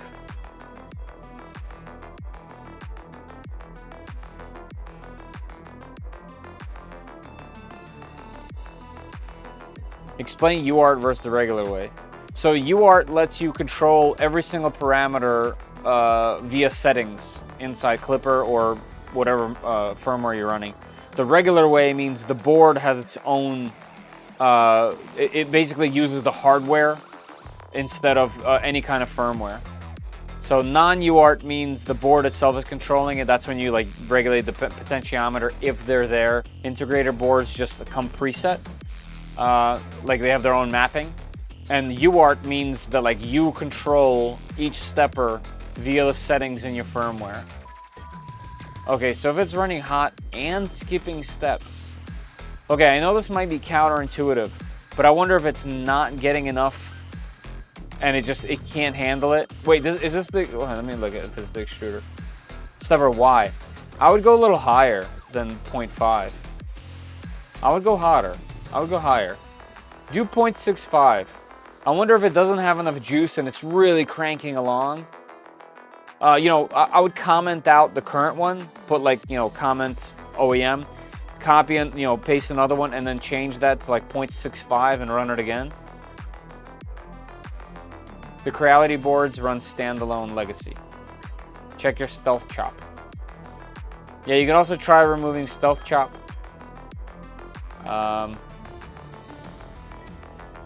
Although that, yeah, you can put that to 0. It'll be louder, but you can see how it runs. 2 tight belts and under voltage, skip plus heat. Yeah, I think so too. I think that's a thing.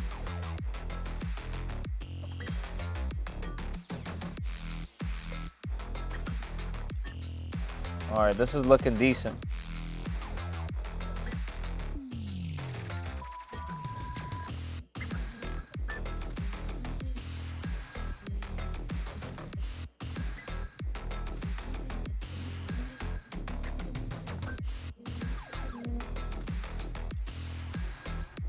I think just for funsies, I might buy one of those 120mm fans.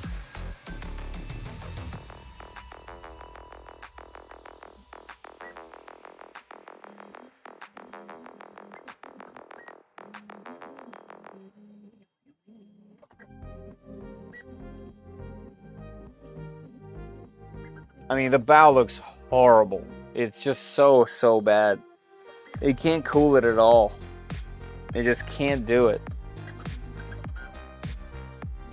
It's kind of hilarious.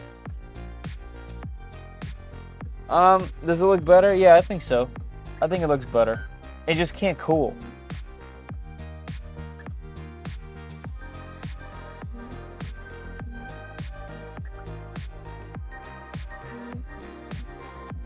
It's like, it's not even close. That's weird. I can run the test speed command for like 70 iterations at 7,500 and 300 millimeters per second. And no skipped steps.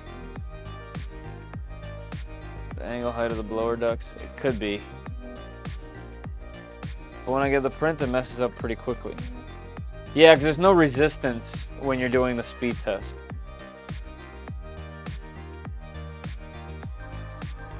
Yeah, the side walls look good. It does have that, it has that same skin that the lower side down here had. Let's see if I can get it in the light. Right there. Yeah, like down here, it gets some like skin that this up here does not. It has that. So it's like begging to go faster, but it can't cool. I just need to switch. I need to switch filament. I need to, 1, try regular PLA non-silk. That's the start. And 2, just go ABS. Lower the temp. Well, this was lower temp, and you could see the filament because it's silk. It didn't stick to itself. So I'm kind of hesitant to lower the temp.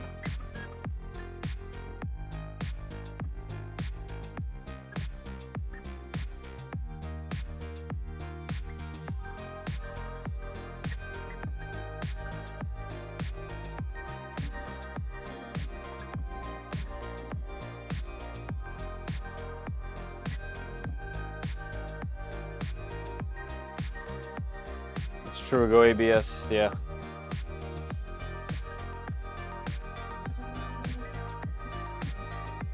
All right, I'll give it a couple more minutes so we can see a bit more, and then it's gonna be night-night time for me.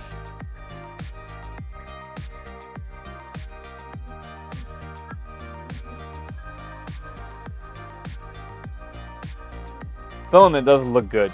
Like, it's a pretty filament. You just need to go way slower with this stuff. How's the infill? Infill looks good. It looks how I would expect it to look.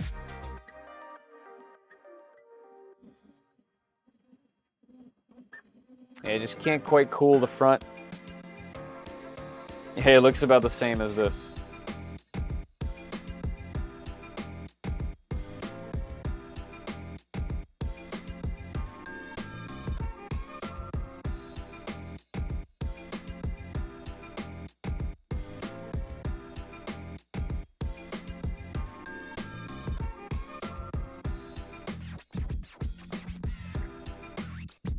Kill the print of the finished deck and the stern. Yep.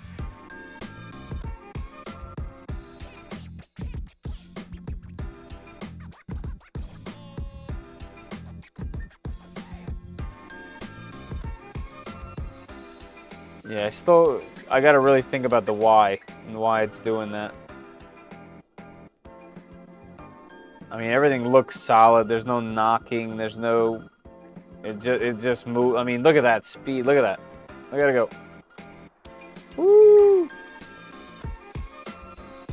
It's just a settings game. That's all.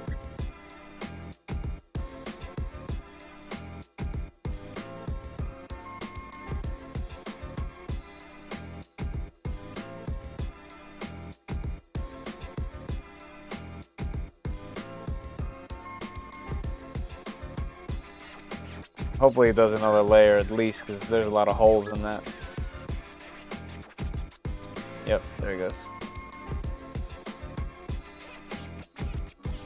It still has holes. Needs more. It's just cooling. All the problems are related to cooling. Definitely not the motion. The motion looks great.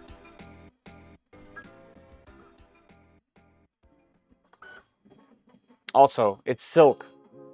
So maybe slow down the print for overhangs a lot more, give time to cool. Yeah, it's set to 50% right now. But you know, the way this thing's designed, it's not really set up for overhangs.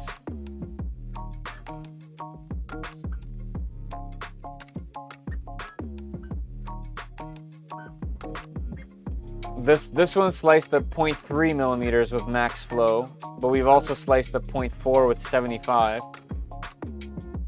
Silk is sucking a lot of ways. Yeah, I know. It just looks good. But yeah, I'm fully aware. I'm not too worried. The objective here was to go through the tuning guide, get all that set up. I'm pretty confident in the results. The only thing that really threw me off was the why, right? Like something is not right, or that's how it is on these machines. I honestly don't know enough. But I'll definitely ask some people in the know and see what's up with that.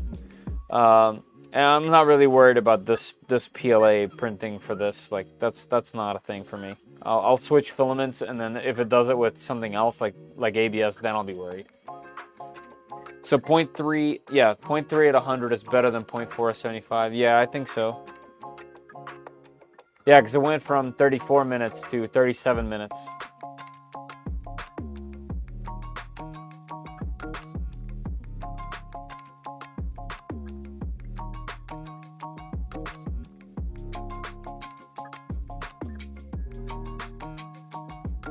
Yeah, I think it'll be fun to try to make this filament print better, because changing to anything else is going to be so much better.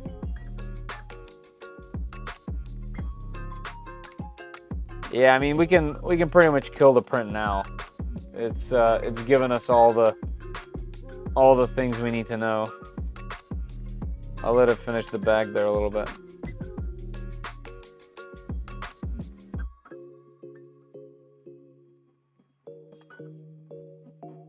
And I definitely need to set up a purge. This thing needs to purge before.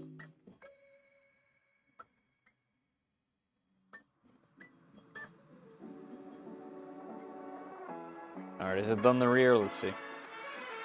Nope. I want to see the bow versus the full print bow. Yeah, this one might be a hair better. We'll see.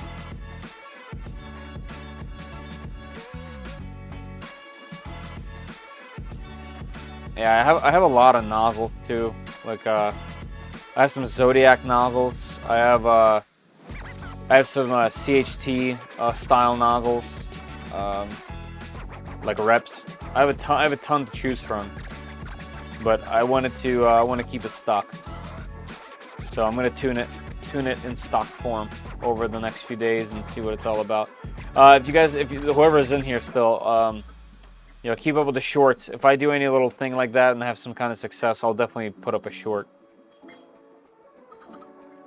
All right, there we go. I'm gonna kill it now.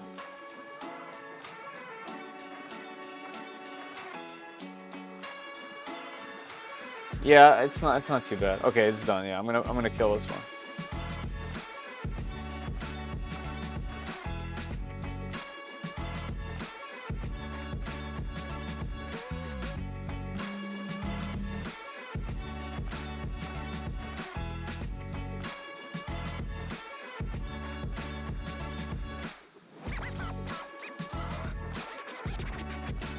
Is this one? Yeah.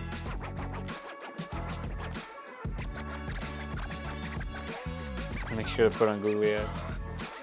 Yeah, I definitely have a ton of googlies.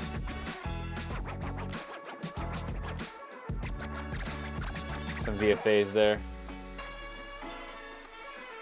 Front maybe is a hair better, but look at that. The sheen on this side is real good.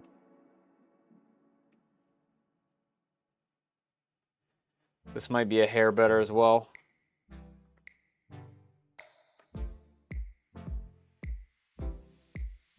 Yeah, you can see some holes on that one.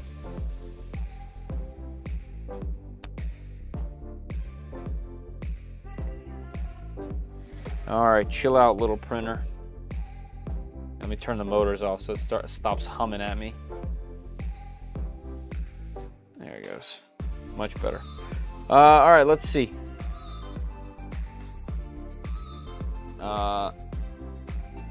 It's pretty close. It's pretty close. Maybe it's a little bit better, especially on this side. It's a little bit better. I keep moving the wrong section.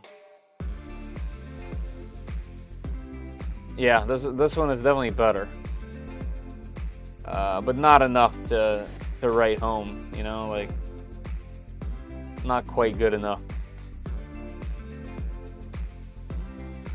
Yeah, some cooling issues here, more so than up here.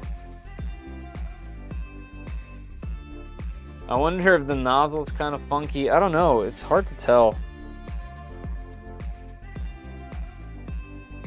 It's definitely strong enough, so you can't do 210. 210 is not enough. This needs at least 220. So filament's probably definitely not a good choice for printing this fast. Because yes, it's 30 minutes, but even that's still fast. The movement speed is pretty quick. So I'll definitely try different filaments. I'll try a bunch of different things. It looks like the cooling ducts are way off in position, or height. Looks like under 3 cooling. Yeah, it does really. I don't know. I wouldn't judge this too much, just because it's just not for any of this stuff. Like, not meant to do this. But yeah, you know. I will definitely be posting all over the place the progress of this. I'm glad it's moving. I'm glad I have full control over it. Now is just time to figure out the settings here and there. You know, stand on the shoulders of giants, as I say, aka show the results to people on Clipper, or even better yet, in the Fysetc Discord, show the results and see what they say, because they would know. They would all know what to check for, what to look for, what red flags are, what recommended settings there are. They might even have a profile set up, you know? So, yeah. Clean build. Yeah, thank you. Yeah, generally speaking,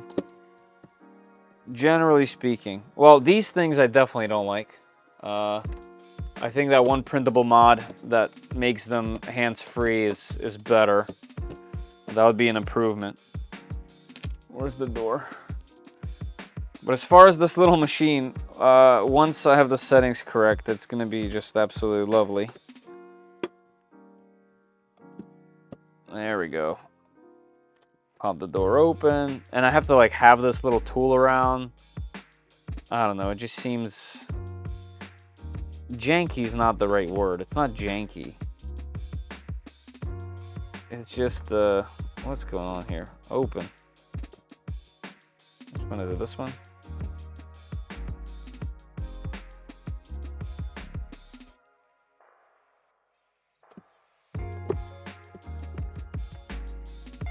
There we go.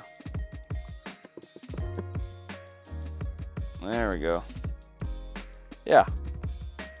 It's definitely a good looking machine. The handles are nice. It's heavy. It's very stout. Nothing is loose. It doesn't make any crazy vibrations. It just sounds and looks nice. Let me get this thing back on.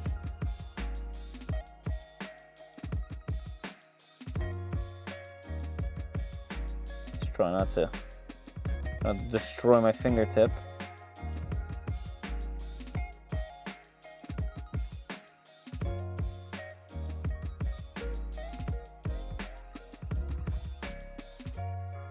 Come on, Sock.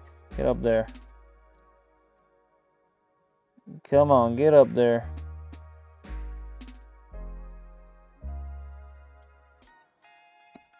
What don't you like, Sock?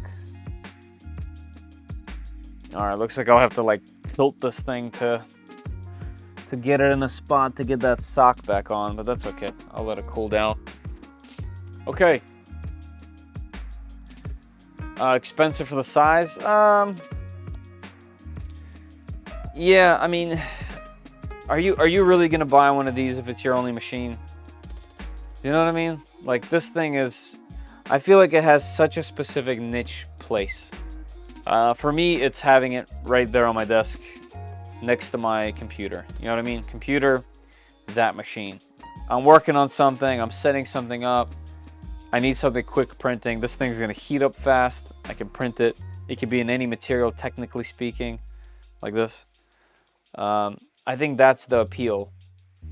And it's a really fun project. It was really fun to build. So I don't want to knock it yet.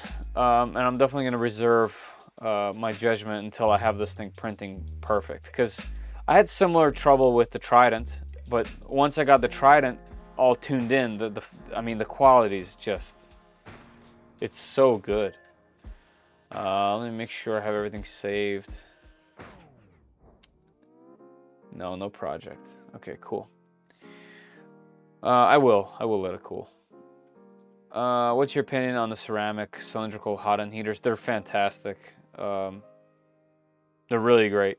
They're the next part. No one's gonna have this old school metal thing anymore. Ceramic is instant heating. It stays hot. It's so much better. It's faster heating, faster cooling. It's better in every way, to be honest with you. Yeah, Neil, it's true. All right, everybody. Thank you for sticking around. Thank you for your help. Thank you for your suggestions. I had a lot of fun with this build. I'm not sure if I'm going to be doing any more live streams of this machine. I think I'm going to reserve the next stuff for the main video. However, while I'm tuning it and getting it ready, you guys will probably see me post in the Discord. I'm going to ask around other Discords for some help. And then anytime I have any kind of level of success, I'll probably do, you know, a little, what's it called? Little shorts to kind of keep people up to date on how the project is going. But while I'm doing all this, I have to start on other videos, or else I'm just going to be completely buried in boxes again, and I hate it. So I got to get those machines tested and done so that I can get some more of these machines out to you guys at heavy discounts, and we'll just keep it going, you know. They can make them longer, volcano-ish speed. Yeah. Thank you guys for sticking around. Love your channel the most. Awesome. I'm happy to be that guy. All right, everybody. I'm gonna call it. It's been real. and late. 1:30. Got to be one of the latest streams. That's because we're all having fun, right? All right, everybody. See you later.